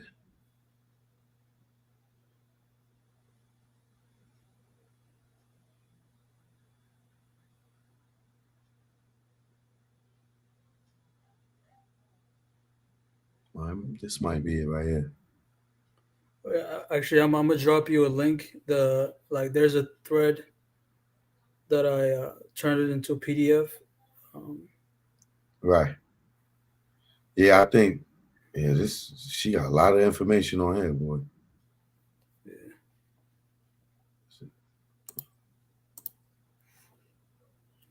But yeah, that guy is all over the place, bro. The Sean Kelly guy, right? Yeah. At Yeah, first he said, he saw two women fighting. That's Megan and Kelsey. After a beatdown, one girl went back into the car, and he started seeing muzzle flash. right.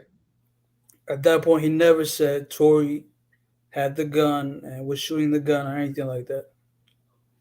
Right. And And he now said like after like 3 shots, then he seen the little guy get out on the behind the driver. he never said that in the first statement. That's what's crazy, bro. He never said that. He never mentioned Tory with a gun in his first statement. That's like a big. That's a big event that you have to tell him, bro. If a police officer comes to you and said what happened, and you tell him two women fought and the woman shot the other girl, and you leave out Tory, that tells me he might be compromised. Like the prosecutors might have, because he would have been the first witness for the prosecutors if if he actually told them that he saw Tory shoot and Megan fell. That's simple. That's simple Yeah, right there. that he would have been the prosecutor's star witness. The defense would have been calling No him. doubt. They might not even need Meg, bro. They might not even need Meg on the stand. Sean Kelly would have sealed the deal. Yeah, I agree with you on that. Damn, I know I got it somewhere, man. With I think Milagro, I think I played it with her when she played Sean Kelly's testimony.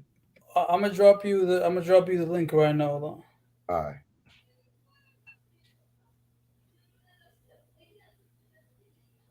My friend told me about healthcare.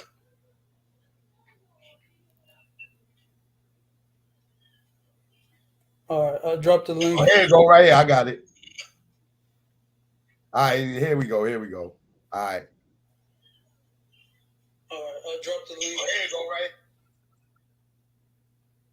All right, yeah, here you go right here. I got it. Shout out to Milagro. And I'm using this under fair use as well.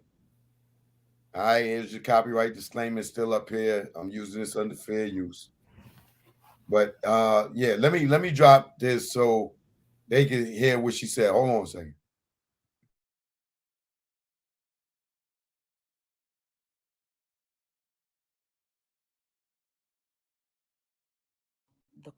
the house, and I see my balcony. And he pointed to his bedroom, and then he pointed to the two windows facing the street and like where the sun was and all of that, what the son's room was. And he said, then in the balcony right there that I came out on. And so I noted that that was a great view, in my opinion. They said, could you tell us if you saw a vehicle when you awoken? And he said, yeah. And they said, could you indicate what a vehicle was? He said, yes. So they show him a photo, and he literally draws a square that would represent the car. And the way that I can describe it to you is that the car was headed west, so going this way, and it was up on the curb. You know how you kind of pull up on the curb so you're not in the street? You got to remember these are narrow streets and stuff. So he described the car as being up on the curb pretty much. Okay. They said, when you heard the noises and the arguing, then what happened? He said, I looked through the windows and there were two girls. He said, I saw two girls arguing. And he said they were standing next to the car on the right side of the car. So this would be the passenger side of the car, and that the doors were open. If we pause right here, is that what Megan or Kelsey said happened? And that is where your fucking problem lies. Megan said that that boy, as soon as she got out the car, Kelsey said when she got out the car, no sooner than she got the car, she heard gunshots. They both fucking lied. Because at the end of the day, this independent witness who is from the UK says that, listen, I looked, I heard arguing. I go, look out the window, can y'all leave? And I, kind of look a little bit more. And they fighting. So when did that happen? Miss Bump. I bumped a bitch. Okay. And so when you heard the noise, then what happened? So I looked through the windows and there was two girls. I saw them arguing, standing next to the car on the right side of the car. The doors were open. He said, I opened my doors and I stepped onto the balcony and they started fighting. Pulling hair, hitting each other, quite violent. Quite violent is what he said. He said, I only saw two girls. And then I saw a tall guy get out of the driver's side. One big, one small. Yeah, he said he was in all black and he was black, okay? And he was a larger gentleman. So if we pause right there, pulling hair and hitting and shit. So all of this conversation about Tory whooping her ass and pulling on her neck, and that's why your chain broke, and that's why you got these scars, and that's why you got a patch in your head and your nails broke. They trying to put that on Tory. But this witness saw you and Megan fighting, okay? Kelsey is 4'11", Megan is 5'10". Yeah, for a And he while. said they'll find for a while. Milagograms@gmail.com if you want to do Zelle. So he said my son came out and I talked to my son. He said the next thing I saw was the driver intervene, and they were all fighting for a while. He said I told my son get in my bed. He said they kept fighting. He said they separated and that Megan got into. He's describing Megan, so I'm gonna say their names as per who I think he was talking about. He said she got into the passenger side of the car and they were still fighting. They said she just kept kicking. Yeah, so I'm imagine her just kicking Kelsey, kicking Kelsey. He said all I was seeing was her legs kicking her. And they said, for how long? He said, I don't know, several minutes, several minutes. He said, I was still on the balcony. He said, and nothing was in my way. Like I could see them. He said, I could see them from the top. I wasn't looking directly at them out of eye, but I could see them basically. They said, did one female leave? He said, no. He said, I saw one girl go to the car and then I saw what I thought was fireworks, but now I know that it was a muzzle flash. So that's what he said. He saw a muzzle flash. They said at the same time, at the same time, he said Tory got out and was yelling. He said he got out and as they yelled, and then all four of them was right there. And he kept saying this was happening so fast, it was happening so fast. So he said he got out of the passenger side of the car. This was the side he said Tory got up. He said, then I saw flashes, I saw gunfire. He said that he had spoken to police about 3 times, and the first time was that day. He said it was a lot of cops that he spoke to, and he spoke to a sergeant, the DA, and the investigator, and then a prosecutor's investigator. They said, you saw the muzzle flash? He said, yes. And then they said, where? He said, I saw the muzzle flash closer to the girls. They said, is that the same lady that you saw fighting the one who the flash went off by? Yeah. They said, and she was just kicking. He said, I heard the gun go off, and they were still fighting. He said eventually the girl, and this is what they said, he said the girl that got beat up crawled and went across the street. So if everybody that think that Kelsey got beat the fuck up, baby, that is not what the man from London said. He said that baby girl, big ass, she didn't got beat the fuck up. So they said, did you hear dance bitch? He said no, he did not hear that. They said you were interviewed about who had the gun, and you were asked, how many people had it. He said 2 people had the gun. That's what he said. He said who had it initially. He said the girl. I only saw flashes from the girl, but they was all fighting. Who was fighting with the other girl? Okay, and then and I'm gonna put the camera on this young lady right here so she can tell y'all. But when I get through, she can give y'all her perspective. After the flash, they said Tory was shouting and everybody was fighting. It was just making a lot of noise. They said, did you see the gentleman run to her? And he said, no, he ain't run. He got out the car. And so, that he kind of walked over there. He wasn't running like that. So there was a couple of objections, and they felt like the defense was leading him. So he had to rephrase his questions. They said, did you say that the person who the muzzle flash went off by was the one with the gun? And they showed him his statement, and he said, yes, that's what I said. They said, who did you describe the shooter to be when you spoke with everybody? He said, one of the girls. They said, did you see the shorter guy do anything with the girl who was shot? And then, did you get an answer to that question? Because they moved on.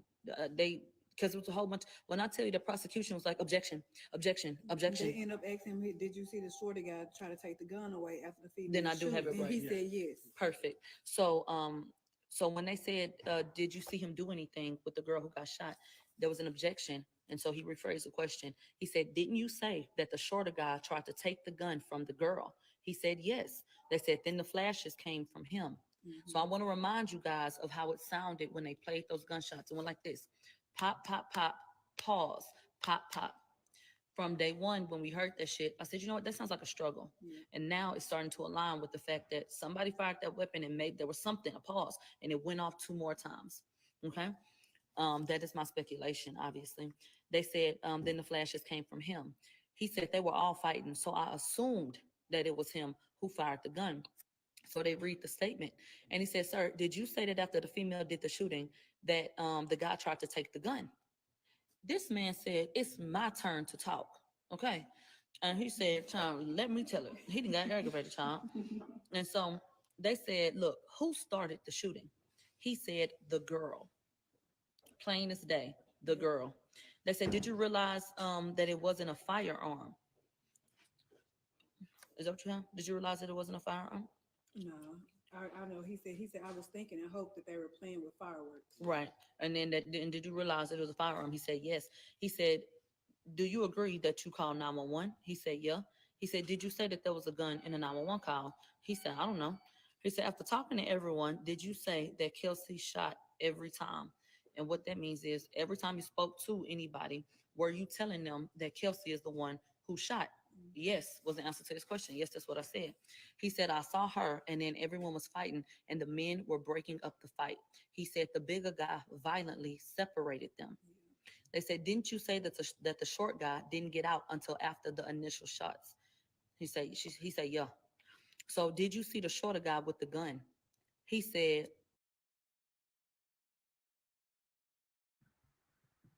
Now, don't that make more sense to y'all? Dude, she said, oh, Quan came and picked me up like a dog, this, that, and other. Tory's trying to break up the fight. Quan's breaking up the fight.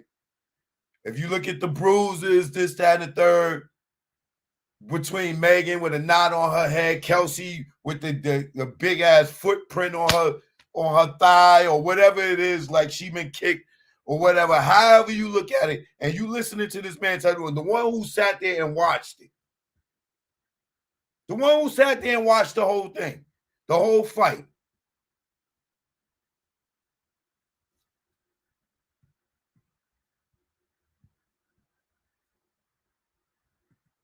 what I said. He said, I saw her and then everyone was fighting and the men were breaking up the fight. He said the bigger guy violently separated them. They said, didn't you say that the short guy didn't get out until after the initial shots? He said, yeah. So did you see the shorter guy with the gun? He said, yeah, well, I didn't see a gun. He said, I did not see a gun. So they said after shots were fired, he got out and he was fighting both of the girls. That's what he said. They said on the date of the incident, did you go downstairs when the police came? He said, yeah. He said, I spoke to the police about 15 to 20 minutes after the incident and they kept asking him, were you being truthful? He said, yeah. He said, you said the two women were fighting and the man separated them, right? He said, yes. So they go to the bench to talk. They come back. They said, when you spoke to officers, you were being honest, right? He said, yeah. And he said, I saw the girls fighting and I saw the girl with a gun. Let me stop right here and just say, he contradicted himself a lot because how did you see the girl with the gun if you didn't see nobody, if you didn't see a gun? You understand what I'm saying? So it was like, child, did you see a gun or did you not see a gun? But he is adamant about the fact that the girl was fighting and that the girl had the gun first and that Tory was in the car when the gun started going off. That's what he said. They said, did you talk to Detective Stogner? He said, yeah. They said, did you describe the incident? He said, yeah. They said, did you tell Stogner who was fighting? Objection. He said, I remember speaking to the DA, the sergeant, the officer, and they said, were you being honest when you spoke with them? He said, yeah.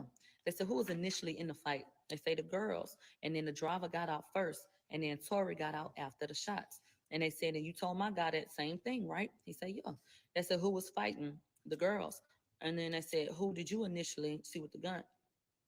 Who initially had the gun? You saw the girl with the gun, right? He said yes. They said, and then Tory got out after the initial gunshots were fired to break it up. He said yes. They said in the driveway, the three of them were beating the girl. Listen to this. They say when Megan crawled over to the adjacent driveway, he said the three of them, that would be Kelsey, Quan, and Tory. He is accusing them of beating Megan to the point where he thought that they would kill her. He said that Megan was in the fetal position and that the bigger guy said the police coming. He said they picked the girl up and I thought that they was going to throw her in the motherfucking water. He said if they would have thrown her in the water, it was 12 to 15 feet deep. And he said, I thought that that's what they was about to do. I thought that they would kill her, but then they put in a car and drove off. That is why I made the comment about the way that we're viewed. That is why. It sounds like to me they picked her up, and maybe you assume because it was niggas that they was finna throw the bitch overboard and try to kill her, but they went and put it in the car. So what made you think they would throw her in there? Did they walk over there and try to throw her in there, or did you just see them pick her up? Okay. So they put in the car and drove off. He said,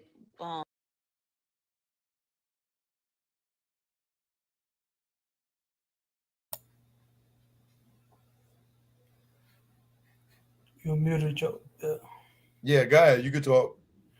But yeah, you hear that, right? So Yeah. he's basically, man, contradicting himself. But I think the prosecutors found like a loophole for Sean Kelly where he doesn't have to perjure himself from the testimony he gave the night of.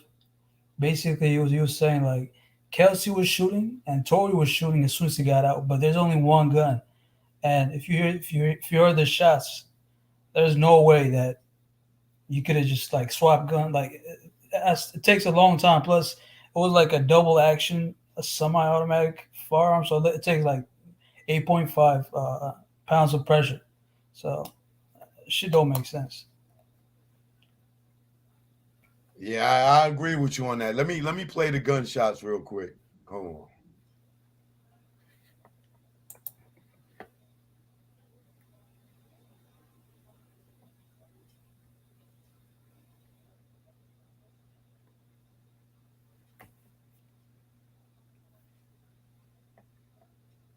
Hold on, let me see here. Where's this gunshot audio?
Now listening to them shots, you're not gonna tell me Tory got out after this guy's saying the girls shooting first, right?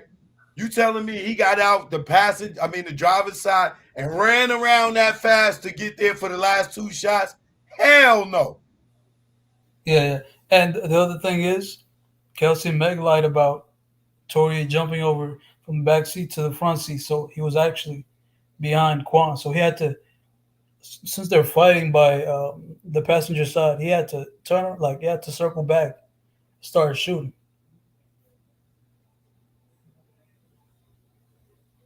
You're muted.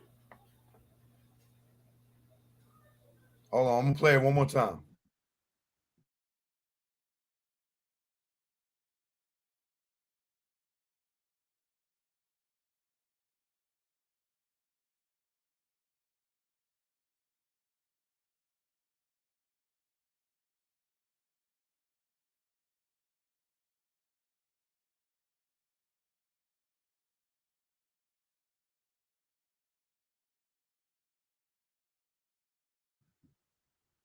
The weird thing about that audio is why you don't hear nobody yelling, screaming, arguing, fighting, nothing.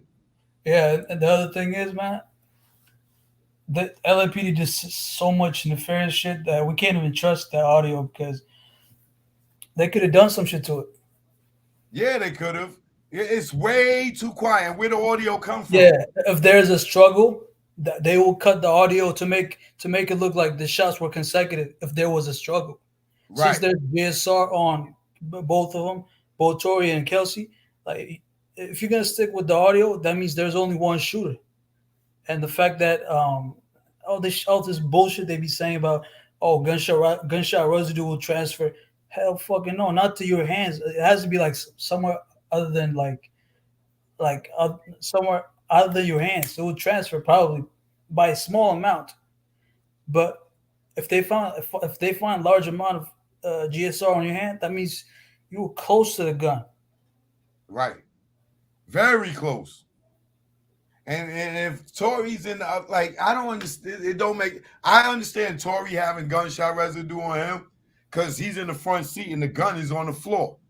Yeah, the only thing that makes sense is either Kelsey was shooting all five of them, and Tory was just trying to prevent it. He never had the gun, but at the same time, like you hear all this shit.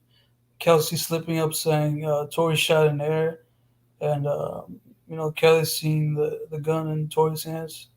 So a shit show. You're muted.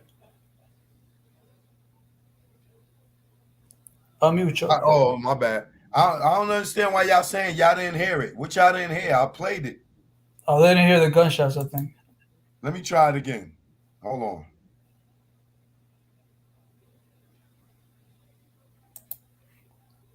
Go to Street TV if you want to hear it. You got it all.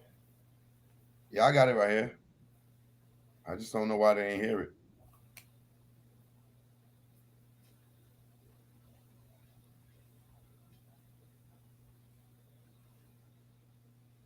Hold on. Let me mute this so y'all get.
Okay, y'all heard it that time? All right, yeah, they heard it. Cool. They got it. But you heard that, right? Yeah, like that's not enough time for him to run around the car and they go through a struggle for 2 more shots. It don't make sense. Yeah, and it sounds like a female shooting. Like there's like a delay. Like I don't know if it's because the gun type, but yeah, the squeeze. Yeah, and then the shots is like pow, pow, pow, pow, pow, pow. A nigga's gonna be like, pow, pow, pow, pow. Exactly. Like ain't nobody pow, pow, pow, pow, pow, and you shooting at somebody. Like she's shooting so slow. Like what is Megan doing with those slow ass shots? Or if he's shooting those slow ass shots, a dude's gonna be like, baka, baka, baka. Like ain't nobody pulling the trigger like this. She was here, dance bitch dance out of nowhere. Yeah, that part too. That's what's crazy. Like real victims don't add no bullshit ass stories like that. That's what caught me off guard. I actually believed it at first, but then I heard that bullshit. I was like, "What? That's something ain't right." Now let me show something. Let me show something real quick. Hold on, because this right here will give people a better perspective on who they dealing with. Damn, matter of fact, you know what? It's on this page.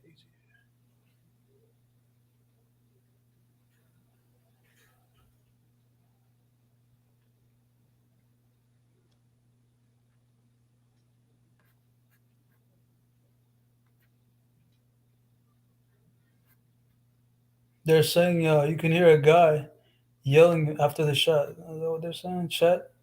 I don't hear a guy yelling. I don't hear Yeah, nothing. I don't know where they're hearing that from. Damn, what's this? What are you looking for? Hold on, I got you.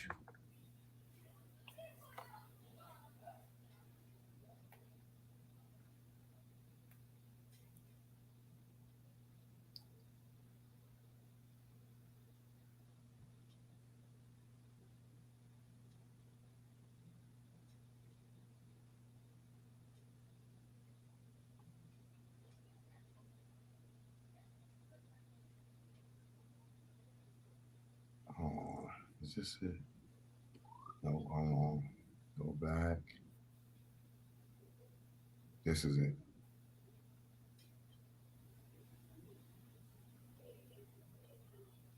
Now this is the hold on.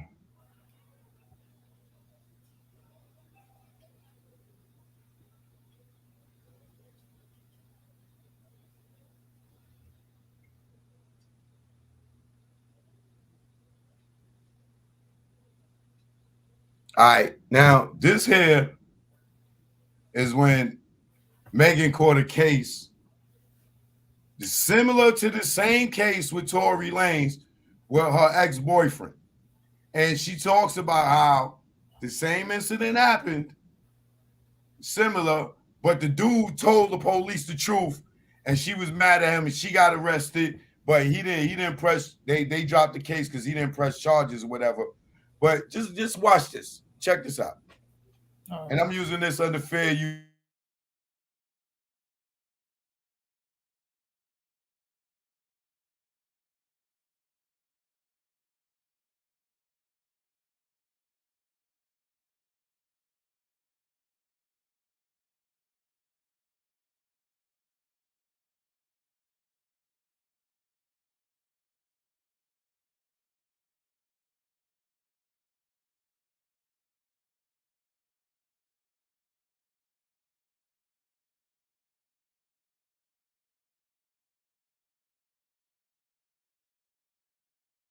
Really ready for some bad news about me, and it's crazy.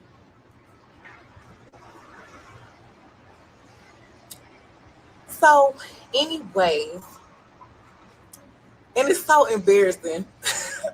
It's so embarrassing, but I'm a real song good. So, I saw my fucking ugly ass mugshot. Oh my god, my mugshot is so terrible. It's so horrible, but you know, it is what it is, and sometimes you just really gotta back up what you be about. So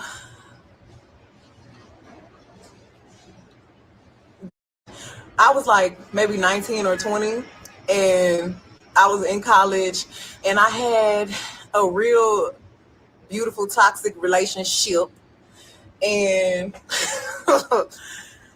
I had a real bad, it was fun, but it was bad. It was, and I had to get out of it. But it was like a situation where I was at motherfucking South by Southwest, and my fucking boyfriend at the time, I had just found out that this had a baby right then and there at the concert. Bitch, at the concert. Like, what a way to find out you cheated on you and had a baby. Like, bitch. And the baby had been born. Like, the baby was here. The baby was damn near 1. So I like snatched the phone, and actually I ain't even had to snatch the was just going hard on his phone, like typing hard to the, and I'm like, who you texting? So I guess he was just tired of lying, and he just gave me the phone, and I'm looking through the text messages, and the text messages was like, you in there, Megan, I don't give a fuck, you need to come take care of this baby. I was like, oh, so you got a baby? Like, and I was so mad, and y'all gotta know my temper is bad. I was so mad that I had to just try to collect myself and walk away. So I'm trying to walk away, and my boyfriend at the time was really not trying to see me go. So I'm walking away, and this pulling on me and pushing on me and whatever. Like I said, it was toxic. It was fun at the time, but it was very toxic. But I was young and I thought that toxic shit was cute, but it's not. Don't let put their hands on you and don't put your hands on, because I'm not gonna say that I wouldn't put my hands on him, because when he got out of line, I was wrapping his up. But that ain't come at no little cute price. So anyway, and I was really trying to keep the peace, trying to keep it player, because we was in a public environment. So I tried to walk away, the pulling on me and pushing on me, the take my phone, throw it on the ground, stomp on that. The stomps on my phone. And listen, I'm tall. I'm 5'10". My at the time was 6'9". Okay, so just picture that. So take my phone, throw it on the ground, stomp that out. I'm trying to call my friends. I can't call nobody. I'm trying to call Jayla. So take my phone. Somebody call the police because they seen me and getting into it. So y'all gotta know, it's taking everything out of my being not to really steal off on this in the middle of the street. He tried it really one too many times, because you only got so many times to push a real bit. So the had it coming. It just so happened that when I was ready to give it to him, the motherfucking police pulled up when I'm punching. So the motherfucking police jump out the car. Ma'am. Why God, I just found out this had a baby. Now the police are here, and now it looks like I'm the aggressor, and now like I just look like the motherfucking bad guy. So the police is like, ma'am, what's going on? Are you okay? Da da da. And I'm like, no, he just had a baby. I just found out he cheated on me. Da da da. And my boyfriend, he mad. He mad. That da da da. Megan, shut up. Da da da. So I'm a real to the T, to the heart, to the core. The police officer asked me, did he hit you? I look rough, my weave to the side, my shirt jacked up, my pants dirty because he been pushing me. So me being the real that I am, the strong black queen trying to hold it down for my black king, I say, no, officer, he didn't hit me because I don't want him to go to jail. Bitch, the motherfucking laws asked that. Did he hit me? I mean, the laws asked that. Did I hit him? That said, yeah, he hit me. She hit me in the eye. Da, da, da. Oh, like he really gassing it. Like this said, yeah, she hit me in the eye. You got to know they sent me straight to jail. Them cuffed me. I ain't never been cuffed in my life. Like I ain't never had no handcuffs on me. Never in my mother life. So I'm sitting there on the side of the curb, thinking to myself, I'm finna go to jail. Like I'm gone. Like I'm going to prison. Like I done put my hands on this outside. He out here lying on me. So my had a baby. Ben had the baby. Baby been here. I ain't know nothing about it. Just found out about it 20 minutes ago. Now I'm in cuffs. Now I'm finna go to jail. My don't care. So they put me in the back of that car. Oh, it smelled like pee. It was like a bench in the back seat. It wasn't even seats. It was a bench. So I'm in the back and I'm like, I gotta call my mama. Like when I get to jail, I gotta call my mama. Mama, if I would have told my mama that I was going to jail behind this, she would have drove to me and beat my. I was scared, so I didn't tell my mama. So I'm in the backseat of the motherfucking cop car crying. I'm bawling my motherfucking eyes out. I ain't never been this sad in my life because I ain't never been in jail. I ain't never had no criminal history, criminal record. I ain't stole a pack of gum. So I'm in the backseat of the car and I'm like, what do I do? Like, who do I call? I should call my grandma. When I get to the jail bed, they told me to take off all my clothes. I had to take off all my clothes. I had to take off my belly ring. I had to take off my goddamn piercing right here. And I don't take off my belly ring for nothing. The police made me take my belly ring off. So I'm in there crying, bawling. I'm so sad. I can't believe I'm in jail. So then they put me in this ugly black and white jumpsuit. So I'm like, this really jail. So I get in this hole and I'm like sitting in there with some delinquents and some old bitches and like it's a little bitch in there with some pink hair. She like, yeah, what you in here for? I'm like, my boyfriend just had a baby and she's like, oh girl, stop crying. You gonna get out. And I'm like, no, because I've never been to jail before. Like I'm in that pussy. Like up the set. So I was in jail maybe like 2 days in that sad, depressed. I ain't never had no depression. They keep sliding notes under my door asking me, do I want to kill myself? And I'm like, well, do I want to kill myself? Because I don't want to be in here. Take me to heaven. You might as well. The love of my life done broke my heart, cheated on me. Take me, God. Just take me. I ain't gonna never be the same after this. So in the jail that I was in, you couldn't even call numbers that was not in that city. So guess who the only can call? My mother boyfriend. So not only do I have to talk to this, but now I want to go off because you done had a baby. You done had a baby on me, you bitch. So we on the phone and we arguing. We're not even talking about how to get me out of jail. We arguing because I just found out that you had a baby and you sent me to jail. So he crying, we both crying. And I'm like, you gotta call my grandma. Like, we can't call Holly, because if we call Holly, we all.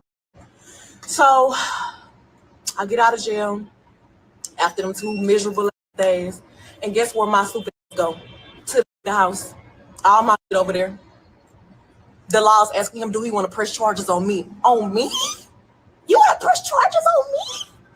So not only was my boyfriend, and it was all stupid. He was like, I only there one time. I don't even know how this happened. Da, da, da. I'm like, one time?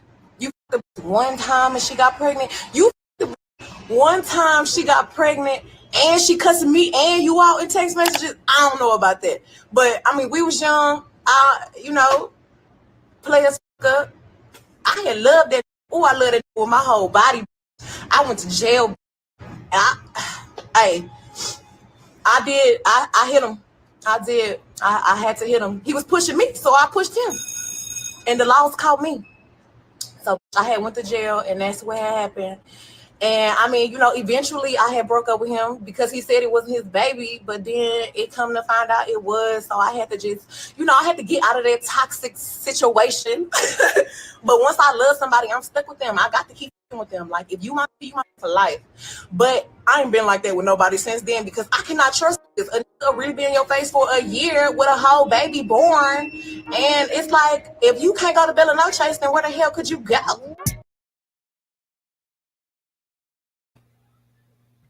Now, Big O, do that sound like the same situation? Exact same, bro. And even the way how she handled it, not wanting to tell the police the truth, didn't want to call certain people. It's the same thing. But now with the Tory Lanez situation, she got experience and know how to handle it. Yeah, she gonna snitch on that nigga. Bro, she waited like 3 days after the incident to post that statement talking about someone tried to shoot me with intentional to harm me. Shit. Talking about I was protecting. Bro, you weren't protecting that nigga at all. And it was actually 4 days. 4 days. But at the same time, how long was he in jail for? He was in jail for how long? A day. He got bailed. Right? Like so he got out a day. She claimed that she snitched on him because, he was manipulating the blogs. Social media. With yeah. So he got out a day after he started doing that shit. That's crazy. Yo, wait. Now here goes some even better information. Check this out.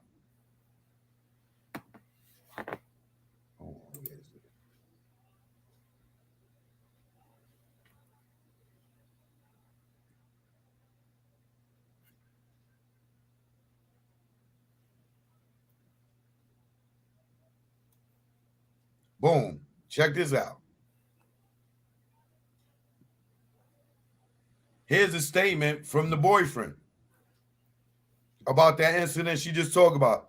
Let's get this understood right now before I say what I need. Damn, where I put it at? Oh, here we go. All right. Let's get this understood right now before I say what I need. Kareem York doesn't support abusing women nor abusive relationships. It's effed up that I felt like I couldn't come out and defend myself solely off of public perception. Thankful that Joe Budden brought this to light. I chose to be quiet throughout this time when someone was putting out a certain narrative about me, and today is the last day for that. I'm not doing any name calling, but why support lies? The night all this happened, this person was on drugs. Xans to be exact. That's Xanax. I got my ass beat. In capital letters, I got my ass beat that night, but I'm being pictured as the abuser on the internet? I don't know how many times that woman put her hands on me with multiple witnesses there to see, but not one time did I hit her. I've had a gun pointed at me with the intentions of being shot, and because of what? A window? A lot of events transpired, but I didn't say it. I ain't say ish to nobody, not even to my family, when they asked what happened to my face and neck. It's weak that women try to demonize black men like we not already going through enough in America. I do realize toxic relationships aren't good for anyone, and if you stay in one, it can be detrimental to your physical and mental health. Furthermore, for anybody who has my name in their mouth speaking on my situation that you only heard one side of, please feel free to contact me via DM or text, since mother effers want to be passive aggressive towards me. Kareem York isn't taking accountability for something Kareem York didn't do. P.S. Me and Megan still friends.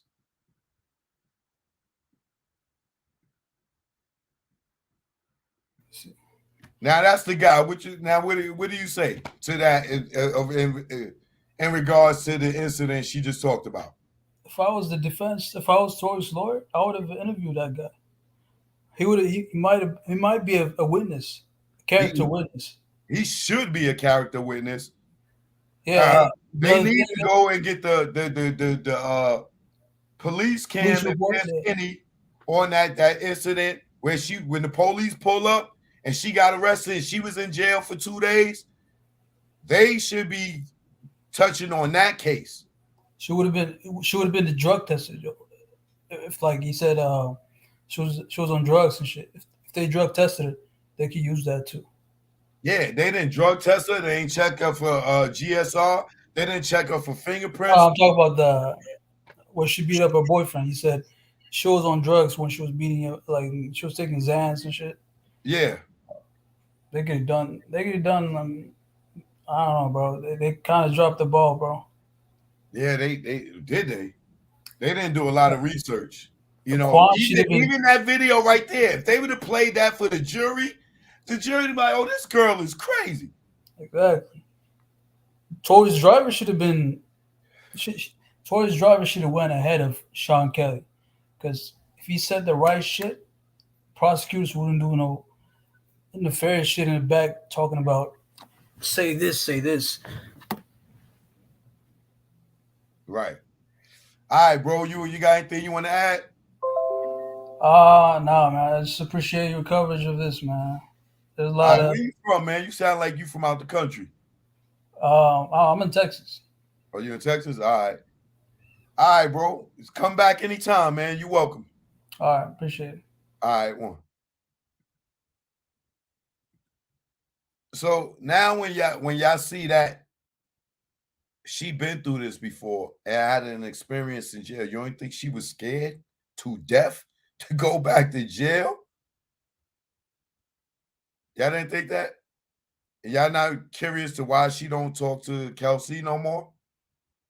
And Kelsey was her best friend, living with her, working for her, lived with her, and she never got to see Megan again to this day, except for in the courtroom.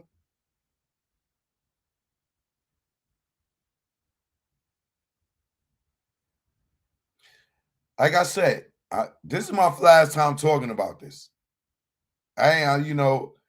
If y'all want to continue to be smart dummies, go ahead with your smart dummy degree.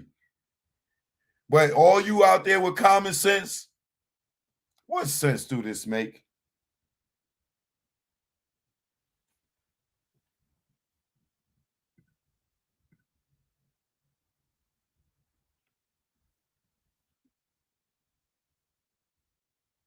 Just tell me, what sense do it make? None, exactly. Goodbye, good night. Stay there. Back to selling crack and stashing them packs in my. Hey yo, shout out to P. PA. I ain't gonna say your last name, P. Thanks for your morals, integrity, and principles.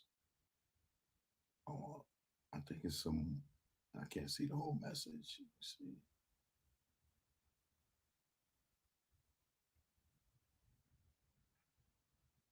Oh, case is the last word.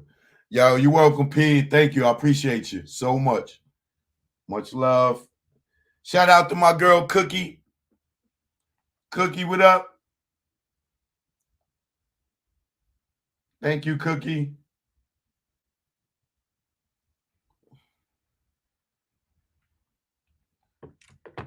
What sense is this making, y'all?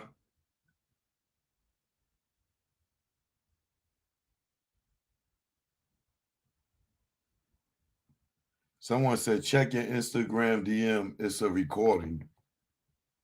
Hold on, let me see.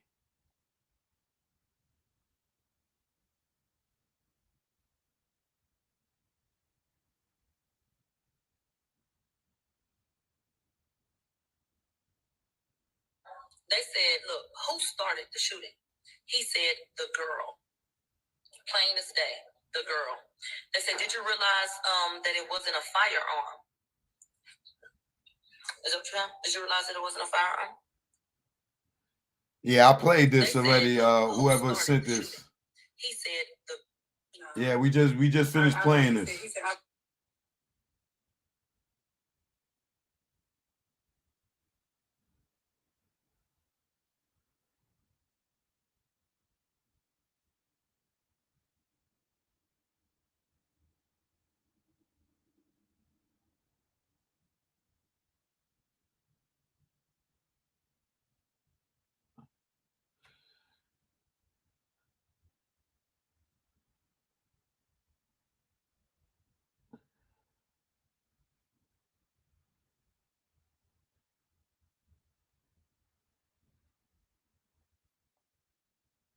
See, when I walk out of my door, and it said,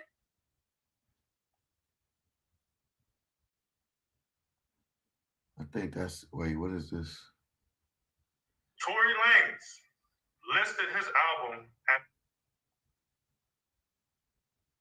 Y'all be sending me all kind of stuff. She was shooting the gun. who are you standing at this point? At this point, I'm standing kind of like my body still. She was shooting the gun. Who are you standing at this point? At this point, I'm standing kind of like Wait. my body still. Wait, Kelsey said that she was still shooting the gun? Am I bugging out? She was shooting the gun. Who are you standing at this point? At this point, I'm standing kind of like my body still. She was shooting the gun. Who are you standing at this point? At this point, I'm standing kind of like my body still. She was shooting the gun. Who are you standing at this point? At this point, I'm standing kind of like my body still. She was shooting the gun. Who are you standing at this point? At this point, I'm standing kind of like my body still. She was shooting the gun. Who are you standing at this point? At this point, I'm standing kind of like my body still. She was shooting the gun. Bro. At this point, I'm. That slipped my goddamn ears, bro. That slipped my ears. Now, did she make a mistake and say Megan shot the gun? Or did she know what the hell she was talking about?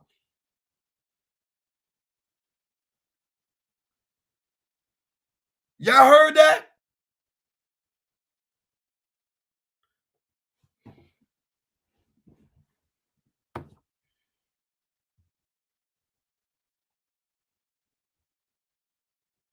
Kind of like my body still. She was shooting the gun. Where were you standing at this point? At this point, I'm standing kind of like my body still. She was shooting the gun. Where were you standing at this point? I'm standing kind of.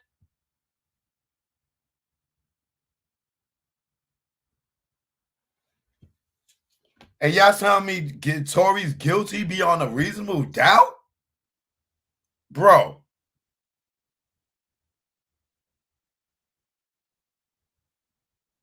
Y'all kidding me, right?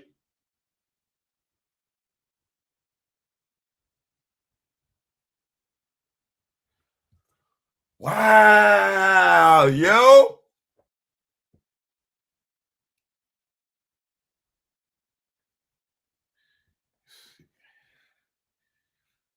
I got a friend that tell me, Choke, you need to stop saying it, but I'm scared of black women. I swear to God. Hey, Choke, you scared of your mother? Hey, you scared of your sister? Yo. Woo, baby. I need to go ahead and get married. Because I swear to God, man, black women are scaring me, yo. They will throw us under the bus because they know the system is quick to take the black man. They'll believe anything coming from any woman or any race when it's the black man. Did that girl just sit there and say she shot the gun? And y'all didn't test her for DNA. Y'all ain't tested for gunshot residue. Y'all ain't tested for fingerprints. And this girl said she shot the gun?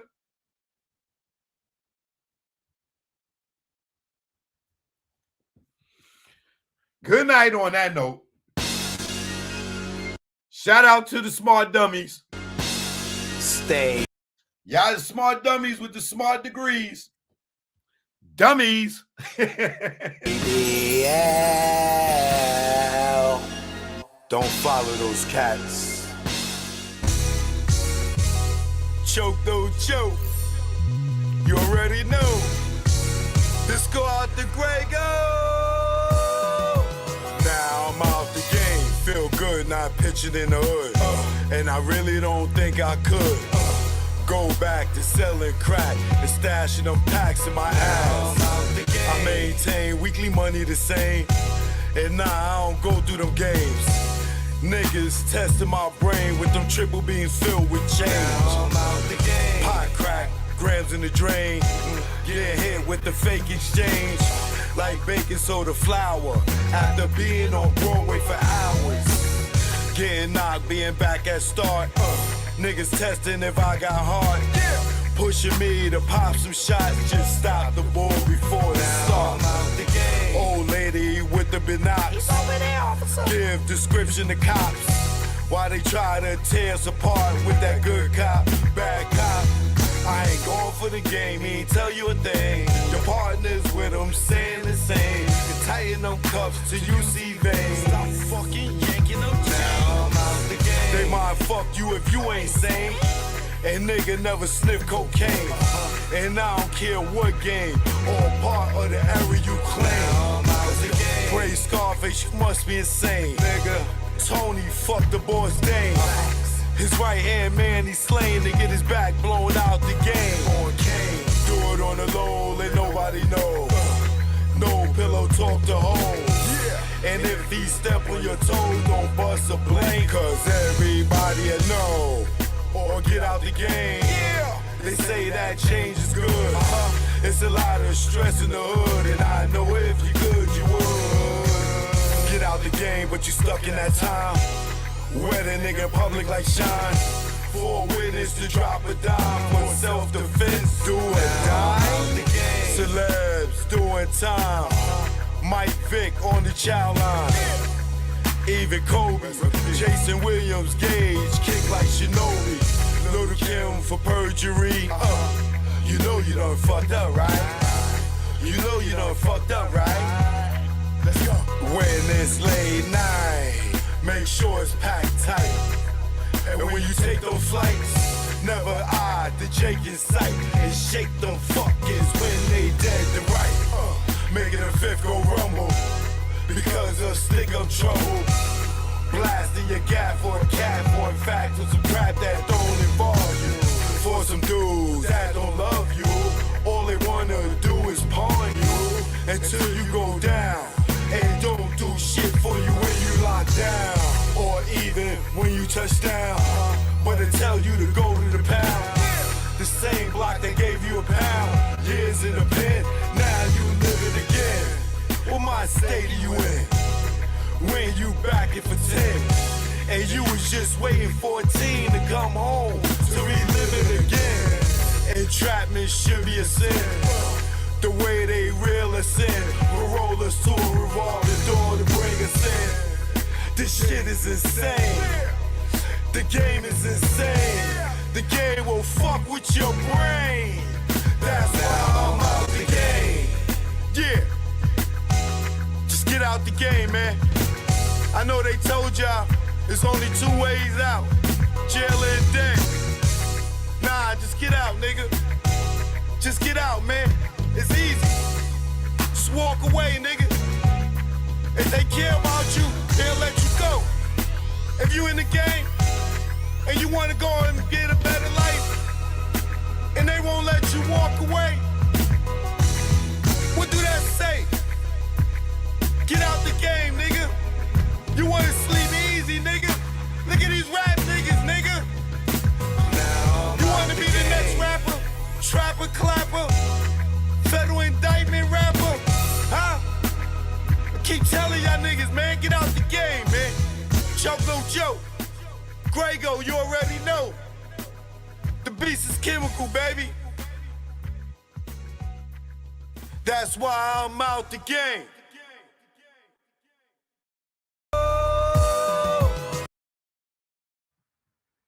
T. Jones, you trying to get my attention? What's up? Meg, the one with the domestic violence charges, not Tory. Still a liar. Yo, y'all tripping, boy.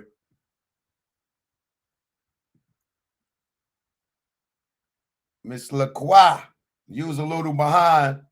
I see you caught up.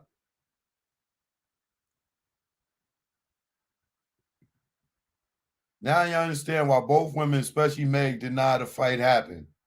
It establishes motive. Facts. 1 foot, 2 feet. She lied from day one. Because it's how many now? 1 foot. Now they took bullets out of both feet. Boy, I'll tell y'all, this is an ugly situation. And fellas, y'all better know that sisterhood will get your ass locked up. They still mad at each other, but they'll still throw the nigga under the bus. They fought each other and threw the nigga in jail, yo. Even though they don't talk to each other, they don't hang with each other, they don't mess with each other no more, they still sent the dude to jail, yo. Crazy. Crazy, crazy, crazy.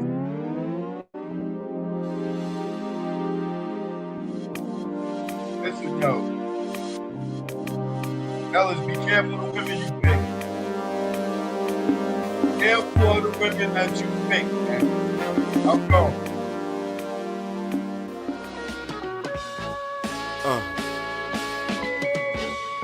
This go out to all the PJs around the world. Either war. Nah, way back. Sound back. Niggas and guns. Yeah. Let's go. Joke, no joke. It's all the projects in the world. You ever been to a project barbecue? Yes, I have.